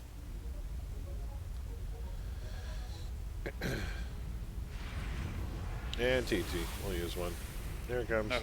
I was surrounded by the ambush. It was hilarious. Oh, okay. They couldn't hit me. That's always good. That story of lost the chicken place shows how I feel whenever somebody gets puzzle. Well, that's...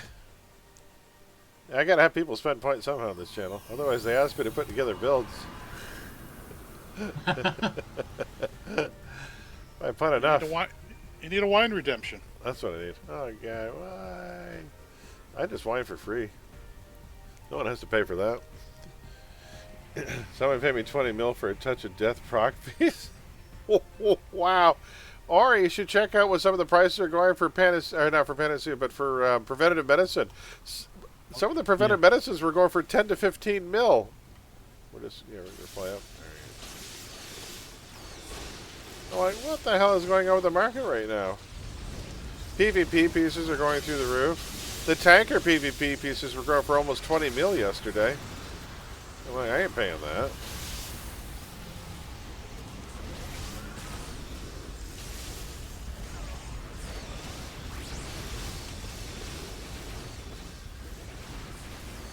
Some of the tanker pieces were 0 available. Yeah, I saw that.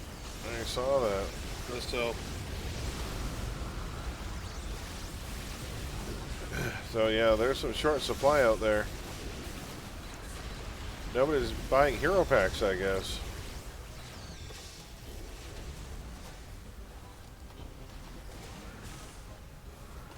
No, we don't need to defeat all anymore.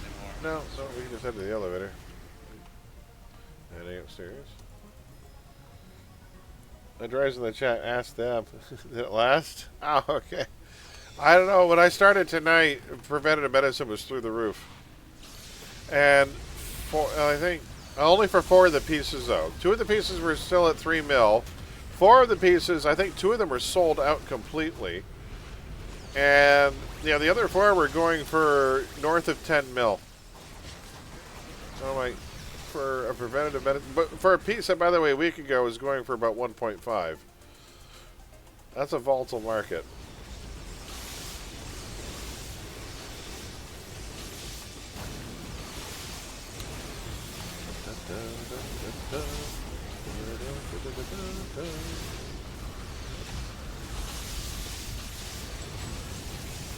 So I'm very happy later this week we discovered that one of the best Mexican restaurants in town is finally on Uber Eats for delivery.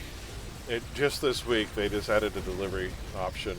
And we're like, oh, thank God. And they deliver to the office. So we're like, yeah, we're getting Mexican on Thursday.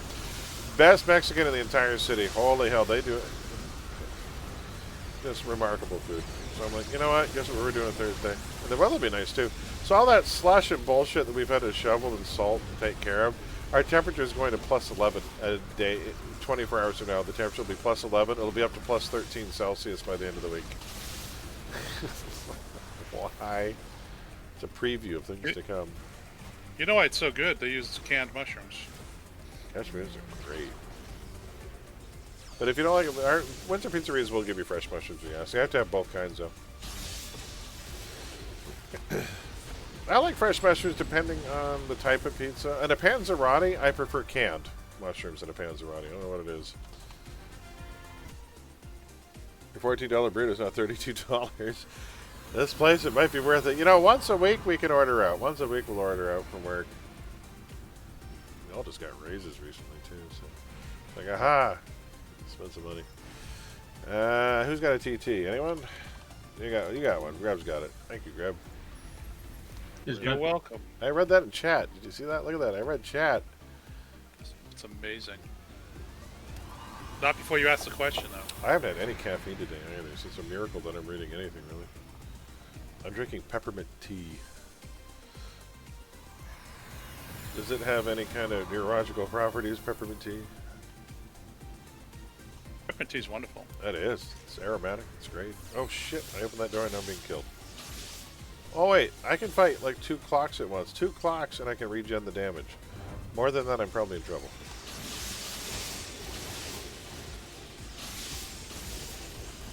Tom, right?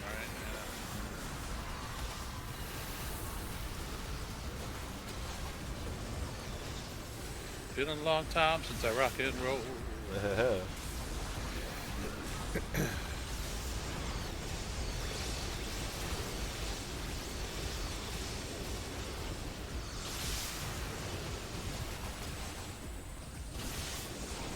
Oh.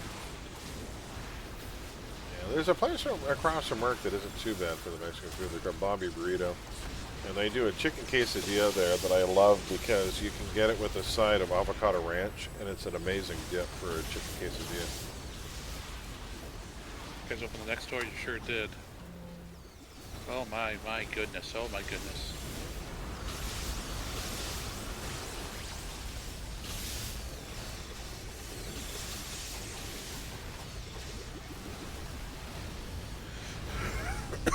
Hey. More maybe coming. No internet things. What? Graybeard? Holy Still. hell.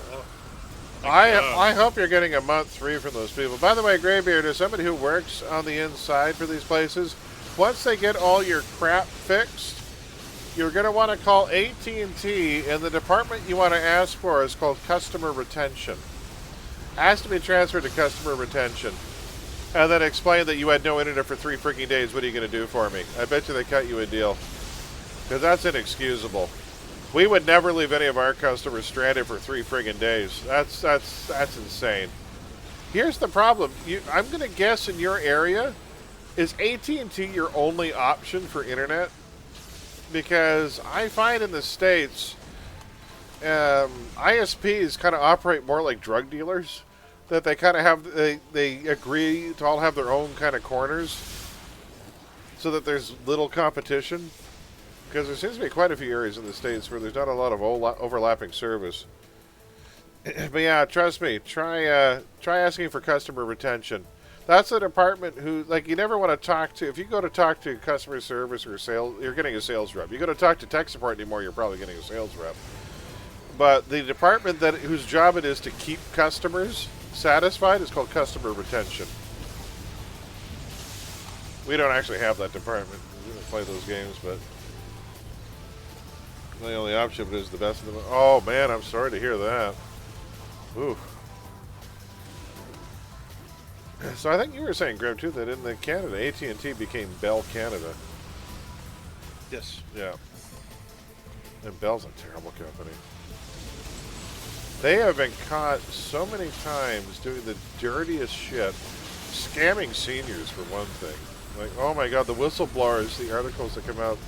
Because what they do is they will subcontract to a call center and then have them pull the skeeviest, most underhanded sales bullshit. They'll target seniors specifically, try to get them signed up for 1 million services they'll never need, bilk them for every penny, and then when they get called out on it, oh, we had no idea, we're so sorry, well, we subcontracted to this other company, they're responsible, we'll put a stop to it, we'll talk to them to make sure this doesn't happen anymore, and it's a crock of shit.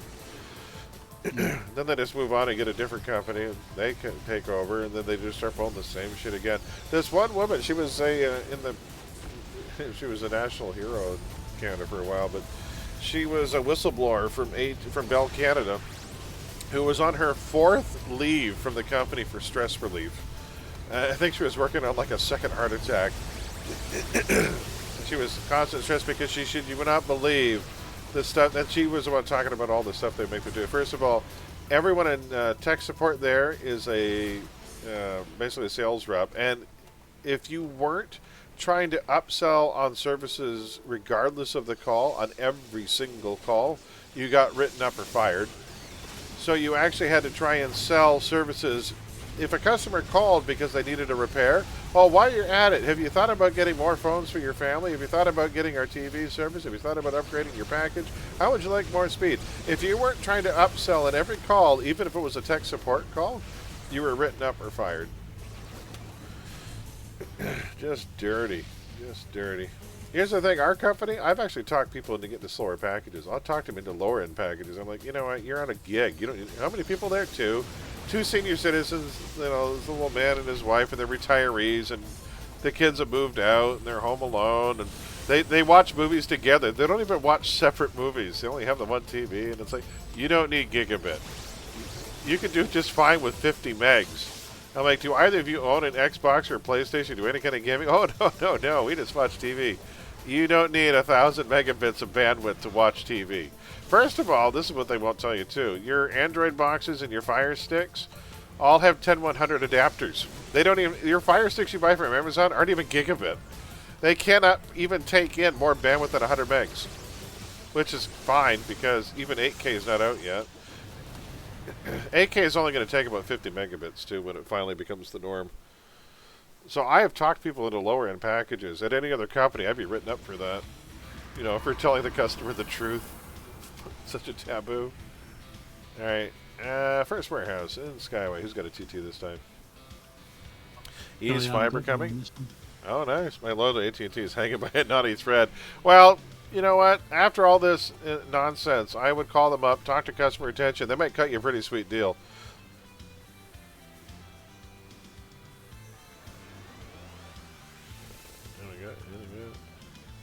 Nobody has that, I guess. Oh, okay. I will teleport there, and I'll meet you guys there. Oh, somebody's got it. Oh, there we go. Ah, thank you. Thank you. There, I can save my teleport after I get the clicky. Thank you. And we are gone. Thanks. So this is the 6 workers. We're going to treat this as a kill most, folks, until we get it done.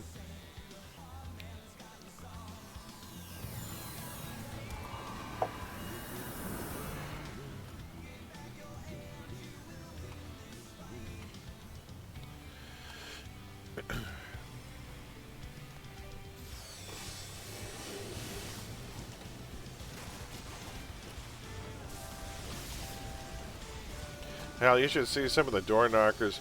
So, both Bell and Kojiko in this city will go around and they use door-to-door salespeople with some of the dirtiest tactics. We have got both Bell and Kojiko on camera because they will occasionally knock on the door of someone from our company, and we will record with our security cameras, our phones, the shit that they say to customers. And we're like, you've got to be kidding us. At one point, we had a Kojiko rep knock on the door to the neighbor of the owner of the company. And they're like, oh, you know, you should switch over to our Kojiko fiber service. She goes, no, that's okay. I'm with this company here. And the guy, without hearing the rest of the story, just said, well, you might as well switch to us anyway because we own that company. That's one of our subsidiaries. And she's like, you should try using that line on the door on the building next door because that house over there, that's the guy who owns the company. You want to tell him that?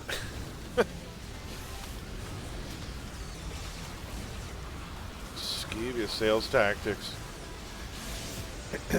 One of our guys who works in the one of our programmers at the office had his Ring doorbell on his security camera, and he recorded a 2-minute conversation he had with one of the door-to-door sales reps who was trying to sell him another service, and just the out-and-out lies and bullshit they were spitting to customers, because they don't care. Their bottom line is just to sign you up. Once you get signed up, it's somebody else's problem to keep you a customer.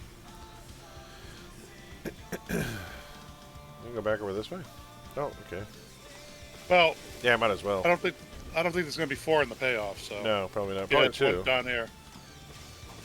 There's probably 2 Actually, in that back room. Yeah. There are 2. I see the second one now. Sometimes some are up on top of the crate there. Nope, it's back right behind the crates. Okay, I worked on Internet 2 research probably 20 years ago. We were trying to figure out what we'd use dedicated gigabit lines for. Running a hotel, like, I honestly don't know what gigabits for.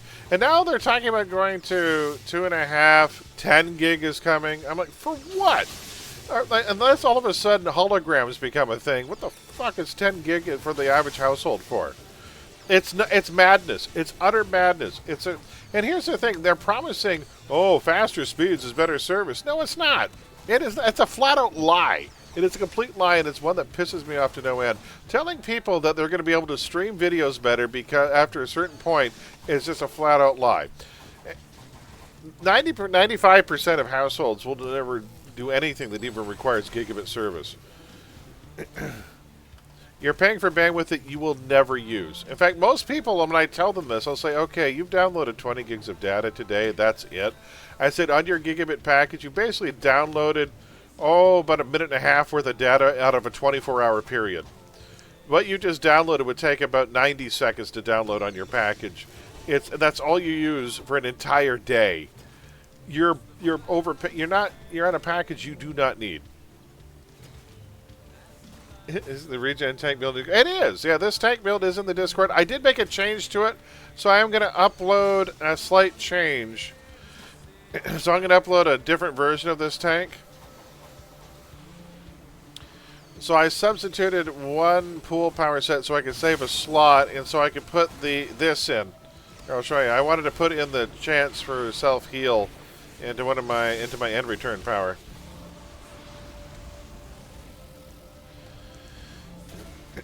Oh, that did not reach.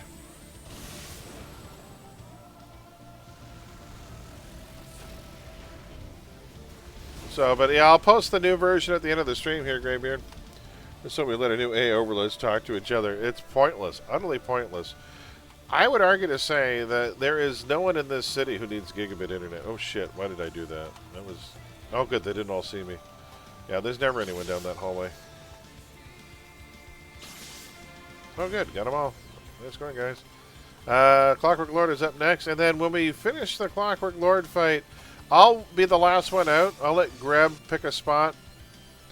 So go to the other tank, and as soon as everyone's huddled to a spot, I'll exit, just so hopefully we don't glitch Babbage. Oh, other side of the same building. That was nice of them.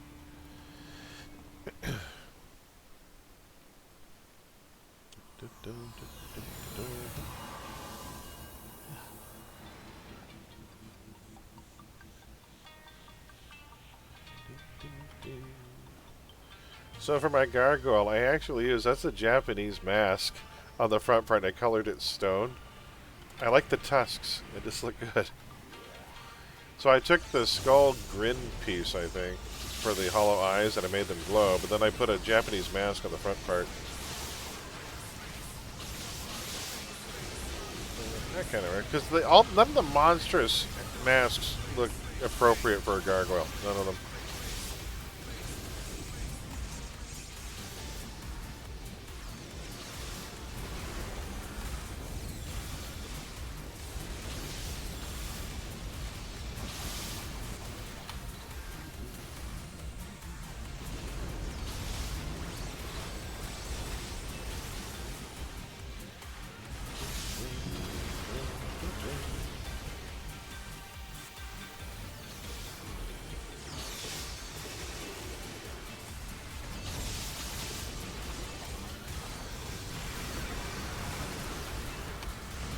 We have a 200 megabit package that does very well for us. All you notice the limit when I'm downloading large files such as Hugging Face AI waits or a game install. Yeah.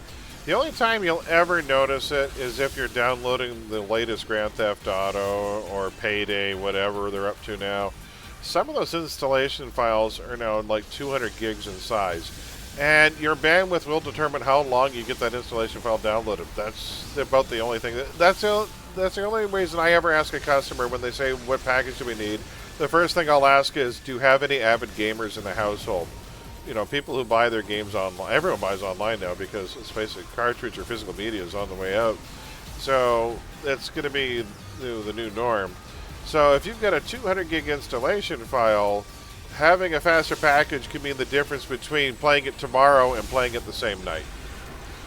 And I can't deny that. That is true. But if you have no gamers in the household and it's being used only for streaming, there is no need for gigabit. Do you have any retired AI scientists in your household? Do you have a matter transport of some kind? Like, what's this for? I have no idea what all the excess bandwidth is for. It's nuts. It's absolute mad, especially since most of the infrastructure that gets you from point A to point B is still gigabit switches everywhere. So there's just gigabit bottlenecks throughout. You know, so, I mean, they're upgrading over time, but I think it's going to be at least 5 to 10 years before we see absolute 10 gig from server to PC, because everything along that point would have to be upgraded to be a 10 gig connection, and I don't think we're going to be there for any time soon. I don't see it. I just had to reload the stream. I had to suffer through a scummy lotto ad. Ah, gross! With a skeptic going, winning lotto? Oh no! Thank Needle Hensack. During the second question, he slowed down as the camera panned to a relatively small haystack. A lotto representative walked up behind it and blathered about how that was right and stated the absolute number of winners per year per average. Without mentioning absolute numbers or amount of winnings. Yeah. No. I can't stand the sheer number of gaming app commercials we have now. Gambling apps are now going to be this generation's tobacco.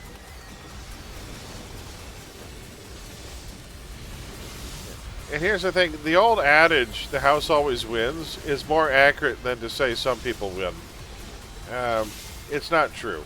The people who actually make a living out of professional gambling or sports betting are like 1,000th of 1%. We're talking, you could probably count the best sports gambling people in the country on 2 hands. It's not that many. It's single digit.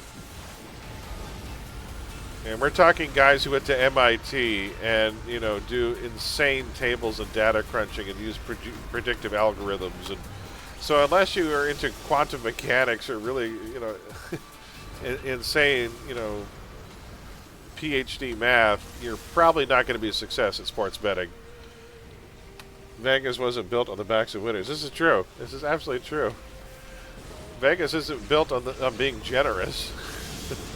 The original idea for Las Vegas, when Bugsy Siegel and Mo Green dreamed this up back when they were forming it, was that it was actually a desert location where you could trap people and they couldn't get away because there was nothing around for miles, and they could trap them there to take their money. That was the original plan for Vegas. That it was a way stop for GIs on the way out to the West Coast to return to, when they had to return after a leave. Oh shit, I screwed up my own plan. I forgot where we were doing. Okay. Park here. Oh. Hello. We have Michael Jackson here to help us. Let's wait for him to show. Are we too close to the train station? Is he going to get zapped?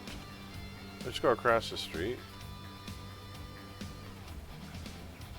Don't fan out too much. Oh, yes, he did show up. Okay, don't get zapped. Don't get zapped by the police drone. He's on the roof. What are you doing? Oh, okay. You want to pull him down to the street level?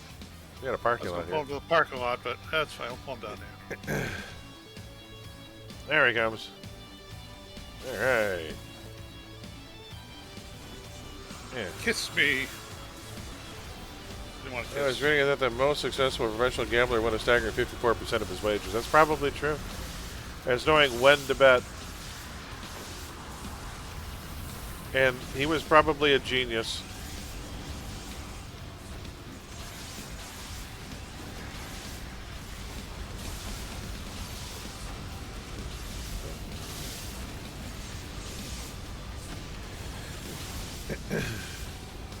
I had an Apple Watch ad and said, "You waiting through this Apple Watch ad, doing all this stuff while you wait."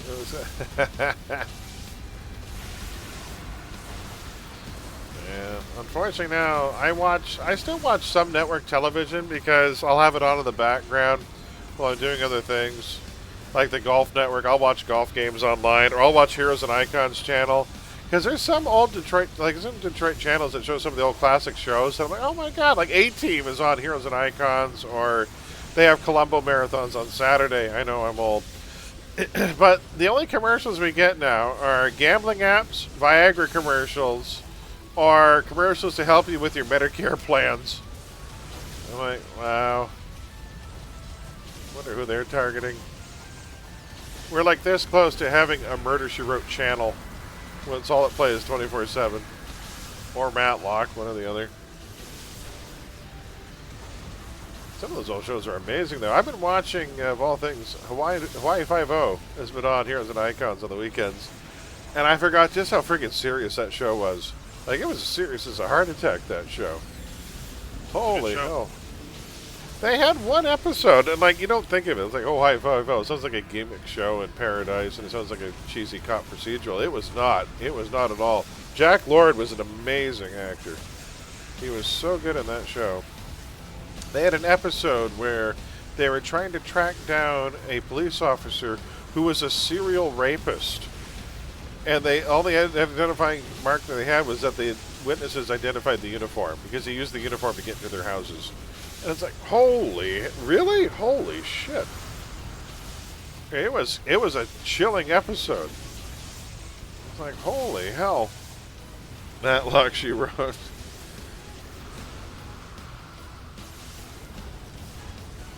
And there are so many Western shows that I watched now, because there was a ton of them back in the day. I like Wanted Dead or Alive, Have Gun Will Travel, Lancer. You had, holy hell, Maverick, Rawhide. He's regenerating pretty quickly here. What the hell? Die already. Die. We got him. Alright, oh, I got the mini Babbage Pet recipe. Does anyone need a mini Babbage Pet recipe? You know what I'll do? There it is. What I'll do is I'll do a raffle. Let me get a raffle started if anybody wants this. Hold on. We'll go to Nightbot. Giveaways. Keyword raffle. There we go, folks. If anyone's interested in getting a mini Babbage Pet recipe, let me know. Exclamation mark raffle. We'll give it we'll put your name on the list, and we'll raffle it off at the end of the run. Back to Steel Canyon, because I already have one on the one tune from which I find that makes sense. I have one character who's he's a toy maker, and so he has two of the giant robot monster pets, and I like to pretend they're wind-up toys.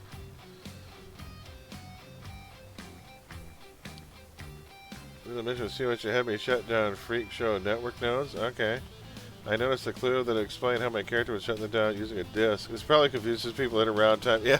What's a disc? Like you throw a frisbee at it? Bonk. Yes, that's how you get rid of it. Computer and laptop with a drive. That was my default. I thought made me feel old, kind of like kids. Hey, someone 3D printed the save icon using a floppy disk. Oh yeah. Oh, you know what? I'm going to level real quick and I'll meet you guys there because I could use some slots. Next power is Rending Fury, Ailment Resistance. Next level, slots.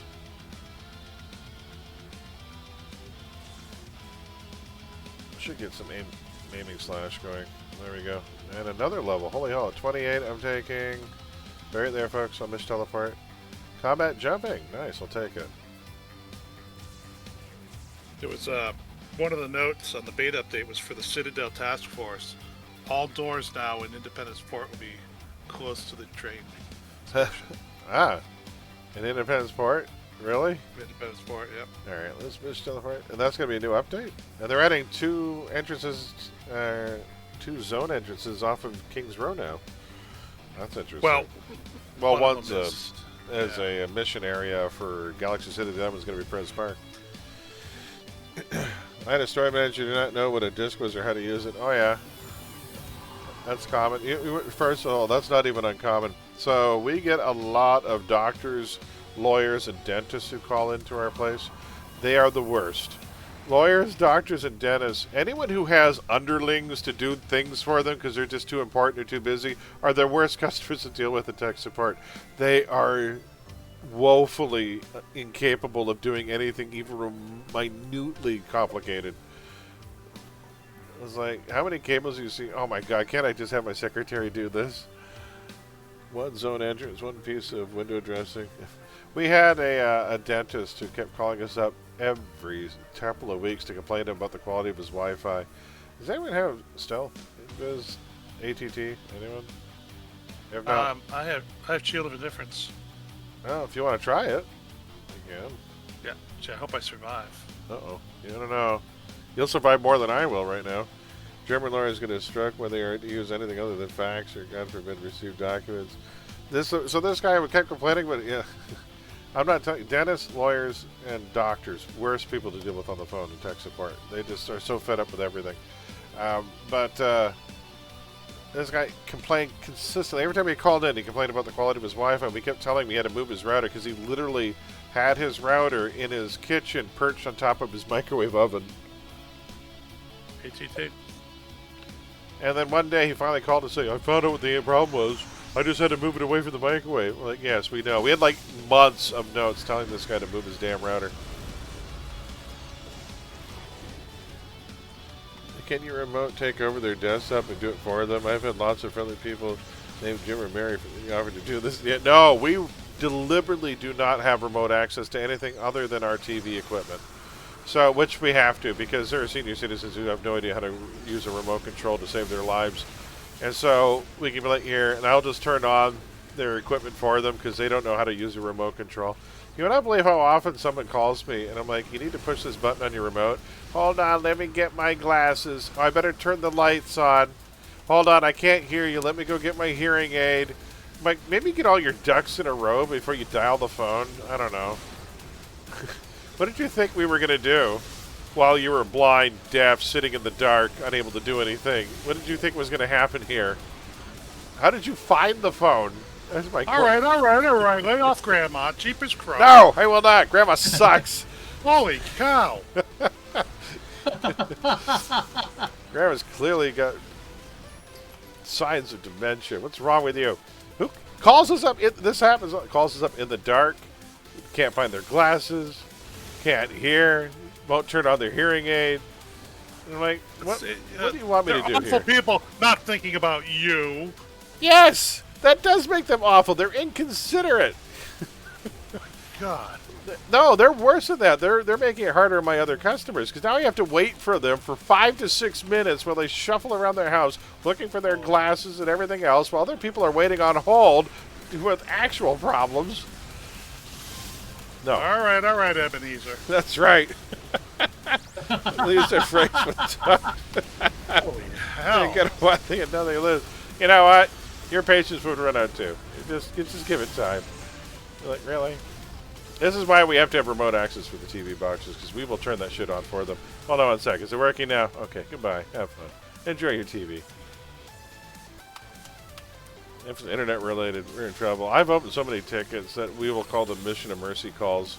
Because I will try for at least half an hour, and I'm like, this is not going anywhere. I'm just going to open a ticket. Someone will call you back tomorrow, and we'll send somebody out there to type in your password for you. We don't charge for that either. I honestly think we should start charging.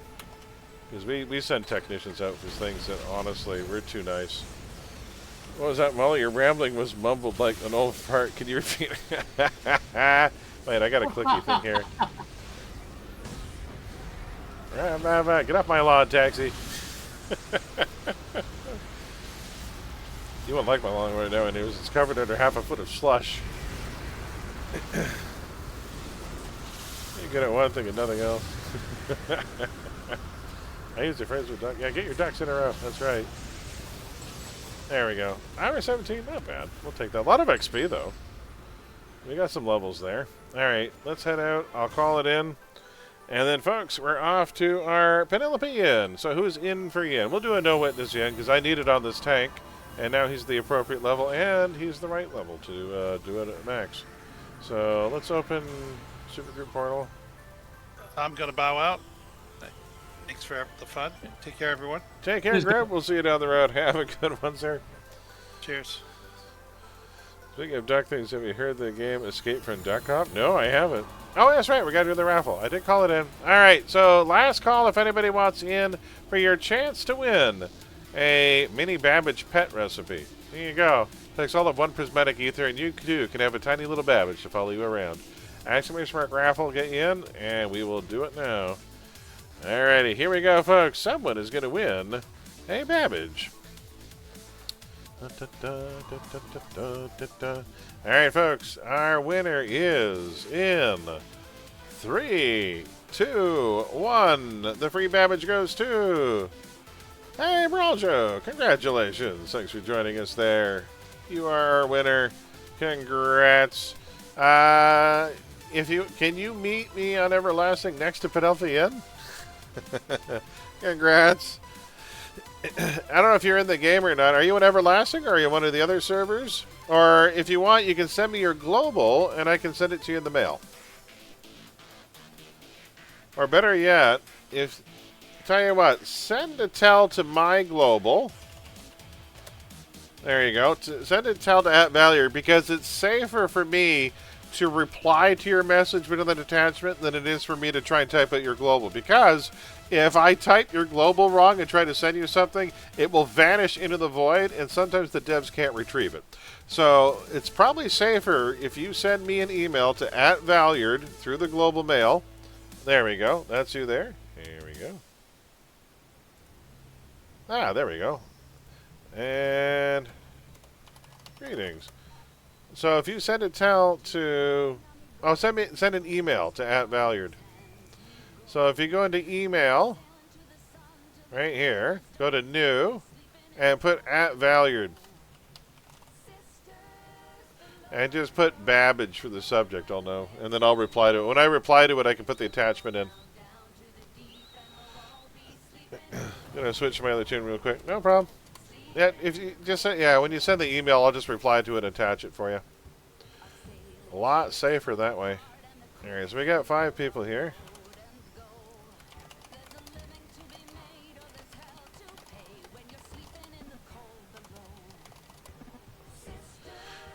Below. And I mean, this type is so enjoyable. Sometimes the dev team can help you retrieve that stuff. Not always. You have to be lucky. This will be a no-witness Penelope Inn, folks, if there are any other takers. Oh, who is this? Do we know this? Oh, Kai is here. I gotta get you an invite. Invite to team. I was just on a team with a mastermind. Oh, wait, you're not. We have 2 masterminds now.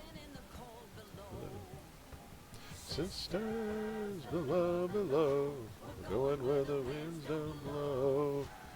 And this is Flight needs an invite. Invite to team. Which that means it's already taken.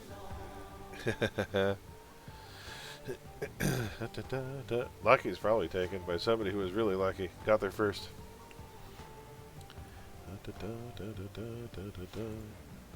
Mitchell, you should have thought of that before we left. What else we got here? Voltrano. Hello. And that is... Oh, there you are, Brelix. Okay, here we go. And trade. Congrats. I don't know if you want to join us for the other bit too, but you're welcome to. You drifted away. Here you go. Is that... Wait, are you the winner there? Are you here for the... There we go. I didn't give it to you yet, so hold on. We gotta go trade. So you're the winner there. That's your character? There we go. There you go.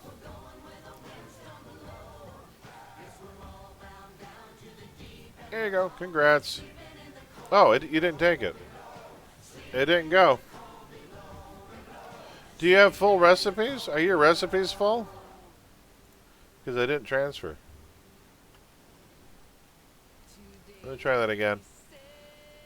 Yeah, it didn't go through. I don't know why. Let's try that again. Try to invite that.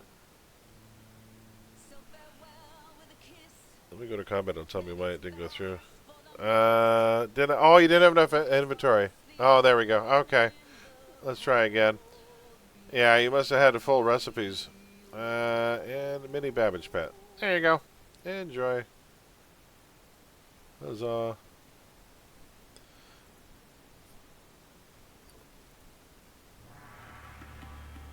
There you are. There it went through. There we go.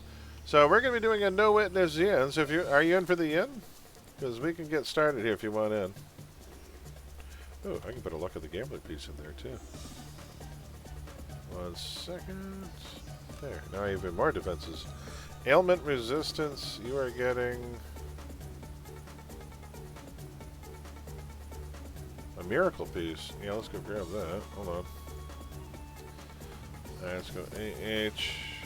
I am going to grab a Miracle proc piece, apparently. There we go. It's up to 6 mil. Really? Alright. Only 35 for sale? I sold something. Alright, so the Miracle proc piece is here, and it's going into there. Auto, nice. Alright, there we go. Maiming Slash, I think I can slot this now. Actually, yes I can. Nice.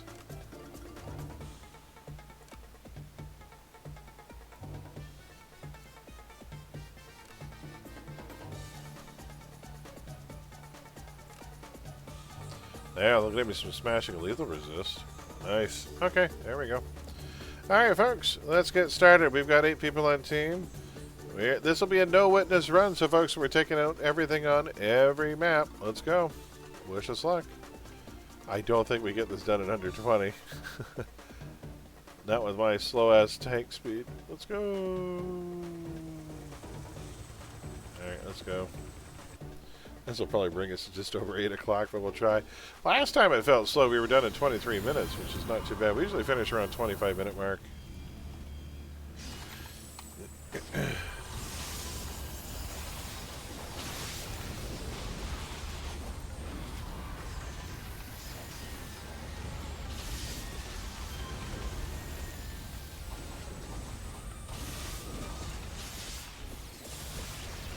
Oh, they're free.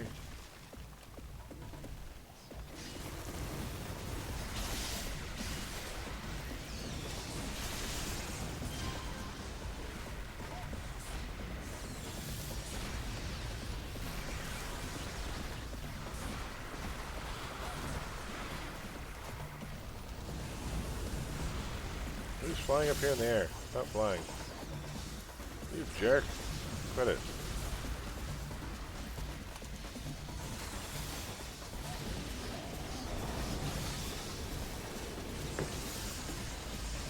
There we go.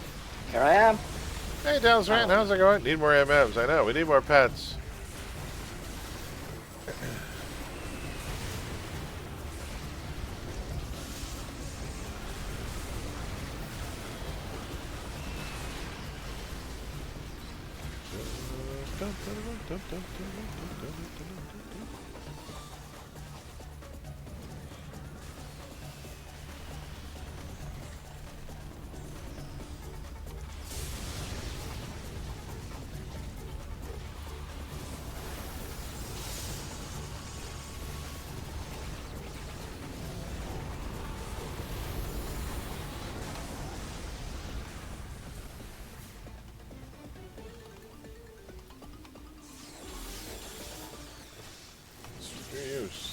Super Center.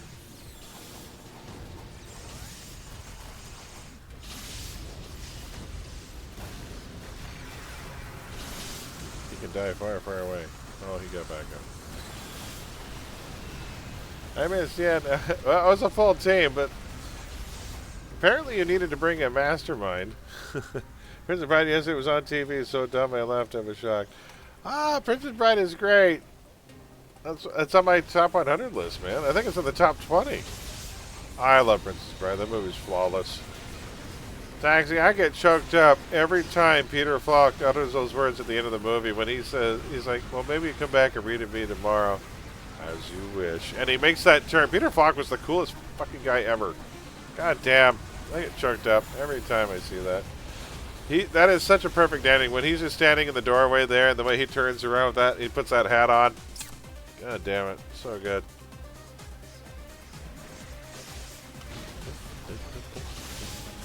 And Mark Knopfler did the music for that movie from Dire Straits. Utterly beautiful soundtrack. Outstanding career-defining performances. The most proud thing Andre the Giant ever did, according to him. So good. Chris Sarandon as yet another great 80s villain. Between that and Fright Night, that guy is like immortal.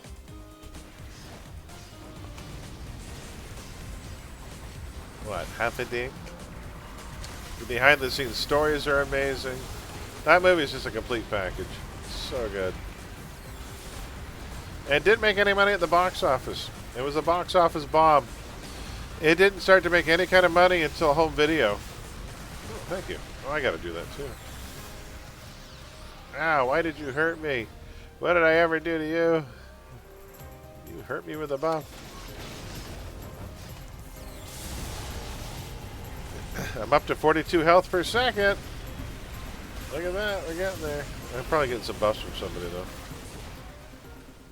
Oh, I'm on 51.98. Oh, did I hit that? No, I'm up to 43. 43 is not bad, we're getting there. You know what, I haven't popped second wind yet, because it's nowhere near perma.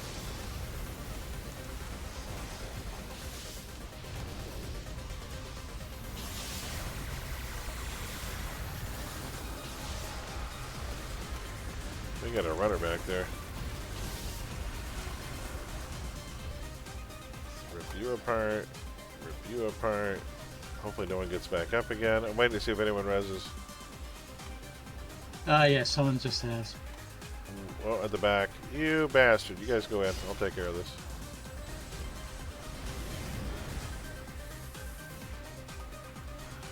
Gargoyle tank is going to be fun. I like it. I like the theme. I like the look. The power sets work.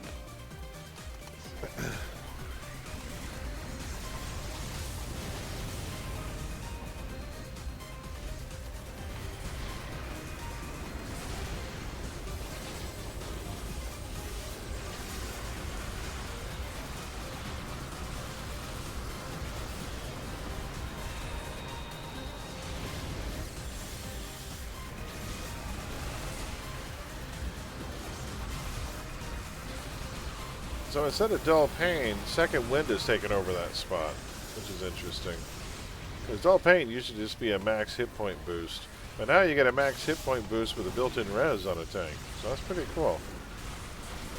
So instead of dull pain, you've now got second wind.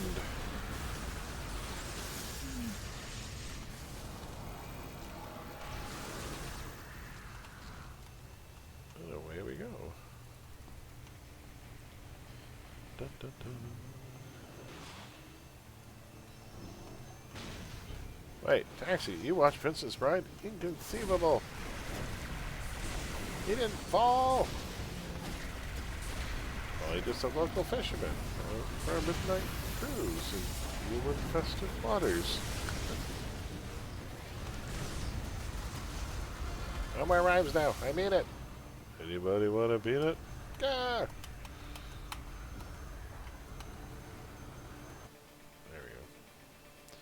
They could ever make no, never, ever, never.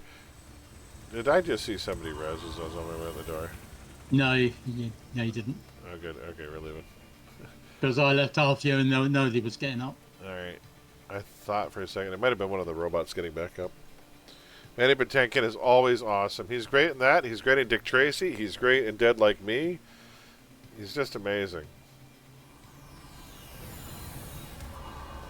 So, I remember the year I graduated from grade school, they were almost threatening that we weren't going to get a graduating prom that year, because it was a tradition that they would throw a dance for the graduating class, and we'd heard through the grapevine that they were going to cancel ours because they just bought a brand new widescreen TV for the school, and they had an entire assembly to show off the new TV they just got for the school. And they decided the best way to show off the new TV was to have everyone, all 350 kids, come to the gymnasium so we could all sit on the floor and watch Princess Bride. And those of us who had seen The Princess Bride knew that the ending had swearing in it, but our principal had never seen it before. She took it on good faith, like someone recommended the movie to watch with the kids.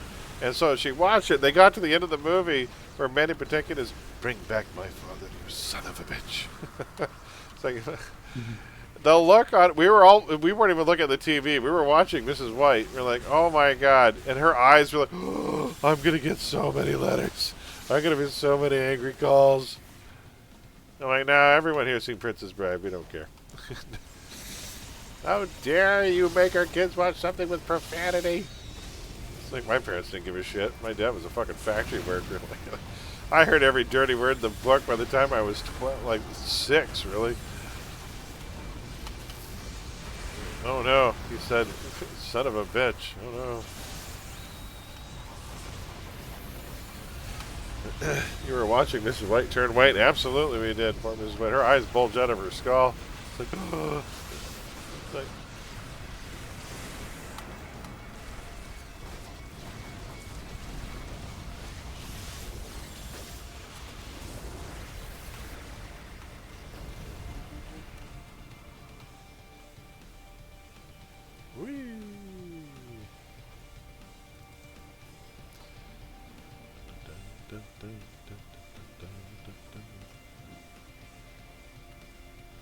are you still trying to win? You've got an overdeveloped sense of vengeance. It's going to get you into trouble one day. Christopher Guest is good in that too. Every one of the movies is amazing. You promised me you'd never say that name again. What, Happy Day? Yeah, Carol Kane and Billy Crystal got together on the weekend before the shooting so they could work out what they were going to do on camera. Because I don't think he had it very much actually scripted. Nice mutton, lettuce, tomato sandwich. The mutton is nice and lean, and the tomatoes, they're so perky.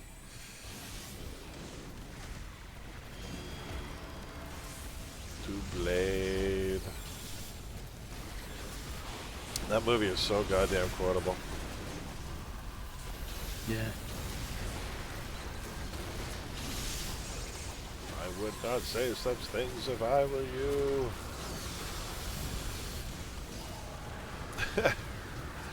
What was that for? When she kisses the king? Like, because you've always been so kind to me. Because I'm going to kill myself once I get to the bridal suite. Won't that be nice? She kissed me! It was great cameo by Peter Cook as the bishop. Oh, yeah. Marriage is Marriage. what brings us together today. That blessed arrangement, that dweam within a dweam. Say man and wife. Man and wife. Oh my god. So freaking good. I can't help but bookend his performance in that wedding alongside the priest from Spaceballs. The one is like, that's it. I'm marrying somebody today. It's like, he's so fed up.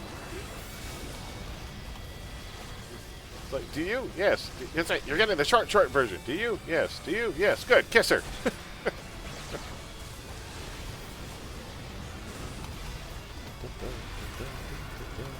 Wasn't it Ted McGinley who played Prince Valium? Who would have gone to be, was it Jefferson Darcy? I think that was him, wasn't it? Chris Sarandon, Vampire and Prince. He's so good.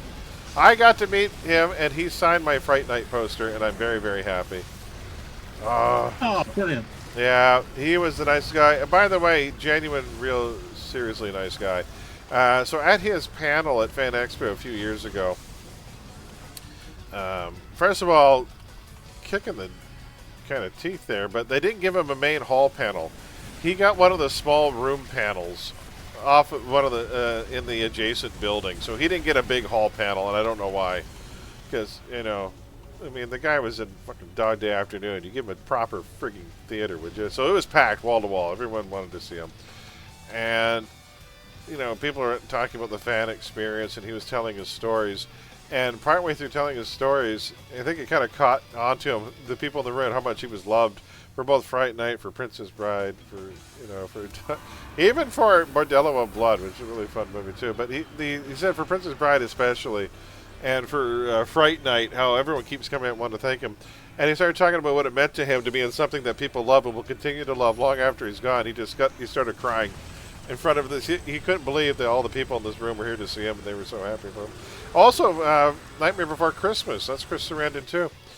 So Chris Sarandon did all of the speaking parts for Jack Skellington because they actually thought that Danny Elfman wasn't a very good actor. So Danny Elfman only did the singing parts for Jack Skellington.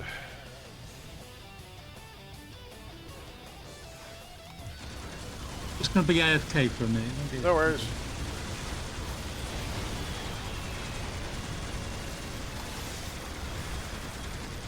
And of course, he was also the detective in Child's Play, too.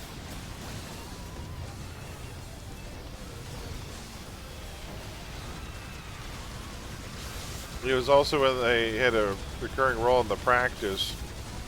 He was a doctor who was accused of murder. Really good case. He was in one episode of Deep Space Nine where he played a club owner for a rival club to Quarks. Really bad episode, actually. Trace, how's it going? We're talking about Chris Sarandon and how awesome he is. I'm hearing a timer. Am I hearing a time bomb? What am I hearing? It's weird. It was like beep, beep, beep, beep. Oh, it must have been a cutscene. Sorry, Chris. I was like, what am I hearing? It must have been your video. How you doing? Welcome, entrance. We are doing some City Heroes tonight. It is Lowbie night tonight. And I am on a brand new tank. I was like, well, there's a power in this game. It's a temporal bomb.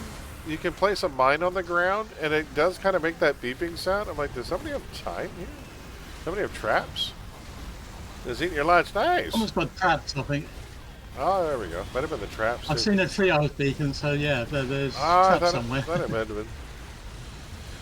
It sounded like they were putting down either a time bomb or like the temporal bomb. And claws. And murder. Whee. What are we doing? Bump. Da-da. So what do you have for lunch? For my lunch yesterday, I had lasagna from a little local place. It was good, too.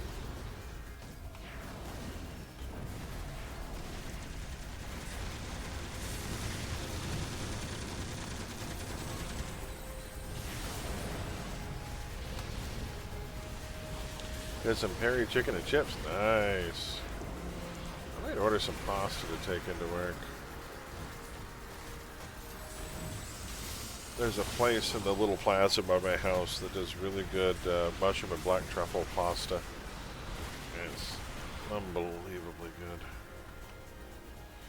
He also does a spaghetti carbonara that is just to die for. Beautiful white wine sauce.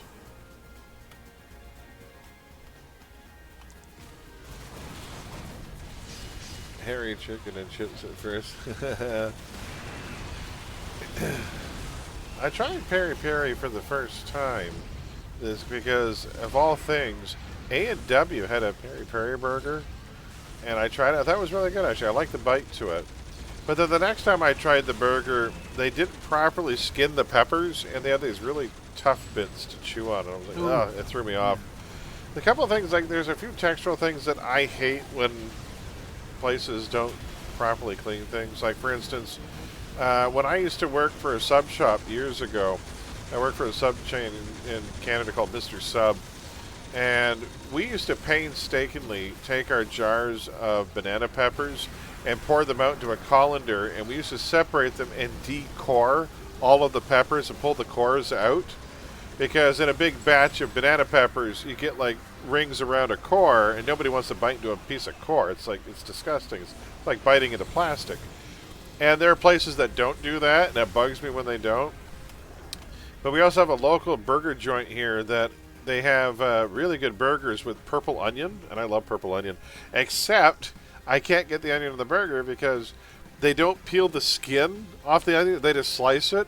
So every now and then I'll take a bite of burger and I'll pull out this long strand of like onion skin. And I'm like, oh, god damn it. Ugh. And every time I was like, no, I can't do it. I can't do it. I'm like, clean your onions. Just peel the freaking skin off. It's not much. Is it really that hard? Oh, it's so bad. There's a few textural things that bug me about food. Then I'm like, no, I'm out.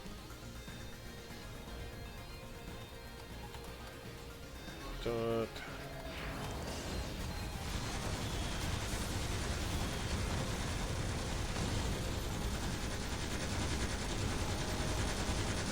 I am taunting all the things.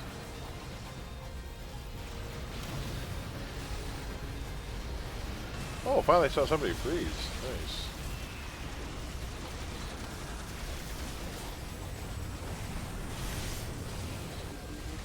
If I make another flying tank, what's it going to be?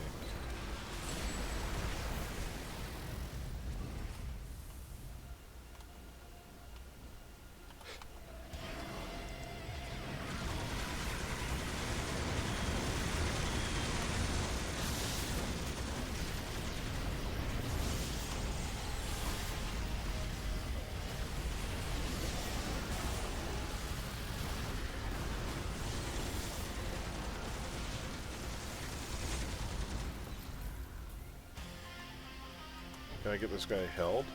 Knocked him down! Quick! Get him! Oh, good. We got him. Nice. No shield for that guy.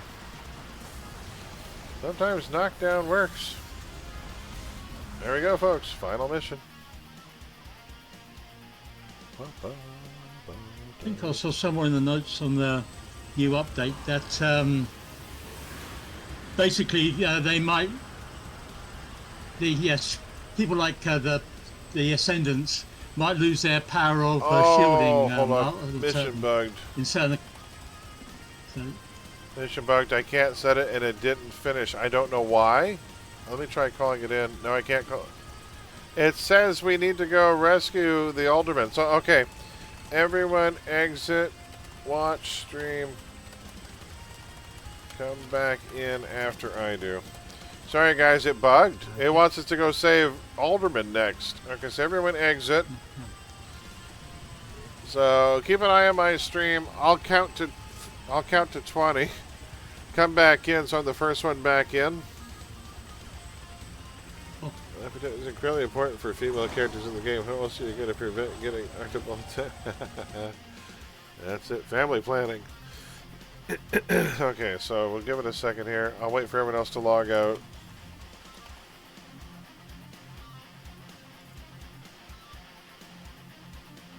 Two, three, 4, 5, 6, 7, 8, 9, 10, 11, 12. Okay, I'm going to start logging back in. Hopefully everyone had a chance to log out. Okay, good. Alright. And stop clamor. There, it worked. I don't know how that bugged. That was seriously weird. Alright, we can head on in. That was really weird. It wanted us to go back to the previous mission. That was odd. Okay, we're moving on.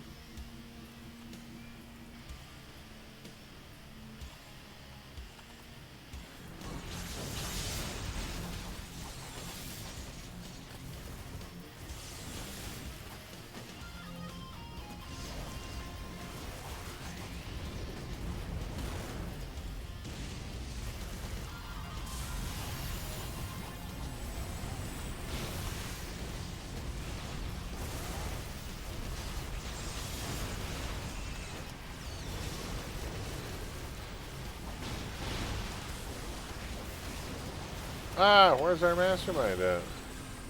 Are you in here? Oh, you're not in here. We're opening all the doors, folks. This is a kill all, so. Whee.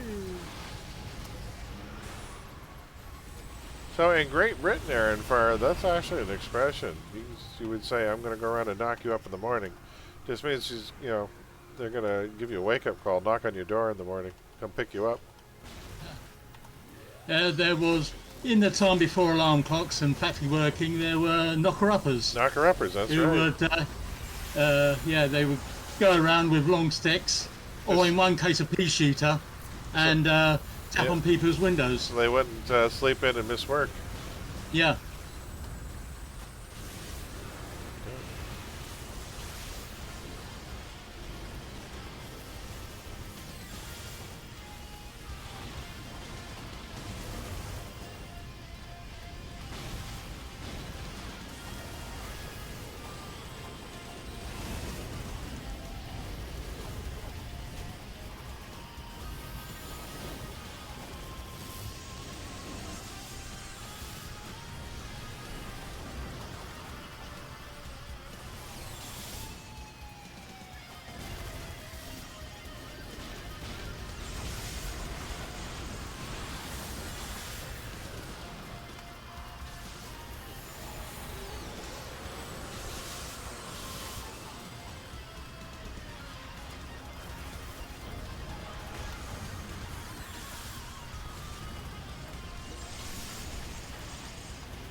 Damn you, Super Stunner. Die. Oh, he's just dangling there. Oh, there, he finally fell. Poor guy. Yep.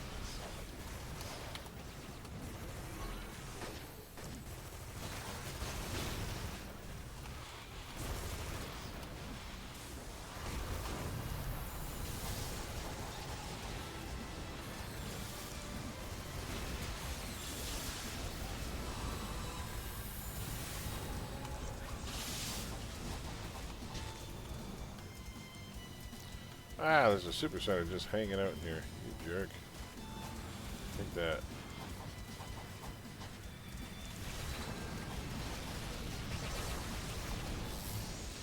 Yeah, there's no way I was getting out of there in time. Yeah.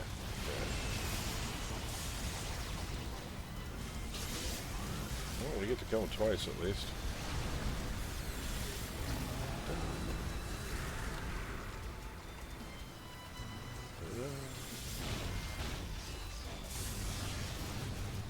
Oh, that reminds me. I can slot Numinas now.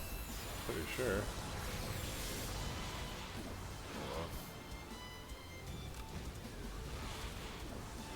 Yes, you go there, and he'll end. Where are you? There! Huzzah!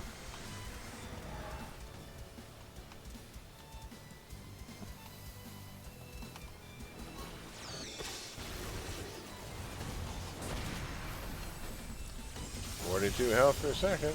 We're moving.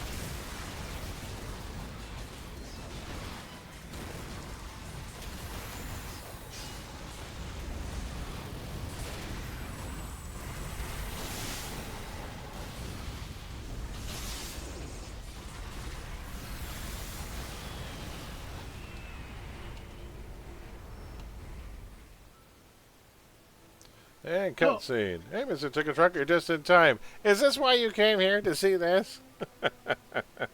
The gargoyle turned out fairly well, I think. It took some doing to try and get a face that worked. I didn't like any of the monster faces, so I had to piece this one together. Look at my crotch. Look, there you go. Look at my crotch. Look at my crotch. Look at my crotch. Look at my crotch. Look at my crotch. Like, why do I come here to see that? Your crotch, your glorious crotch. Da, da, da, da, da, da. Alright, camera guy, I want you to sit on the ground, aim up, and I want my groin dead center of camera. Make it the focal point of the entire piece. Don't ask questions. Anything that would make that worse would be if someone put a waypoint on the reactor behind her. You know, Yeah, so that there should be something. Yeah, that would be good too, like they do with Tom Cruise. And they offered her, was it Arbiter Sands in the Ms. Liberty, yeah. So you can see exactly where his crotch is at all times. They put the marker right on it. Can we get a shorter camera guy? That's right. So the knockout topic has passed, but Twitch chat decided to misbehave, so I can only send it now, kind of like the German and Wiccan. It used to mean to whack something, as in polishing shoes or boots, that turned in euphemism to wank. Oh, I didn't know that. That's interesting. The thing about English is that we borrow so many phrases and words from other languages. So it's certainly possible. Oh, hello. Alright, let's go back out to the hall. Don't click anything yet. We got an ambush to deal with. Take that guy. Hey folks, get in here.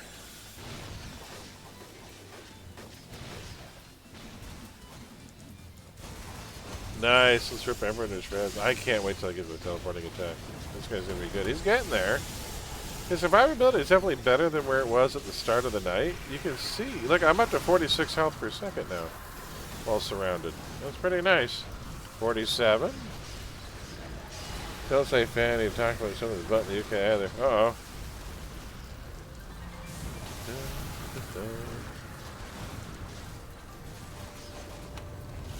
I thought that was a word for butt. Uh-oh. Did you guys click on all the glowies? You guys did. We have an ambush out here to deal with. Uh-oh, you guys are fighting the AV, and we're out here in the hallway. Hey, let me taunt them, I'll bring them in. I think that's super... I'm rubber banding so terribly right now for some reason. I don't know why. Reb was rubber banding earlier, he was saying. Alright, let's go get her. You guys, somebody clicked on all the things. I didn't touch the glowies. I'm also rubber banding. Somebody touched the glowies.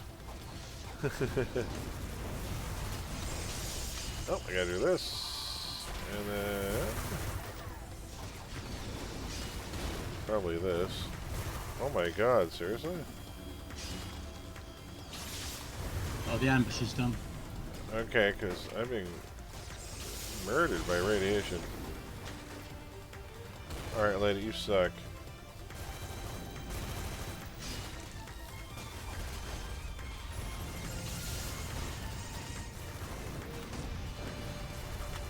Yo.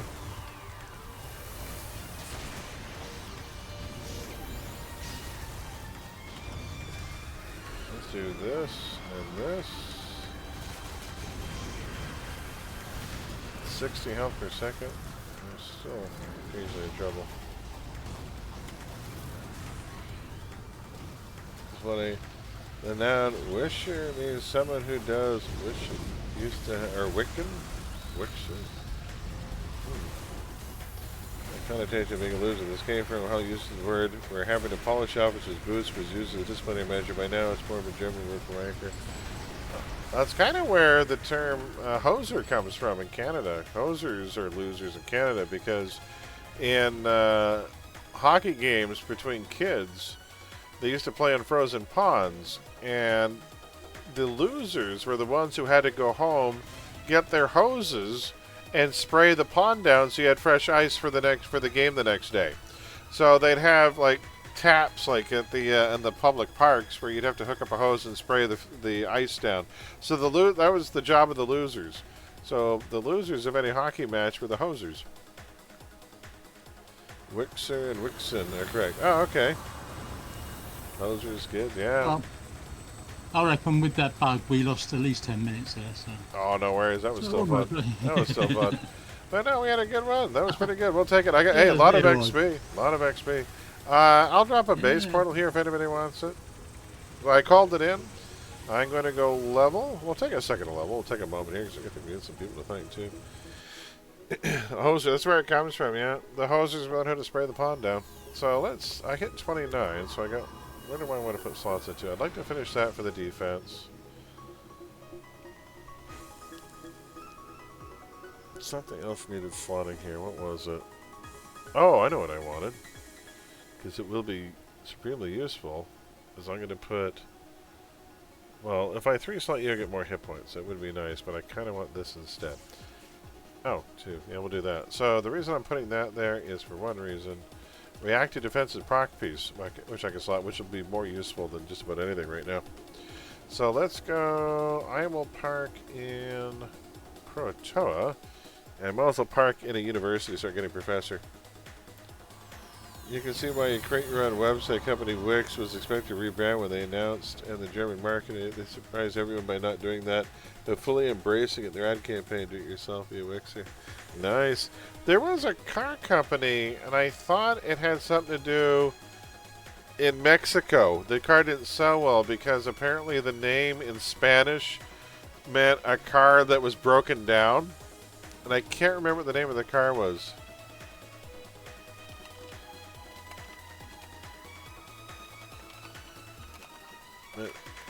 Broken down. The Nova, the Chevy Nova, that's right, which was from the Latin word novus, which meant it doesn't go or doesn't work. So yeah, it was the Chevy Nova. That's right. Nova. That's right. No go. Yeah, Nova. Yeah, check your branding there. So let me buy these couple of pieces. First of all, all I want is that one defense piece. So defense sets, reactive, scaling. Going for about 4 mil. It's understandable. It's a good piece. I got it for 4. Somebody spent 6. I pretty much everything I have purchased on this game that I need. Well, I also need the pure defense piece. I might as well buy it too while I'm at it. It's going for 4. I'll take it.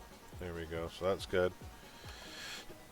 I put in the last piece of this. Mako is such a nice set. I mean, look at this. Psi resist, smashing lethal resist, range defense, more hit points. That's a nice set. I really like that one. It's underrated. But now we're starting to see set bonuses. Things are starting to come along. I now have another resist piece here. There'll be the 5% resist piece when I get to weave. We've got... How are my defenses looking now? No, they're not going to be great yet, but my ability to dodge, what's positional at? Oh, I have bubbles. Never mind, my double bubbles are going to throw that math off. We'll worry about that later. So when this tune is done, I'll show you, I'll look at the build one last time here, folks. And I'm going to post the new changes to the build in the Discord at the end of the stream, so it'll be there. But, so yeah, I decided to go Gloom and Dark Obliteration, because Dark Obliteration is such a great power. But, yeah, just so I could put it 2 slots into Quick Recovery for End Mod and Chance to Heal. So, but with Second Wind being almost perma, Second Wind is at 4 seconds away or 5 seconds away from being perma. Which it would be if I take Ageless, which I might. I haven't decided yet, or I might just take, you know, Barrier or something. But I do have a chance for recharge in Vicious Slash. If that goes off a couple of times, then Second Wind becomes perma. With Second Wind, my total hit points on this tune are at over 3,500. So I've got very close to tanker. The tanker cap is 3534, so I'm like so close to the cap there. But look at this, I'll be sitting at about 150 health per second on this tune. I've got a 36 to 38% positional defense across the board, which is pretty nice for a tune that has 0 innate defense bonuses. And pretty good healthy resist. Now I couldn't get to the 90% smashing lethal cap without losing something, and I didn't really want to. So I got fairly well-rounded resist for a tune that, again, only has the 1 resist power. So not too shabby. Fairly dodgy, fairly decent resist, pretty good health return. Immune to slow, which is nice. Immune to minus recharge, so all my clickable powers can't be slowed down. So this is it. It's, yeah. Pepsi adds life. So this is going to be the new tank going forward. This is, well, one of 3. I'm working on 3 separate tanks right now, but this one should be pretty good. And with the amount of recharge I put together, my self-heal will be back every 22 seconds. And that is going to be 1,000 hit points every 22 seconds. Which means, I mean, it's another form, I guess, of regen in a way. Because every time I click this, that is, let's say that's 1,000 in 20 seconds. So that's 10 or 2, that's basically, what, 50 health a second more that I get. Because you think about it, every 20 seconds I'm going to pop that and get 1,000 hit points. So it's 1,000 health. You can do Ice Burn. Oh, I can do Ice Burns on this tune. Rending Fury. Savage Leap. I'm going to have every 16 seconds for that teleport AoE. Everything else, yeah, this is going to be good. Recovery is really nice. With Fly turned on, my N costs are only 1.44 N per second. I've got almost 5 N per second in recovery, which is nice. And I've got 2 pieces with recovery procs in it. So the other thing I love too, fly speed's at 103 miles an hour, which is really nice for flight speed. So, and I'll be able to leave flying indoors. So this tank's going to be very zippy and mobile for getting around the battlefield. In boxing, good question. What did I put in boxing? Oh, that's a Hameo. Accuracy damage Hameo. So it'll do 38% accuracy and 38% damage because boxing is no slouch in the damage department. So 62 damage. 62 damage is not bad. On a brute, it would do more damage. But if I were to just put, say, an accuracy in there, what would it cost? What would it do? I lose about 20 damage off of it, but I like it as a finishing move. So if I have the money, I'll put the accuracy damage Hameos into boxing. So I don't have to worry about slotting it. So yeah, I lose about 15 to 20 damage on each boxing punch. And I like it as a finisher. Something has a sliver of life. It's a nice finisher. So how many attacks do I have here? I've got 1, 2, 3, 4, 5, 6, 7, 8 attacks, including a teleport. And actually I have 1, 2, 3 AoEs and 1 cone. for Shred. That's the other thing, too. Shred, so my resist, I almost forgot about this. Shred has the tanker proc piece, and it comes back fairly slow, because it's a cone, and it hits multiple targets. So, or do I put it into the PB-AOE? Oh, that might be better. Would Shred be better in PB-AOE? I kind of think it would, because it would go off more often. Because, yeah, this was coming back every 5 or 6. Yeah, let's do this. I'm going to swap these around. Because the PB-AOE has a better chance of proccing. And I want that resist proc to come back as often as I can. And at 24, I would still have it for anything on a Synapse or low, on a Synapse or higher. So let's put, yeah, what the hell. So why is this proc important? Every time this goes off, bam, now look at my resist. Pretty healthy. So I get another 7% resist, and it stacks with itself. And because it's AoE and hitting multiple targets, it has a higher chance of going off. So yeah, that tanker proc piece is one of the best AT proc pieces in the entire game. And it'll keep procking, and it keeps stacking with itself. So you can get up to like 2 or 3 stacks with this thing if you're lucky enough. Which means these resist, because I forget how long it lasts. But yeah, you can, if you like, I like putting it in a damage aura personally, but if you don't have a damage aura, I would say AoE is best.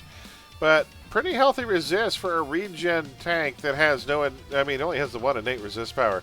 The only resist power it comes with is resilience, which is 18% resist to everything. So everything else, only 18% of this is from the one power it has. Everything else is coming from set bonuses and procs. So not too shabby. You got some smashing and lethal coming from Tough, 23% there. You've got 6% smashing and lethal coming from this set. Another 6% smashing and lethal from this set. You've got some smashing and lethal from here. 3 and almost 4% from here. You got a little bit of smashing lethal resist from here. Scaling resist piece gives you some resist. You get 5% from the shield wall. It all adds up. But the bottom line is this regen tank will not be a walking sheet of paper. And again, 150 health per second. Now that's just the first part. The second part is, if I really want to be survival in this tank, I go to hybrid, and I'll be taking melee core. So why am I going to take melee core? Because it'll help cap those resists. So when melee core is on, when I'm surrounded, let's say I'm surrounded by 6 or 7 things, now look at my resists. And my regen goes up when I'm surrounded. So I'll be sitting at about, all I have to do is turn on melee core embodiment. I'll have even better resists, quite a few things capped. And I'll be sitting at about 200 health per second with those resists and these positional defenses. So I think this tank is going to be a menace. I think it's going to be a lot of fun. So I will post this new version of the build. So if I save as and redeem builds, there we go, we'll save it. I'll post the new version. I just moved a few things around. I decided to take Gloom and Dark Obliteration instead of Dark Mastery, because I wanted to pull the chance for, or the lockdown proc piece out, just so I get 2-slot quick recovery, so I get that chance for self-heal. So chance for self-heal, 3 times a minute, I get 5% of my health back as a proc, which when you have 3,500 health, that's 350 hit points cut in half. That's 175 health I'll get back in boost 3 times a minute. Not too shabby. This also gives me health 3 times a minute. So I got some self-heals, which is nice. So, and again, every 20 seconds I get to click this for 1,000 health. Not too bad. Not too bad. So there it is. I'll post the new version, but that's going to do it for me for one night, folks. So let me head back to the main screen for now. And do we have anyone to thank here? We had some raids we got to thank, and some resubs. Yeah, we got some people to thank. So we have to thank Radiant Darkness. Thank you so much for the resub. Make sure you give Radiant a follow. He's another City Hero streamer and a really fun dude. Make sure you check them out. Give them a follow. Thank you so much for the resub for the 13 months and the tier 3 sub. My goodness, that goes straight into my booze and caffeine and fun there. Let's see here. And we got some raids to thank people for, too. Thank you again to Tome Girl for stopping by. Always a pleasure when you bring your friends here. She's a variety streamer and really fun person, and we like her. And she's doing Dragon Age right now, I think. Let's see here. Shadows Mist and Mac Paladin, our famed dynamic duo that starts by every Tuesday. Glad to have them with us as well. They also play City Heroes. They do artwork. They are doing an animated series that they've been working on for quite some time, a space opera of sorts. And yeah, they're really fun people, and we like them. And thank you again for the raid, you too. And let's see. I do have a build. Thanks everybody, and see you tomorrow, mate. No worries. For the raffle. That's all right. Take care. Good, everybody. We'll see you down the road. Have a good one. So we'll follow out a Discord here. I do have a build to work on, so Roran, please don't forget to post that in the Discord so I don't forget. But now, take care. It's time for bed. A Savage Dark Armor tank. That will be fun to put together. The new Dark Armor is pretty sweet, too, and it's way more end-happy, so that'll be a good one. I might consider making that as... I might go hasten on that, too. Just so I can get Obscure Sustenance back as fast as humanly possible. We'll see how that goes. But at any rate, folks, with that, I'm going to find somebody to raid out to keep this party going. Any of our friends currently streaming right now? Let's see who's up and about. Thanks for listening. Take care, Farm. We'll see you down the road. Thanks for joining us. Who's doing what right now?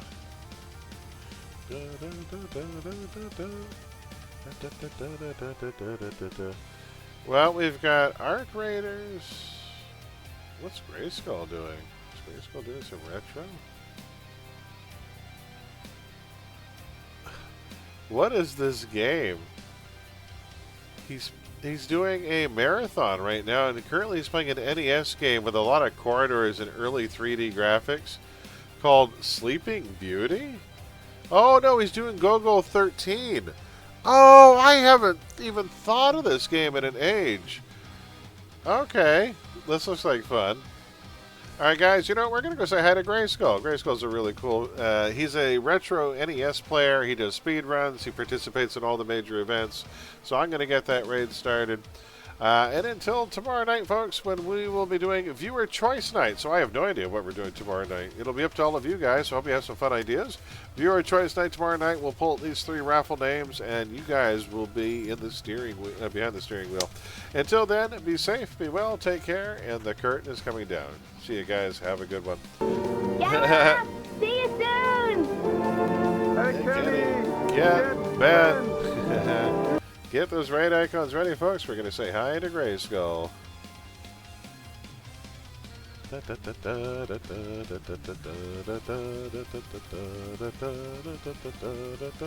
Go-Go 13, man. I haven't even thought about this game in 30 years. All right, guys, you have a good one. Cheers.